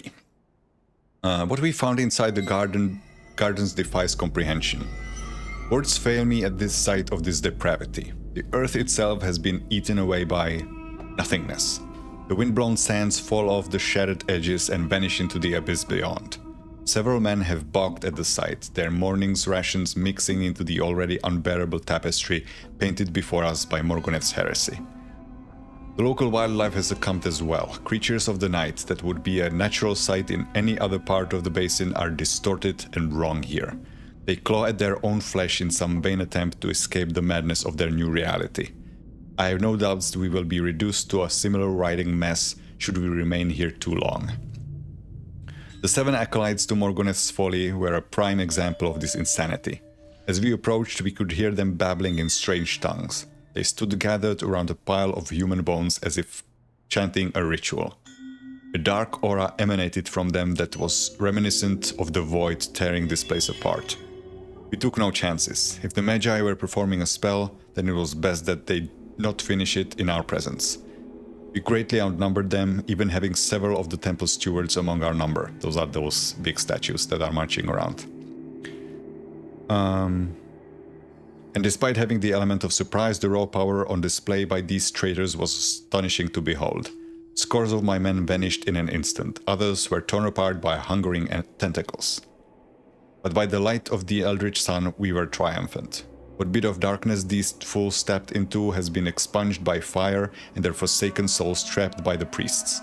They will know no rest. Death will offer them no release from the nightmare they had created. While this small victory brings what remains of us some solace, we all know that the greater threat still awaits deeper inside the realm of night. The Grand Magus Morgoneth still stands. I question the wisdom of keeping these Magi technically alive, I guess trapped in here, but surely they can make more of a mess than if you just killed them, right? It's not just me that finds these sorts of elaborate punishments just an opportunity for the bad guys to do more bad things. Ah, more portals. No point killing that.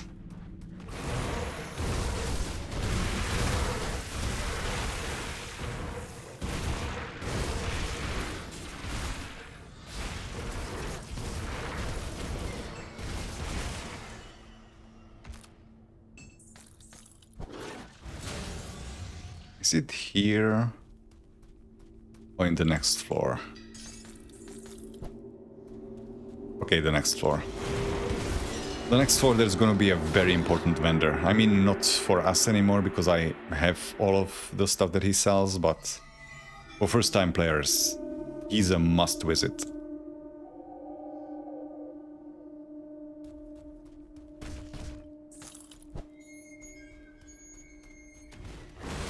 Oh, these are new.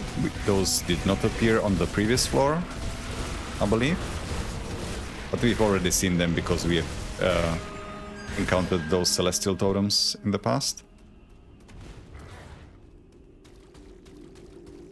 If, by the way, if we find one of these here, I'm not even sure I would be brave enough to open it, because I really don't want to die before I get to the end.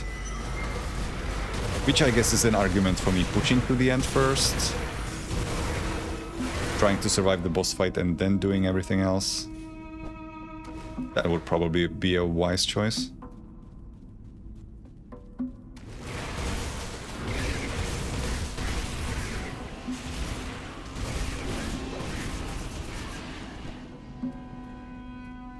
Then again, from the other perspective, should maybe try to do everything else here in case I can't do the last fight because I died there. Because then I wouldn't collect all of the lore that's in here. Did I almost just die from something? So my health jumped strangely low. Also, I'm kind of... Nope. I'm also kind of forgetting... Where am I getting the percent heal from? What is proccing the heal? Oh, it's Avatar of Mercy, right. Yeah, 50% health restoration. Okay. This is the way to the challenge area, I guess, is the best way to describe it. I'm pulling one of those Scions of Hunger again. I am not confident about fighting those. And these petrify guys at the same time.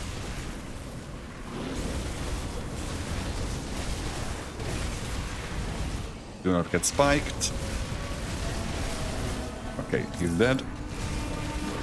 So these Signs of Hunger are the only place, or Signs of Famine I guess, where you can farm the Morgoneth set. Or actually, even pieces of Morgoneth's equipment that aren't part of a set, because apart from the 4 pieces of this, there's also boots and pants. And those only drop from these Scions. So we already found one. I already have the sets on one character, but I might save a duplicate. The Darkness Writhes. That doesn't sound good. By the light of Ran, by the waters of Ayana? Wait, Ayana, wasn't that the wife of Horan? Let me check.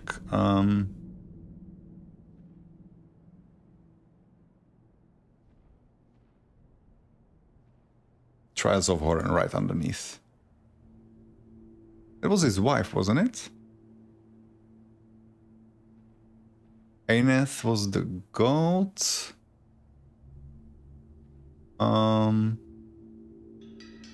Yeah, Ayana.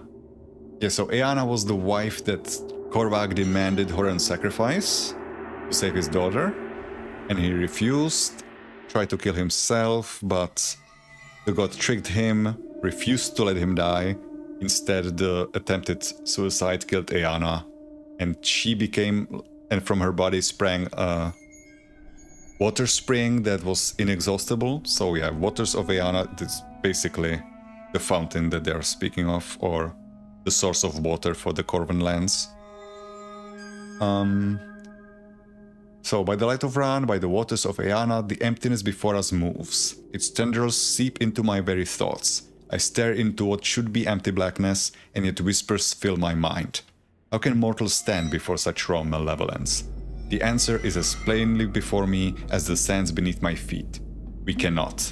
The abyss is inevitable, terrible, and yet beautiful. At first I was terrified of its portents, but my eyes adjusted to the nothingness.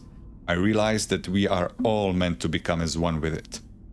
I teeter on the edge of the cobblestone path, and I no longer fear what awaits all of us, even the gods. I go now to my destiny. Nihilism at its best. Do I risk this? Or do I try to kill Morgoneth first? I think I'll try to kill Morgoneth first.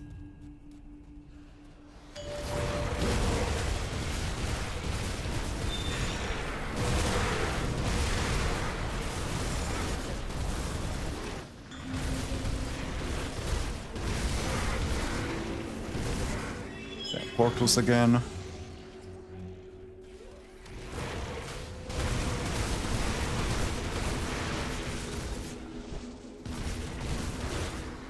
If I fail to do the challenge of the chest, no biggie, but if I fail to kill Morgoneth and pick up the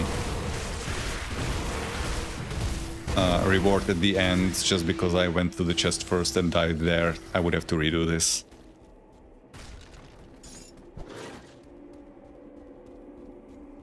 So, about that vendor I was talking about.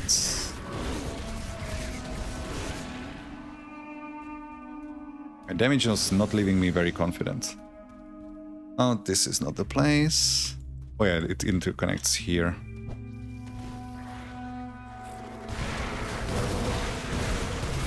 Oh, there's another Scion.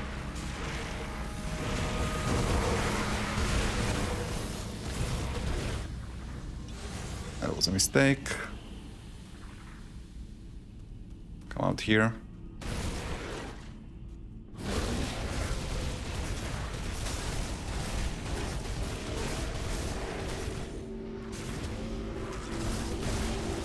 Okay, it's fine.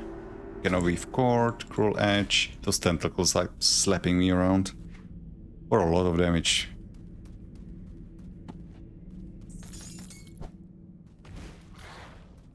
This looks like an area you should be able to walk into, but I don't think it is.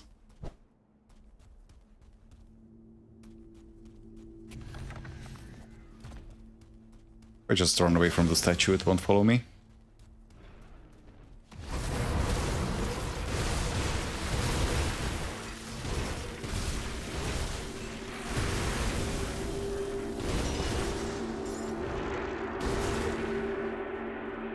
Okay, everybody's ignoring me, so I can talk to this guy. So this guy, apart from selling monster infrequents that you find in this expansion, I'm gonna check if he has a double rare maybe, but oh, he doesn't.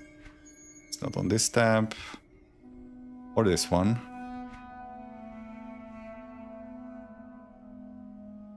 Oh, okay. The important thing here is I can buy this. These things, conduits.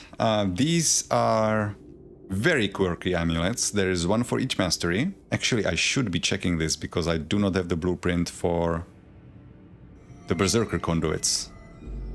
So no, I was wrong. It is actually relevant to me as well. I can check back here again because his inventory will reroll if you get far enough. Yeah, these are affixable. Like when you look at the amulet on its own, doesn't seem anything special, right? Just +1 to all skills in a given mastery and some random stats.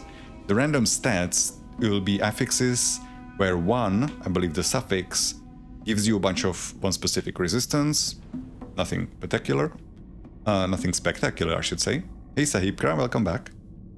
And the prefix gives you a unique modifier that is only available on the conduit.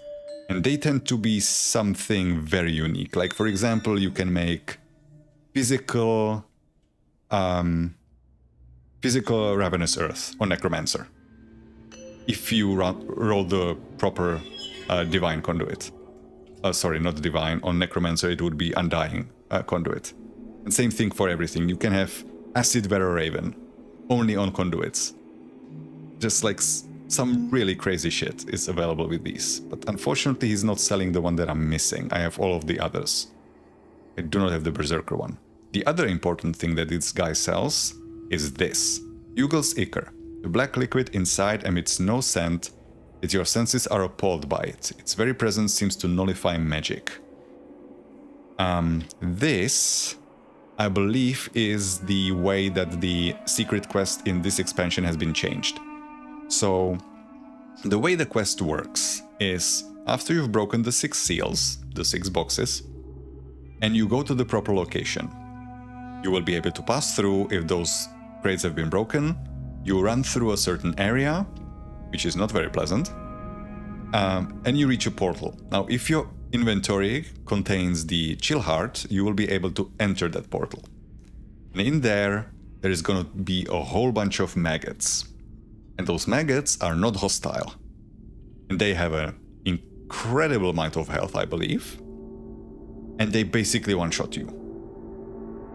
And what you're supposed to do is find one particular one that has much less health than all the rest. So you basically have to look for the one, you have to turn on health numbers on your UI, find the one that you need to kill, and touch none of the others. And I believe when you kill that one, the others will turn hostile, but after that point, a portal will open that you can enter. Because with the addition, I think it was one of the previous patches, like 1.2 or after that, your buffs are always on. You cannot turn them off. So if, let's say, you're playing Nightblade and you have, it's not Night's Chill, a Veil of Shadows, which deals area damage around you.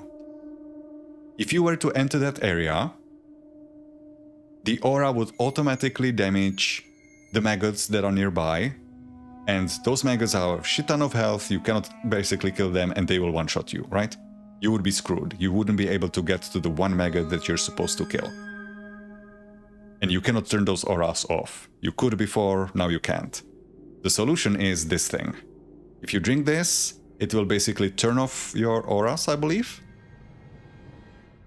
Or at least stop them from doing damage to those maggots. I'm not entirely sure how it works, because I haven't done the quest since it's been changed. But you need one of these for that objective. So, yeah. You have to stop here, or at least have these in your reserve, a number of them, in order to attempt that quest. Which reminds me, I should probably buy several of these if I want to do this in the future. They're not too expensive, so I might as well stock up.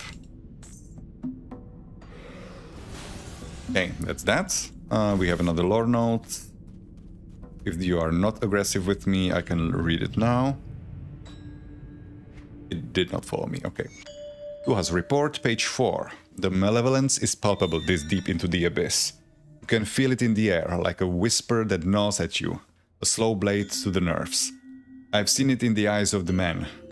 A harrowed look, pale and wide-eyed. Last night the whole of the camp was awoken by a ghastly shrieking. One of my captains was carving his own arm like a meat shank, screaming about the bugs under his skin. Several others had wandered off without a word to their superiors. We never saw them again. Further tragedy struck as we neared Morganeth's foul altar. One of the temple stewards, a mighty construct blessed by the Eldritch Sun, suddenly collapsed as unearthly tendrils wrapped themselves around its legs. Several of my men approached to investigate, only to find themselves at the mercy of our very ally. The steward rose again, but its eyes no longer shone with the brilliance of the temple fire. Instead, they were the black of the abyss, claimed by the foulness threatening to consume us all. Those nearest to the steward were the first to fall, cleaved in two by its mighty halberd. Several more turned to ash when the construct exhaled the void itself. Ironically, it would be the very blessings of the Eldritch Sun that proved the steward's undoing. With a fiery rune emblazoned in the air, I forced the Guardian to the edge of nothingness, and several of our magi blasted it with spells and sent it plummeting into the same void that now controlled it. If such corruption can claim even our mightiest Guardians, then by the light of Ran, we must hurry.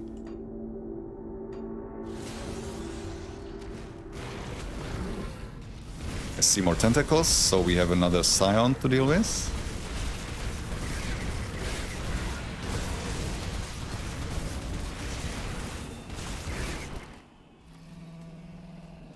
Okay, come out of those tentacles, please. That was a mistimed dodge. I shouldn't. I need to save that one for the big thrust he does with his tentacles, because that hurts the most, feels like. Yeah, this one. He's dead. Is that another Morgoneth piece? Maybe? No, Spark of Ultos.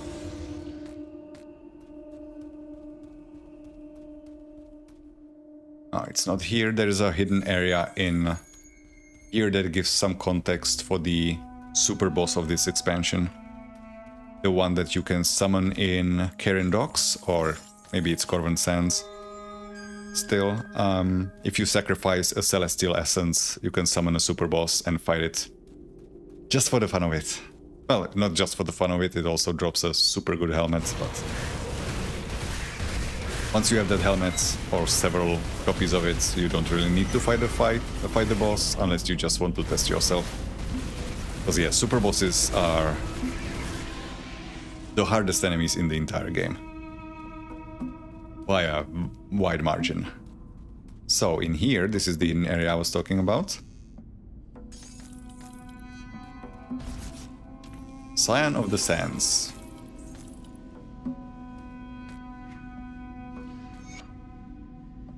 High Priest Tuhas has made the ultimate sacrifice for the safety and integrity of the Corvan faith, but we must not allow ourselves to grow complacent in the wake of this heresy. While the Corvan people may never learn of Morgoneth's folly, the land will not forget the crimes committed against her. The Black Wound festers beyond the barrier, eager to spread its malevolence. This must never come to pass. With the blessing of our elders, I invoke the ancient rites. The infinite Corvan Sands will be called to rise up in defiance of this blasphemy. They shall bear a new guardian, a scion of the sands, that will embody the wrath and fury of the Corvan lands. In this we are united. In this we beckon. Kalagadra, a name which will strike terror in the creatures of night. Actually strikes terror in pretty much everybody. Kalagadra, the scion of the sands, one of the hardest bosses in the game. But I guess maybe not anymore. Since we have a new super boss, the improved version of Mogdrogen. And the Dread, though I guess the Dread isn't that bad. It's actually not on super boss level in my opinion. So I've only fought it with a pet build that kinda doesn't care about anything.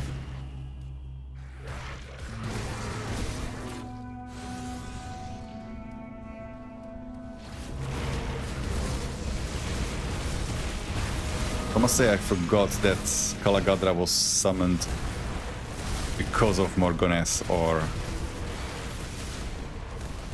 after Morgoneth was defeated. I thought it was completely unrelated to that. That it was some sort of ancient protector that they just chose to invoke to protect Korvac's realm. I was wrong. So good thing I'm rereading these things. I'm sure within a year I'm gonna forget again. I don't do a regular refresher of this lore. Oh, why am I fighting these? They just keep coming. Oh, there's another scion.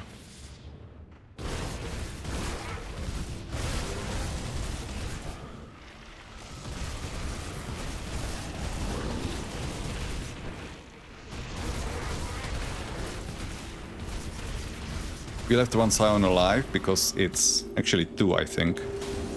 Because they are in the chest area that I skipped for now. Why am I killing these? They just keep spawning.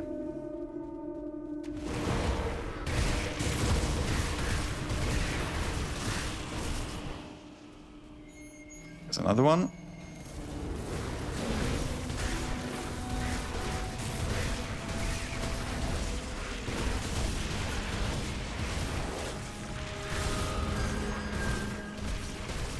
I animated the stupid statue. Okay, he's dead. Statue combined with the scion is a nasty combination because statue has petrification that will keep you in place for the scion to slap you around. Okay, so how bad is Morgoneth gonna be? I am really not liking the health pool that I have for this fight.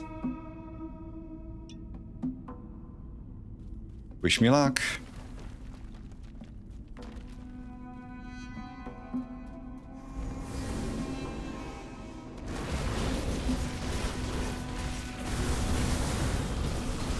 Okay, I should kill the Magi that spawns here.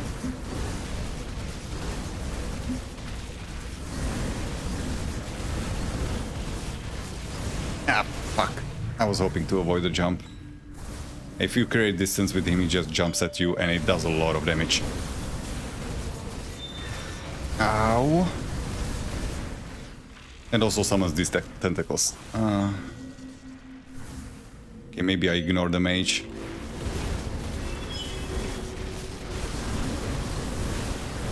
What is happening? Why am I suddenly not life-stealing?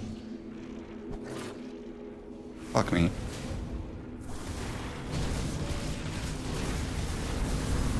And I'm dead. Ah, god damn it. I don't even know what killed me there. That seemed like a normal attack of his. Alright, well, it's gonna have to wait for another time. I can actually at least go pick up the quest for this. We no longer need the seals, we can just access the place now. I'm gonna go pick up the quest for this so that we have it on the quest log for the future. And what time is it? Yeah, I think I'm gonna finish off with by reading the lore notes that I've collected over this expansion so that they are out of my inventory when I start Ashes of Melmoth tomorrow.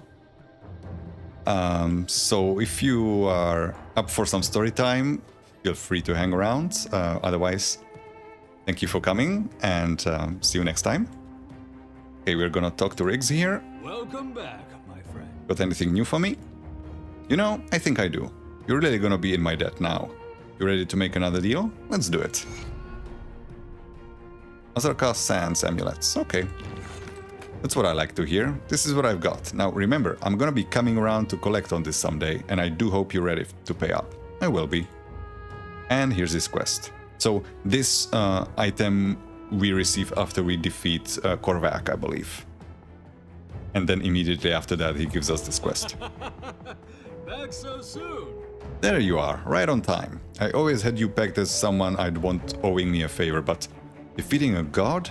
Granted, a famished, tormented god, but a god nonetheless.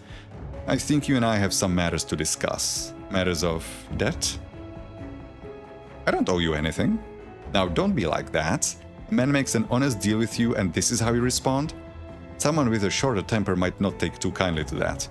But I know you'll come to your senses.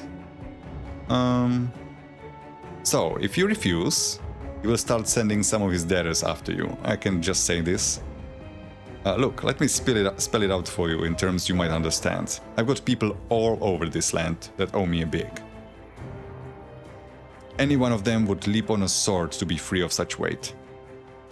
What if I so happen to tell them to return with your head? You catch my meaning? Now, you can have them hunting you down. And basically there are like a number of spawn points, I'm not even sure how many, like 12 maybe, all across this expansion where you will just come across a bunch of guys that work for Riggs that will try to hunt you down. And they are no slouches at all. Like they are player level characters and coming in like groups of 2 or 3. So like they have proper player builds, like you will have a shaman and stuff like that. But if you accept this quest, quite simple really. I've got a word of a legendary relic in these parts known as the Iris of Eternal Night. Couldn't tell you what it does, but when something's mentioned that many times in those old texts, I keep my ears open. While its current location is no mystery, the means to enter it are not as obvious. I know that it resides within the Tomb of the Heretic, far to the north beyond the Valley of the Chosen. But the ancient Corvan people had it sealed away centuries ago, and I'm sure they had good reasons. The only way through is with the Seal of Morgoneth. The texts on that are profoundly cryptic. Here is what I found. So that the darkness of Morgoneth may never know the light of the Eldritch Sun, the way forward has been fed to the devouring sands. Much of poetic nonsense, if you ask me. Well, that's all I can do for you. The rest is up to you. Oh, and take this skeleton key. I have a feeling you'll need it if you are to find this Morgoneth fellow. I've already opened the seal. Well, look at that. Your job's already almost finished. Now, off you go then. get me that iris. Alright, but after that, we are even. Yeah, so now we have the quest to kill the guy that just blasted my face off. I'll get him next time. Well, not next time. Next time I'm gonna be doing Ashes of Malmuth so that I can clear the Asterkarn questline in its entirety.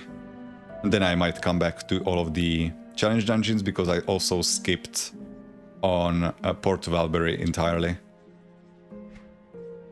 So, now for story time. I'm gonna save up the ring while I still remember, because I do want to save the Magi rings. This is Shuroth, Tauroth, Sethrace, and now we have another Shuroth. Sure, why not have duplicates? I'm gonna sell everything that I don't want to blow up, which will be... Actually, wait, I think I need to save Lokhor, right? Let me check. Lokhor... There is chest... What? How many pieces do I have? Lokhor... That's it. I only have the chest. Okay, I want more. Because I believe you cannot craft this. You have to find it. The rest I sell, except for the legendaries. Those I'm gonna blow up. Reika Jax, I think you can craft this, so I don't want to save that. This is not even great. Yeah, I'm gonna blow this up.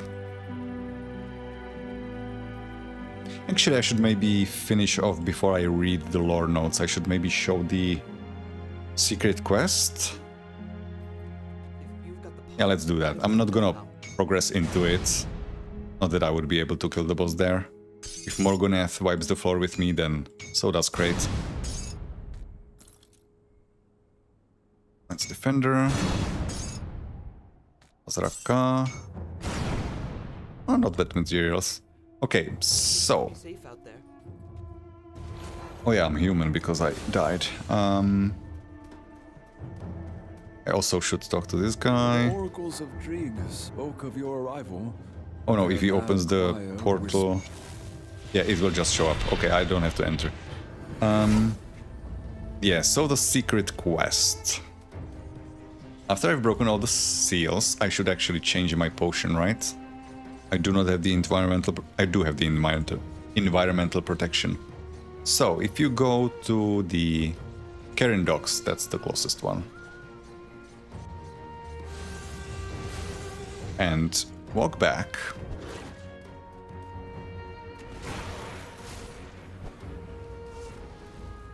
If you come across a monster totem, I'm gonna open it, looking for the set, but otherwise I'm just gonna skip everything. No monster totem, okay.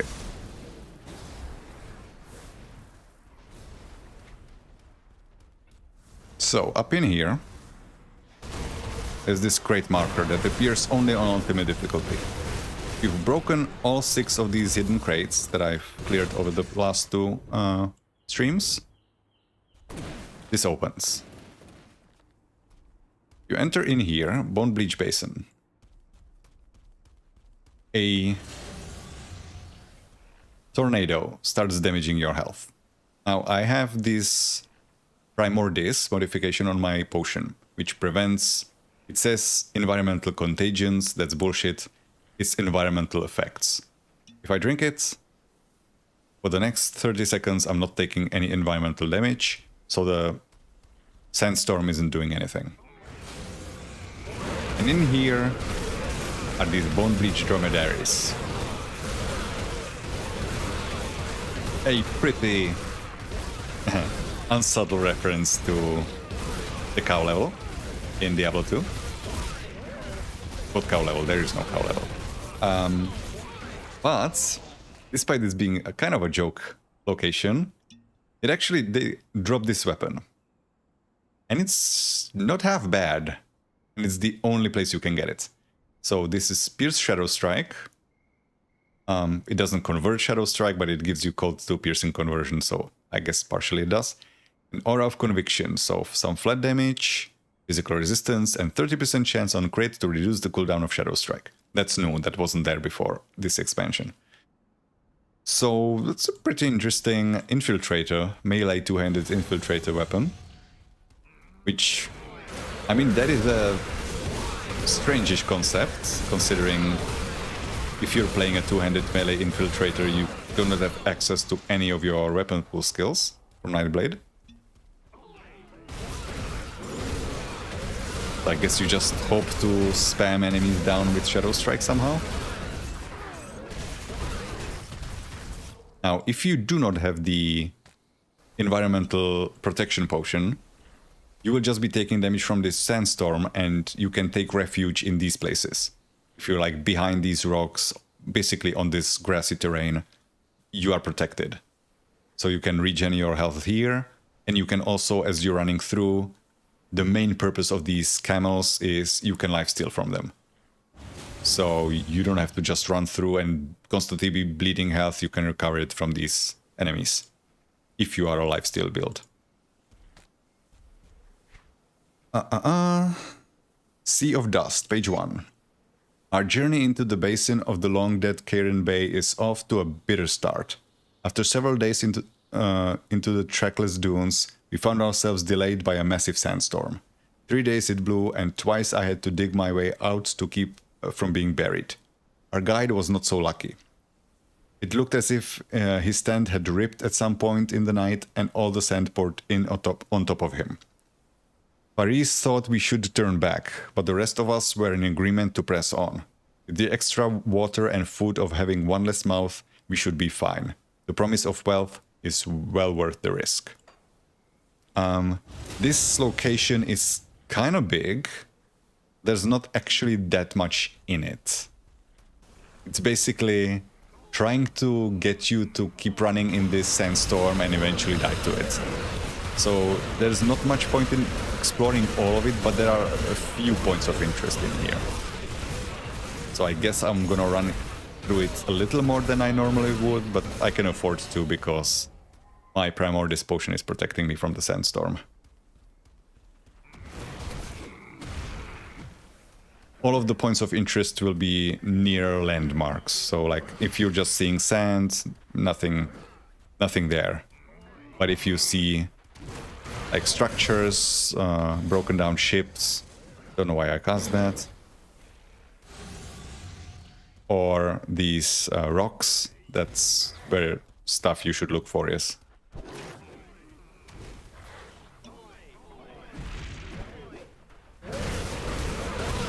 Or cows, sorry, dromedaries, so camels.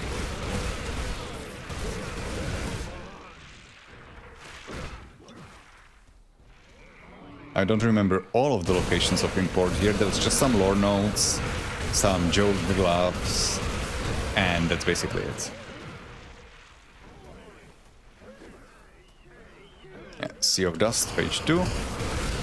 So I guess I was wrong. Surprise, surprise. Because this is not in a location that looks important at all. It's just in the middle of the sand. But there is a lore note.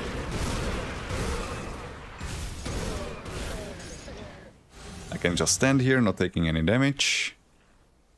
So, Sea of Dust, page 2. Oh, come on, go away.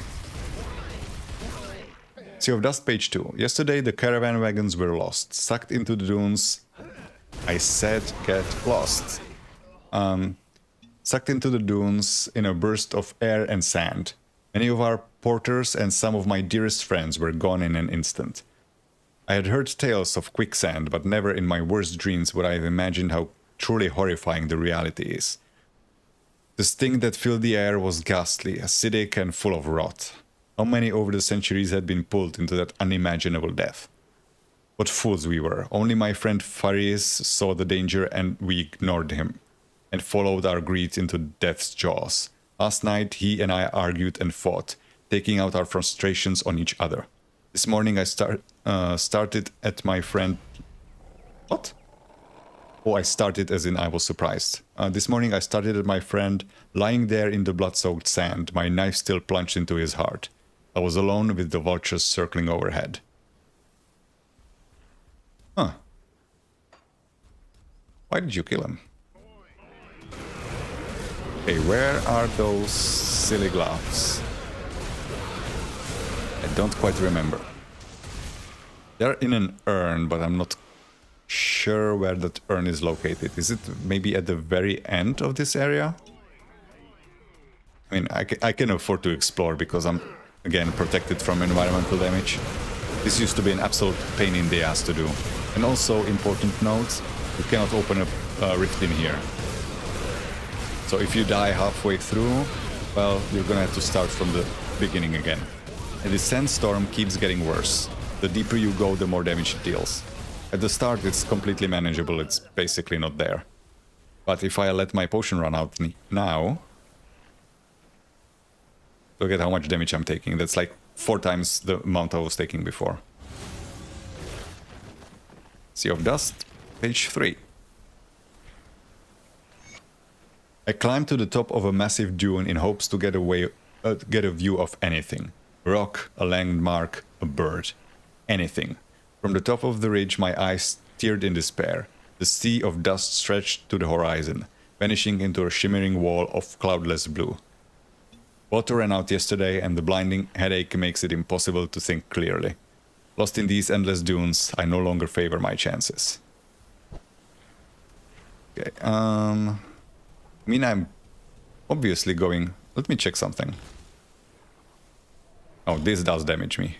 I had a shield that was protecting me. Yeah, so these tornadoes still go through the potion.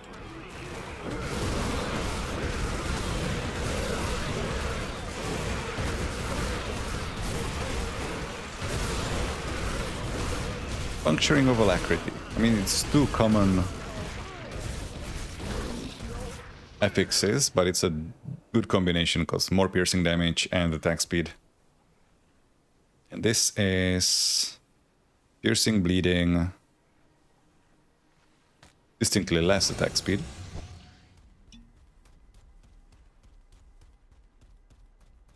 Okay, that's the edge. Like I said, if you're not looking for the lore notes, you can just go from here and basically in this straight line, you will find what you're looking for.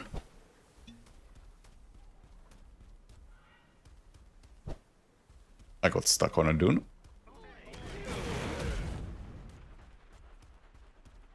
There's a rock, but nothing around it.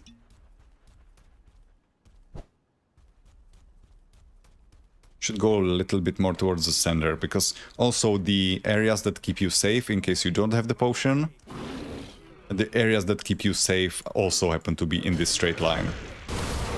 So you can just run from one area to the next. It will still hurt, and you will probably have to fight these dromedaries to keep your health up.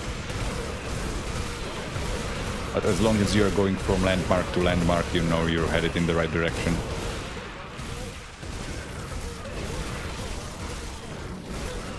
It's a good thing these things have a good drop rate. Actually, I'm thinking, since these are beasts, I could technically get the Nemesis in here. It would be bad. Oh, I guess not, because I'm not taking damage from the storm, but under normal circumstances, it would be bad. Yeah, so I ran from one to the next. I maybe skipped one in the middle here.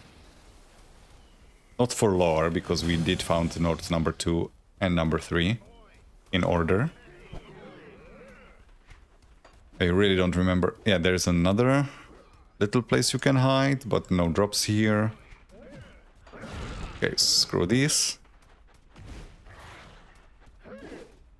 Another hidey hole is in here.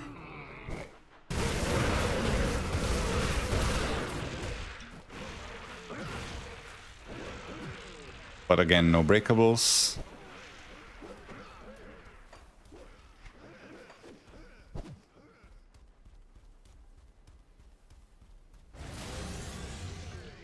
This is a big one. And that's a lot of camels.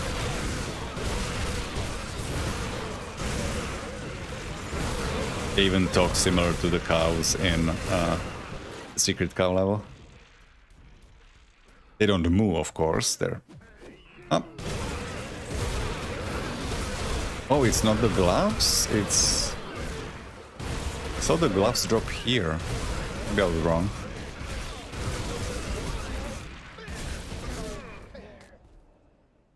Humans of the questing beast.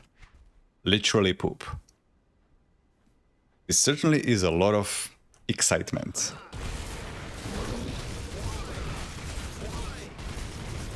Interestingly, it is level 101. You cannot equip this, no matter what. Until you find the gloves to hold this shit. Literally. Because the gloves give you a modifier, or rather, bonus that reduces level requirement for all items by 1. So now you can actually carry that. Which makes me think that, yeah, the gloves either are here or they must be in the previous, so Ashes of Malmuth.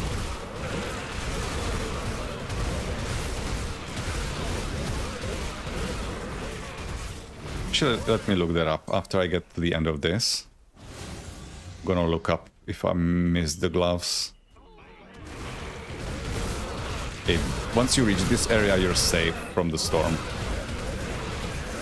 It's also not showing up on the screen. At this place, the altar comes to life at the proximity of a chilling possession. If you do not have the Chill Heart Sword that I'm carrying, which we found in the Vanguard of the Three if you're standing in the Damaging Ritual, which is basically a little test if you can stand long enough in damage to pass through the Sandstorm to make it here. If you don't have the Chill Heart, this will not open, but if you do, a rift opens. Now I'm gonna pause and I'm gonna check where the Fumets drop. Dawn, Fumets of the Questing Beast. Down tools, there we go. Oh, not Fumets.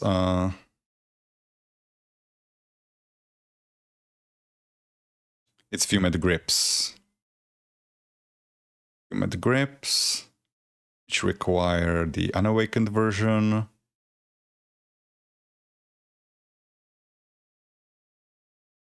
Print Fumet Grips. There they are. Which drop in Blown Bleach Basin from an urn, which is located to the very west. Okay, so I missed it.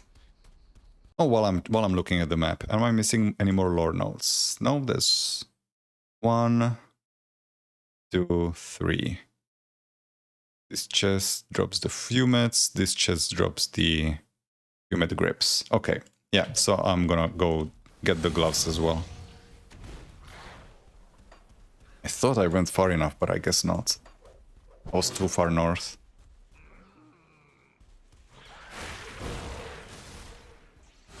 What are the beetles doing here? Normally it's just dromedaries. It's unusual.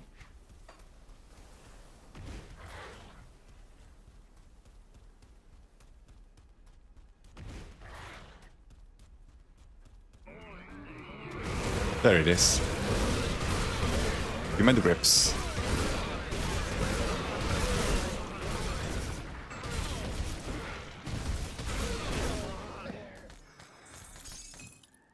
So these, these are certainly effective at containing excitement. Basically, to hold shit. Excrement, I should say.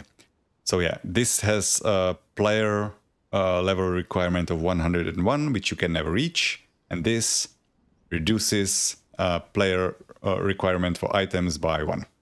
So you combine those two and you can equip them. And both of them have a similar skill, Noxious Fumes. For meter radius, some retaliation damage added to attack. So technically you could actually use this for an acid retaliation build, but neither this nor the other piece gives you any retaliation damage. And then acid damage, vitality damage, poison damage over time. It's the same granted skill, basically. You just have 2 copies of it. But both, I think, will share the same cooldown. I'm actually not sure, that might be wrong. Maybe you can use each separately.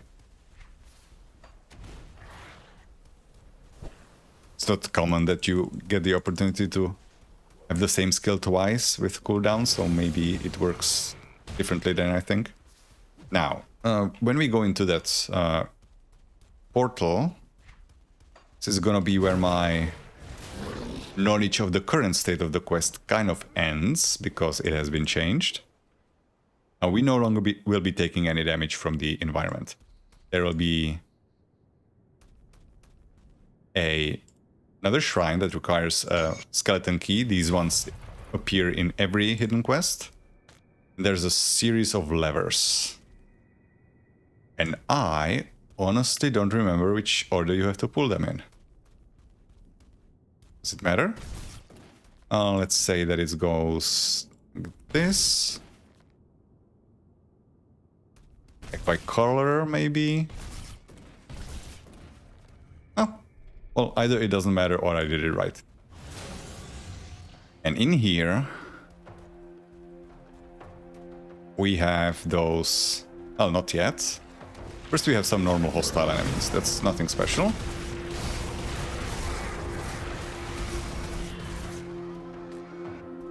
And then, a little bit further, I'm gonna lure everything out. So that this is clear. Because I do not want these to mix into the maggots.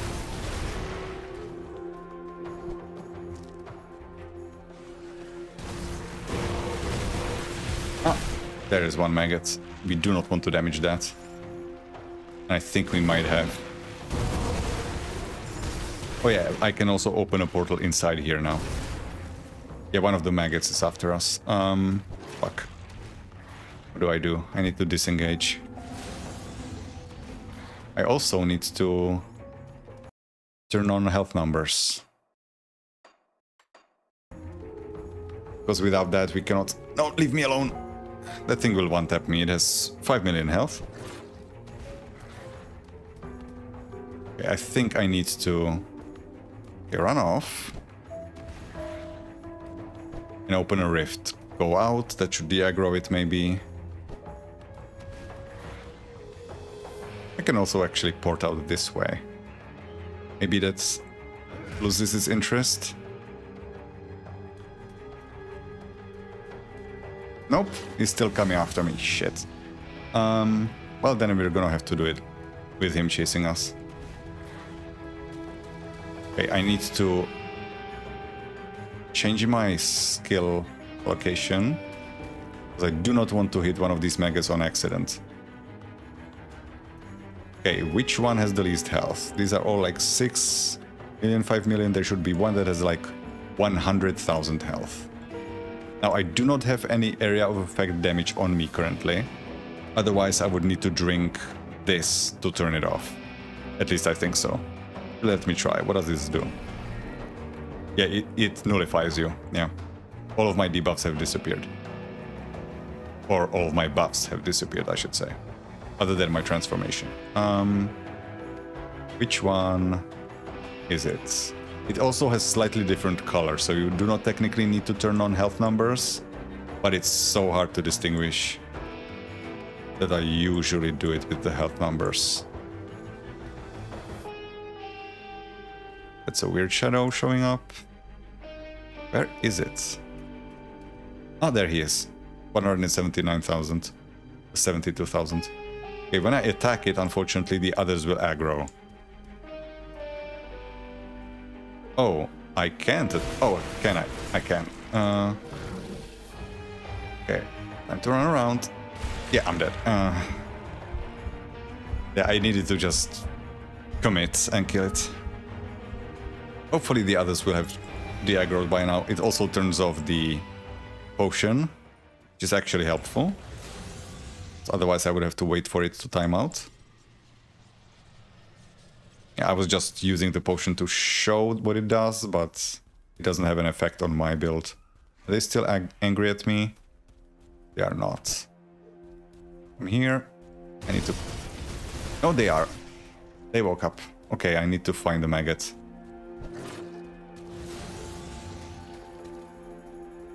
These are chill, right? These are chill. Okay, where are you? Oh, there it is. But it's in the middle of everything. I'm gonna die before I kill it. Well,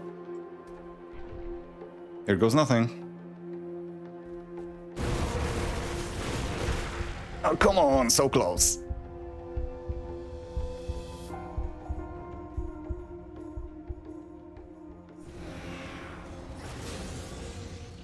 If you can't tell, this quest is very silly. It's not like, oh, I'm too squishy, so I cannot survive these worms. No, they're just gonna kill you. Basically, regardless. Does the maggot heal fully? Every time I die. Get out of the way. Where's my corpse? Oh, there it is. Come on, let me click my tombstone. There we go. Where did he go again? You know what? I'm gonna open the portal here. It's a little bit closer.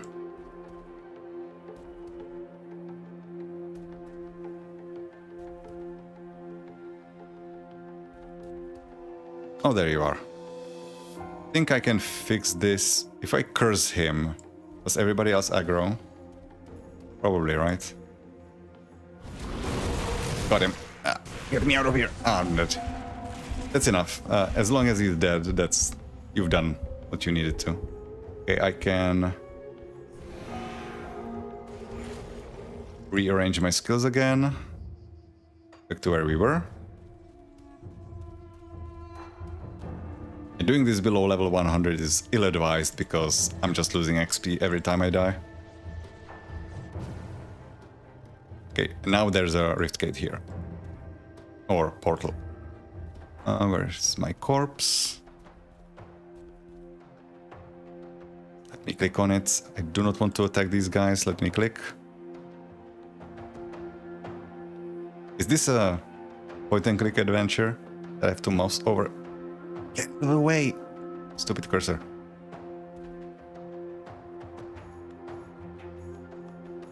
There we go.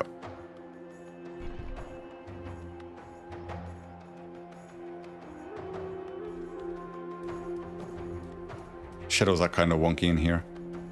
I don't know why that's happening. Okay, rotate the screen. Okay, enter the portal. Now this is nothing special, this place. Oh yeah, I should get my fur claws back up. This is the last place that you can open a rift here. Yeah. As soon as I move here, I cannot open it anymore, so...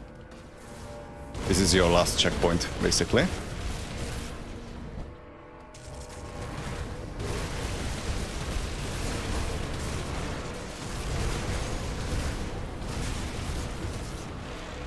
I feel kind of bad now that I said I'm gonna read through the lore notes and then I started to do this instead, so some people left because they didn't want to hear the lore. And they're gonna miss this. I feel like an asshole now.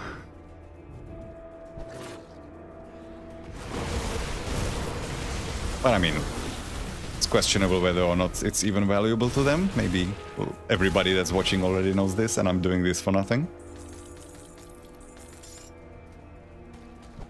So, in this lava...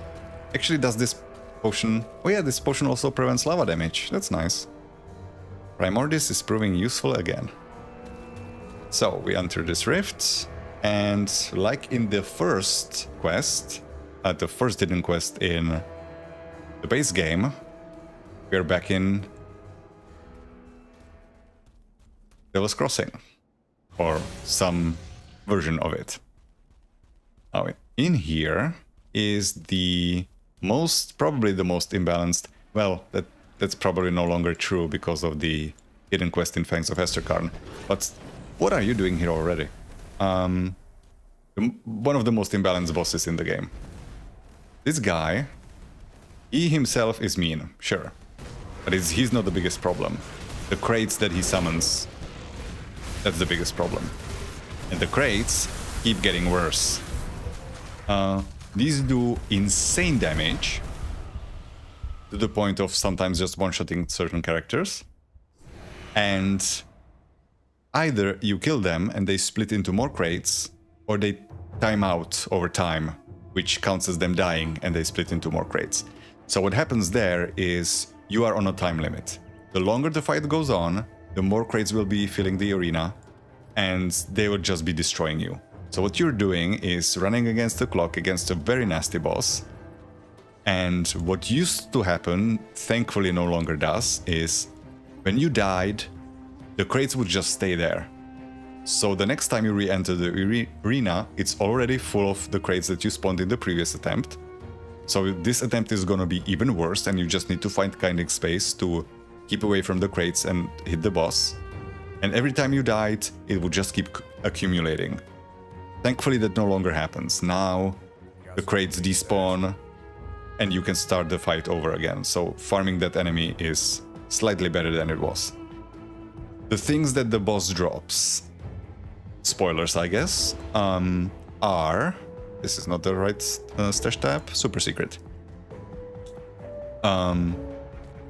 Mildly amusing box, which just increases some health regen, energy regen.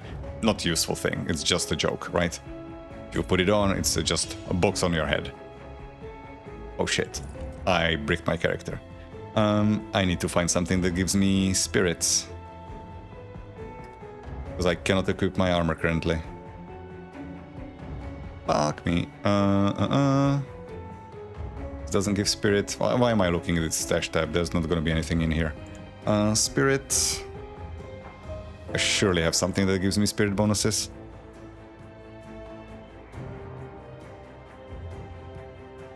Why is this highlighting? This doesn't give me spirit at all.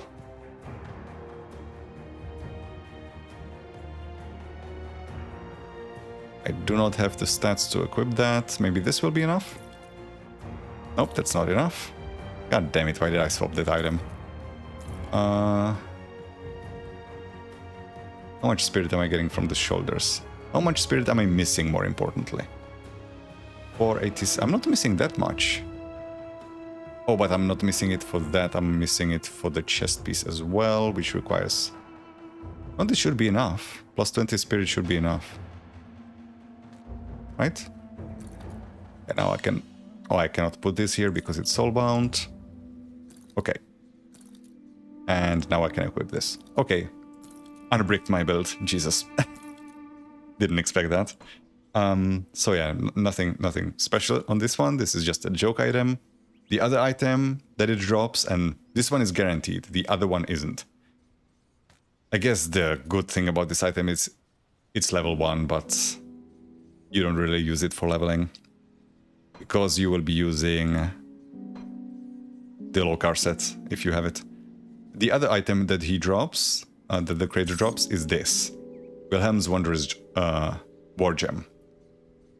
And that is relevant, because it's a level 1 item, again, plus 10% total speed, so immediately you get a good boost to mobility on your level 1 character when you're leveling, 80% experience gain, plus 1 to all skills. And a skill that I have never actually used. What does it sound like? Firstly, can I afford to swap my amulet? I can. I'll keep an eye on this. Wilhelm's Scream. Yep, as one would expect. Yeah, so this is like a best in slot leveling amulet, and unfortunately the crate doesn't drop it always, so you might have to do that horrible fight multiple times. Okay, stash this up for future use. I do not need these fumets and these gloves. These can also, with the addition of the secret quest for Fangs of Estekarn, these can now be upgraded to legendary, and they become a part of a set. Should I show it? Maybe it's a spoiler. Close your eyes if you don't want to see it. In 3, 2, 1. Yeah. These trousers, helmet, gloves, offhand, and this sword, which you get in the secret quest in Fangs of Estekarn. And similarly to the offhand, the weapon cannot be equipped until you have the gloves on, because it has a level requirement of 101. Anyway, that's that shown. Again, no chance I'm ever beating that boss on this build. I think that boss is absolute nonsense, the crate. I have beaten it in the past, but it wasn't pretty. I'm gonna sell everything, and now, for real, I'm gonna read through the lore notes and call it a night, because it's actually I'm running way later than I usually do. Holy shit, I'm like 1 hour overtime. And I'm getting kind of tired, so this might be a horrible idea to read through lore now, because I'm gonna get tongue twisted. So, gonna take a sip.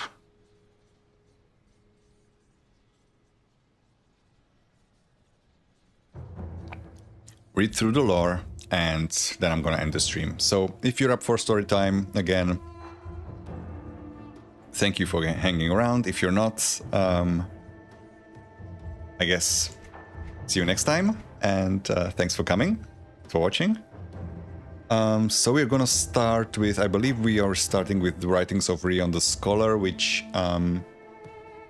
dropped in Karen Docks, where we found the first and the last entry.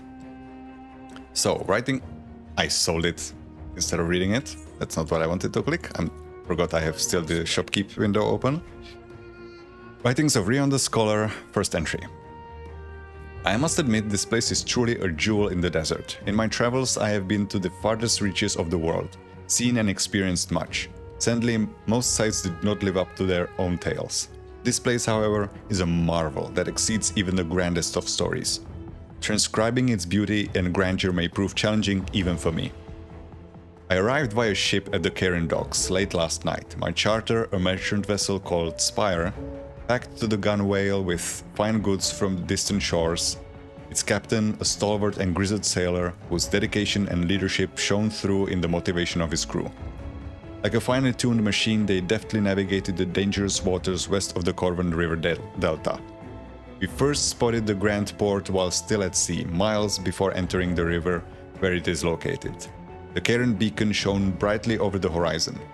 Interesting that we don't even see that structure in the current Karen Docks. I do not know what magic powers that ubiquitous signal, but its intense light draws vessels from the seas like moths to a flame. As we sailed upriver, the port began to reveal itself to us like an eager maiden. Countless warm yellow lights gently illuminated polished sandstone structures, some more than 5 stories tall. Beautifully crafted statues and fountains proudly stood watch over the gardens and public spaces that flowed through the Grand Bazaar. The port itself was ablaze with activity, containers hoisted to and from ships, dockworkers and merchants closing deals, and crews taking leave in bars and fine brothels. Mere moments after I set foot on solid ground for the first time in weeks, I was greeted by my local contact, a beautiful woman of middling age with an effortless and enticing gait, further enhanced by the lovely gold-embroidered gown that hung over her figure like a graceful waterfall. She guided me away from the pier to the heart of the port city, and my lodging for the night, which I politely offered to share with her, and in advance she graciously denied. Not even this could dampen my mood, however, and, albeit alone, I had the greatest night of sleep in my life. The bazaar gently rocked me to sleep with the melodic hum of its ceaseless activity. This morning, my path takes me north to the capital, Corvan City. I shall join a small caravan that travels there daily along the immaculate stone roads, leading to the heart of the city from the 4 cardinal directions.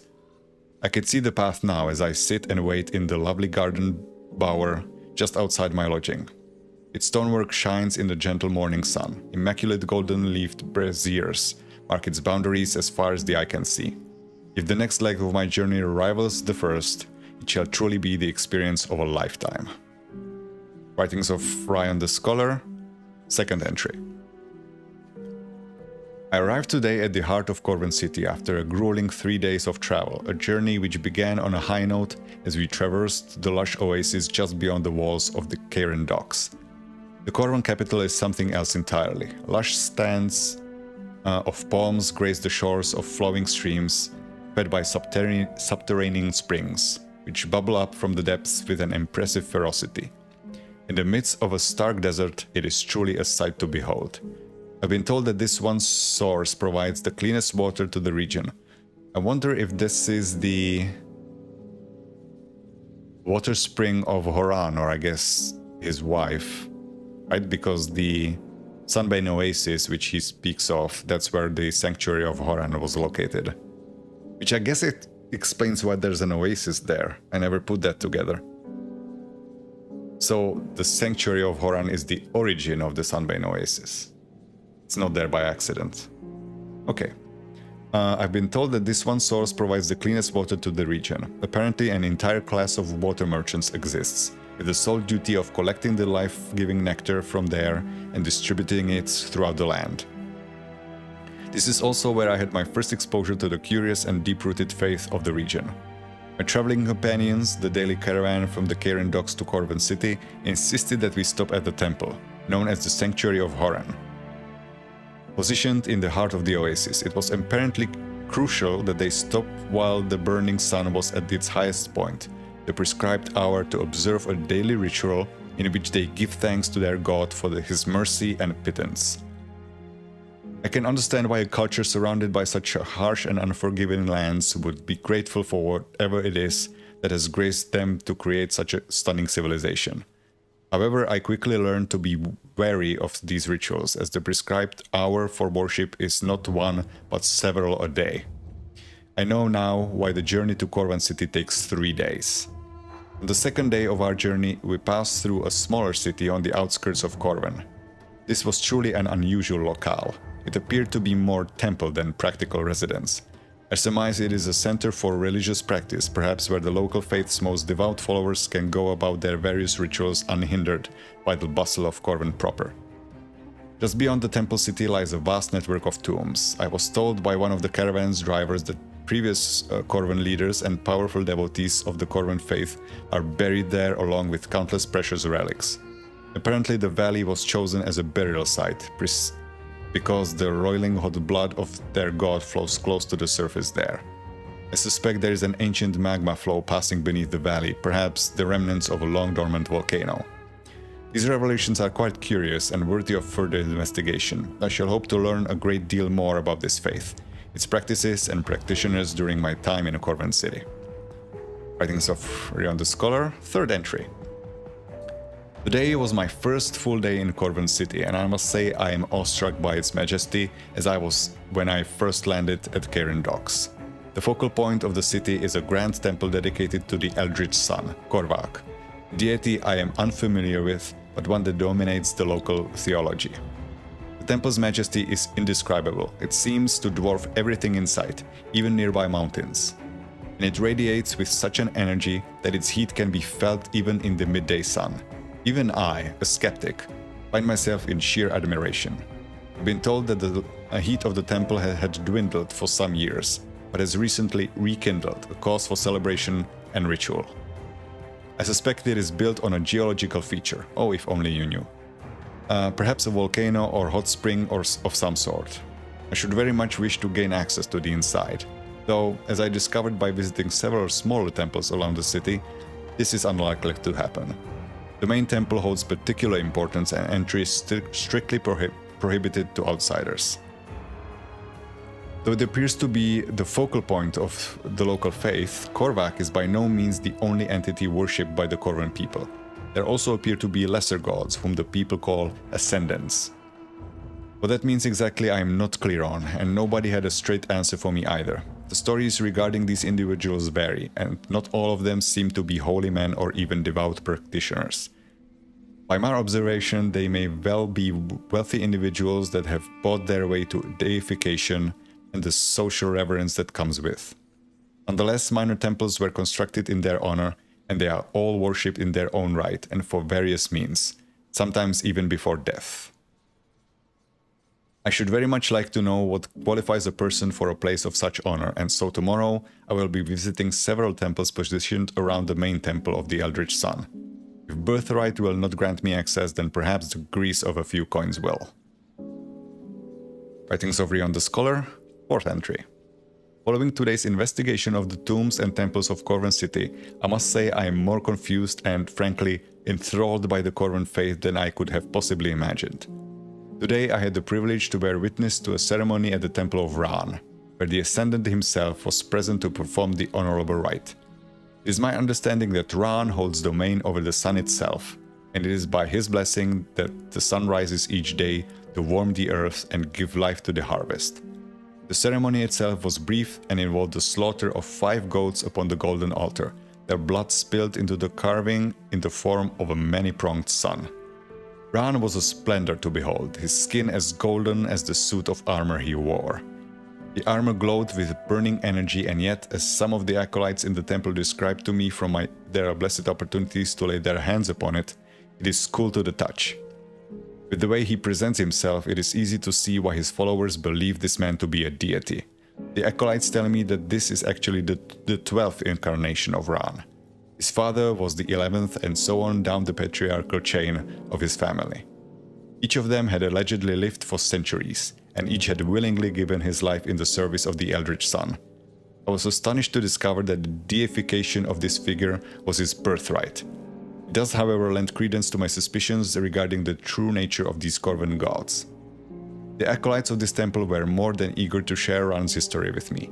I swear if I let them, they'd talk all day of his countless accomplishments and divine intervention. But what did catch my attention was the presumed rivalry between Ran and another deity they call Atep, the Lord of the Moon.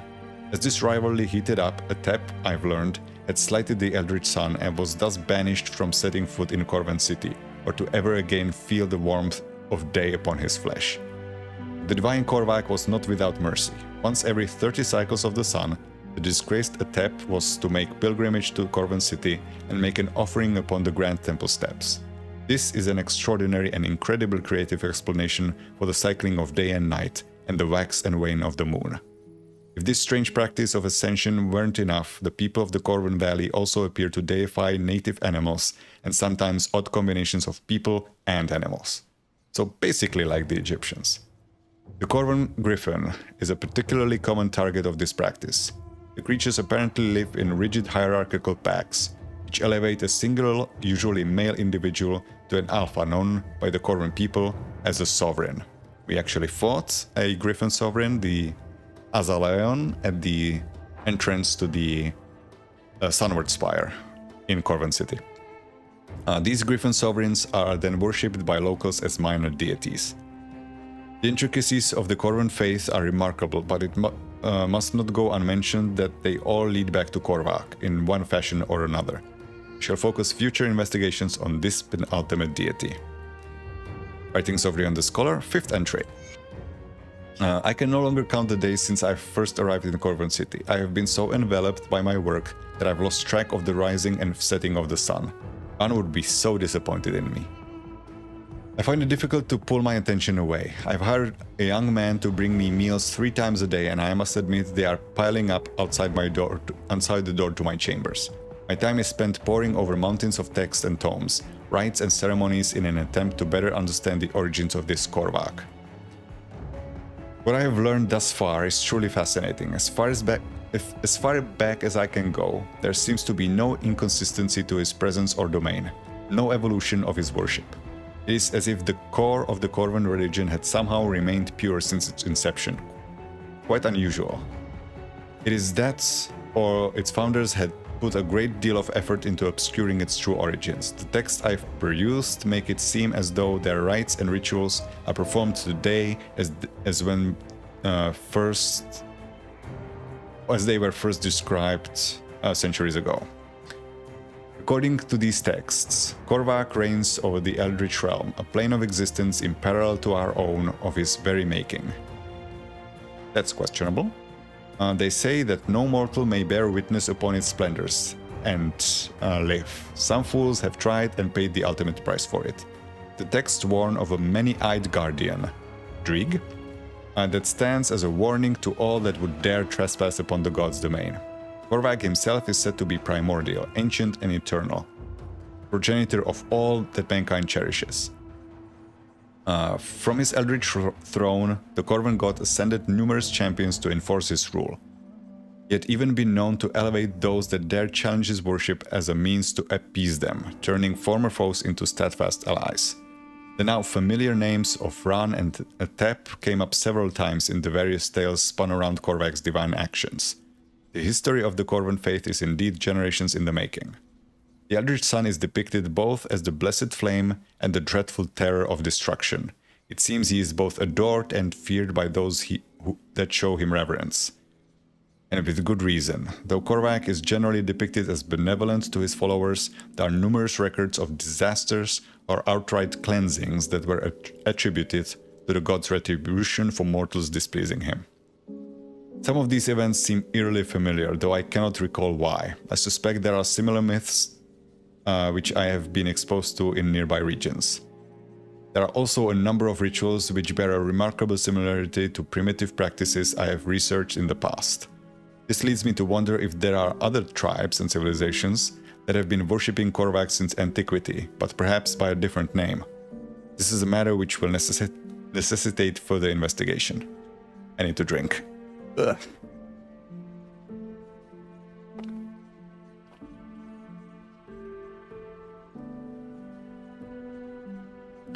Sixth entry. I have made a startling discovery while on my latest foray into the Corvan texts. While exploring the vast collection of the Corvan City Library, I briefly escaped the attention of its stewards and found my way to a closed-off archive. Among ancient birth records of some of the most prestigious Corvan families, several ascendants included. I unearthed a collection of texts that appear to shatter some of the core tenets of the very faith that is central to these people's lives. A large number of the pages were badly damaged, as if whatever ward cast upon them had violently dissipated. Strangely, the parchment itself appeared newer than some of the records I've seen. Perhaps someone had restored a damaged record at a later date. The bits that I could make out, however, painted a very different account of the early years of the Corvan faith.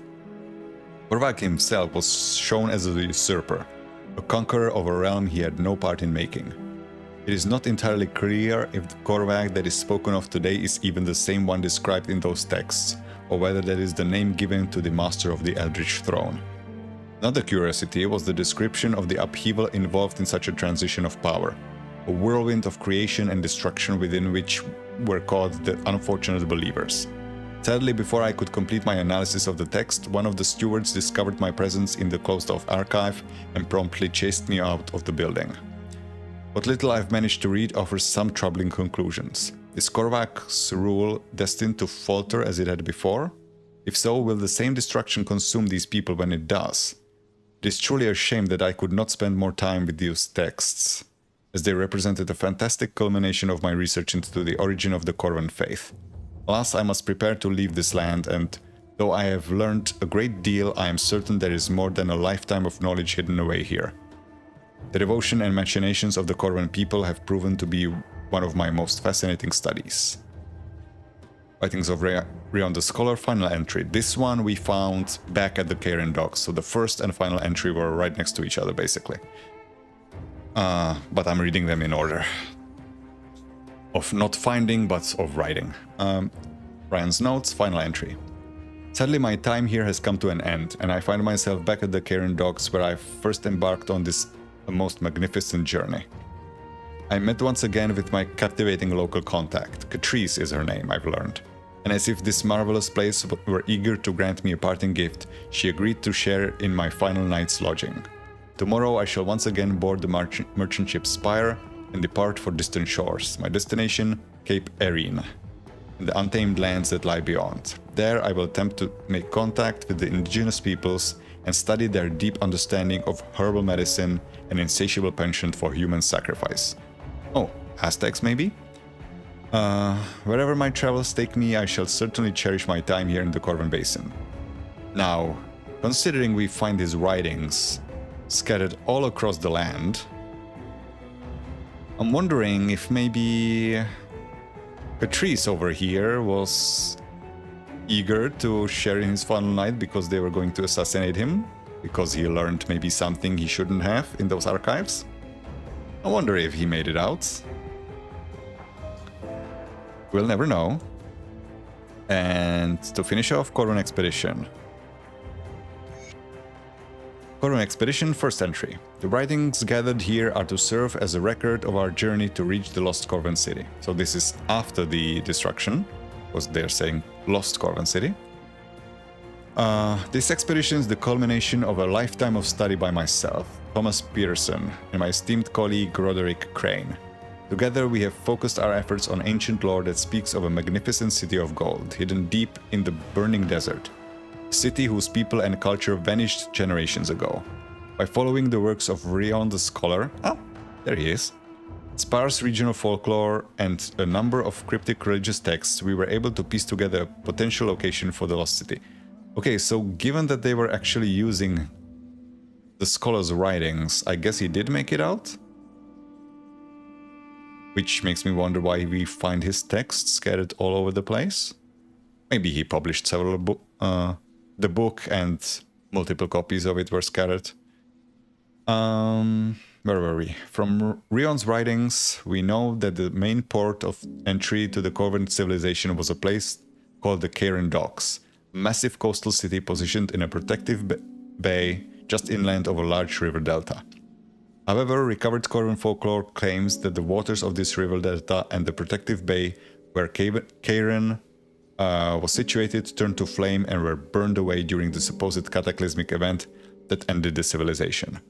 After speaking with a number of shipping merchants and retired sailors, we have pinpointed a location that fits this description, a strip of land where the desert meets the sea, just north of Cape Erin. The terrain and weather here are apparently so treacherous that few have ventured far from the coast. It should not go unmentioned that funding for our expedition was provided by a number of wealthy individuals from both Erulan and Malmeth.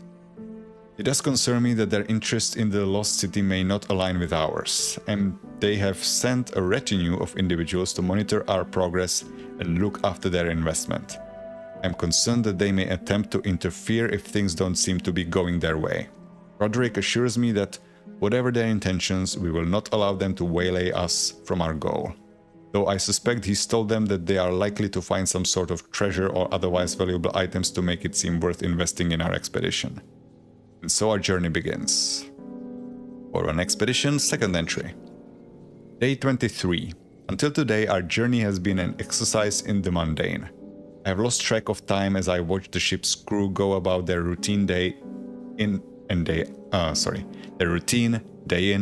out.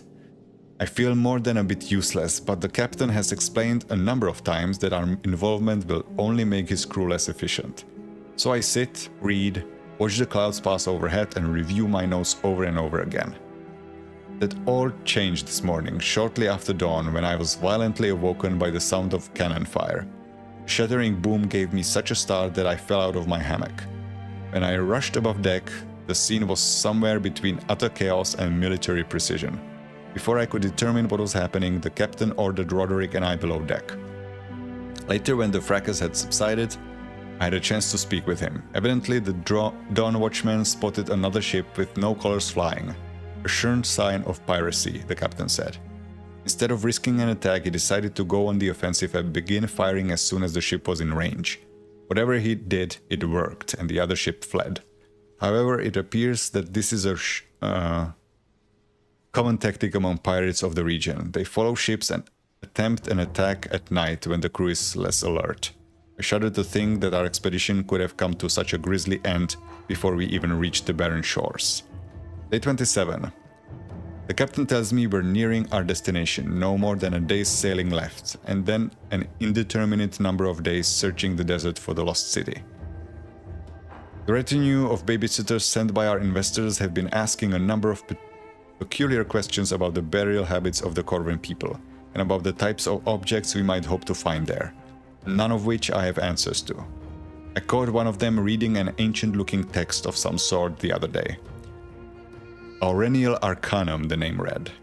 It is a volume I am unfamiliar with, though if I didn't know better, I say it was exactly the kind of thing that could attract luminary attention. He snatched the book closed and hid it in his jacket when I asked what he was reading. His scowl said it all. Peculiar indeed. Corvan Expedition 3rd entry, day 29. It has been 2 tedious and nerve-wracking days since we made landfall.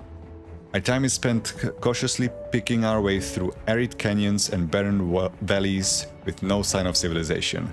We are forced to travel huddled together with armed guards at our flanks, a cumbersome but necessary measure.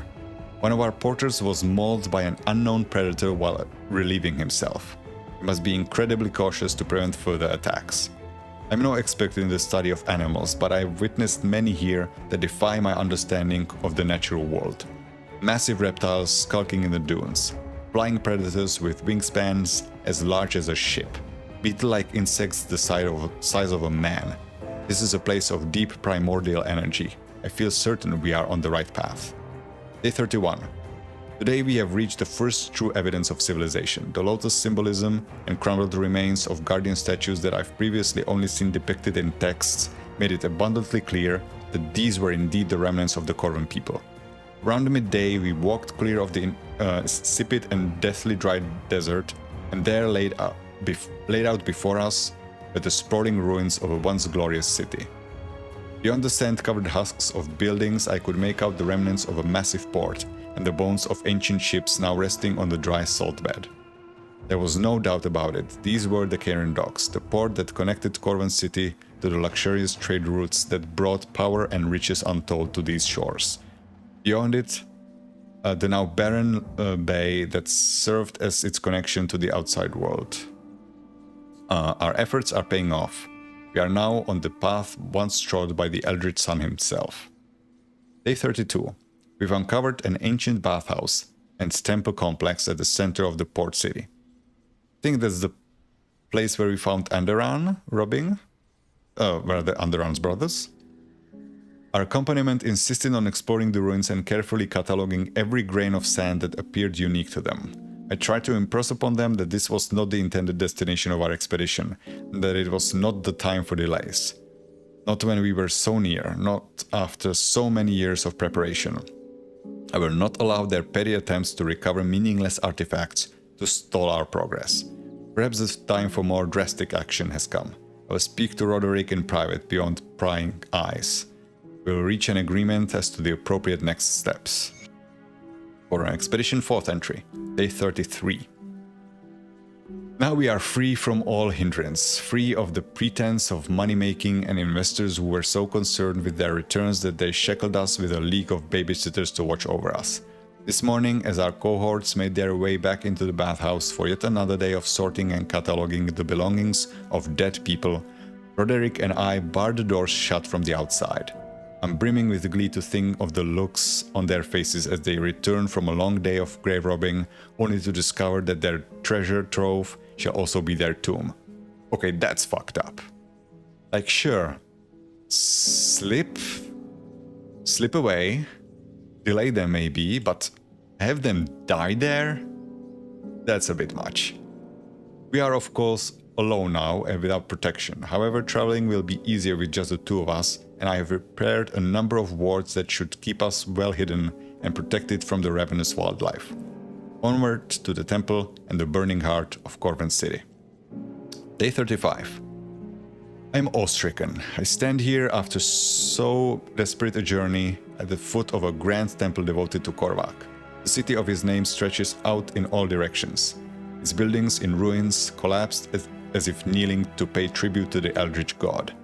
The scars of his wrath run deep through the very foundations of the infrastructure, evidence of the cataclysm which claimed these people centuries ago. There are ancient rivers of stone now cooled and crystallized into black glass, obsidian. Great upheavals of jagged rock which pierce buildings and form monuments to his anger. Well, we know that's not true. All lie in ruin but for the temple. There at its heart we shall find what we have come here for. A power immutable, a wealth greater than all of the riches of mankind. This we shall claim for ourselves. For an expedition, final entry. Were the tales of Corvan legends untrue? Were we led astray by false promises? What of the white-hot energy that once warmed the foundations of Corvan City? There is nothing. No revelation, no great power. Temple runs cold. Its heart, a hardened mass of blackened glass. The great god who once dwelt here is gone. Where, I do not know. His fate is irrelevant to me. I care only for the power that lingered here, and it is all gone. I am alone now, a lifetime of work and friendship gone, wasted. Roderick lies dead, struck down by the ancient guardians of this place, the only indication that this place was ever worth a damn. Roderick gave his life so that I could reach the heart of the temple. He His sacrifice was rendered pointless as the history that led us here proved to be no more than fables.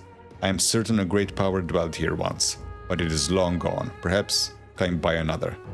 There is nowhere left for me to go, no reason for me to pursue an existence beyond these walls, and so I shall perish here as well, with the knowledge that my life's work, my very purpose, was to waste.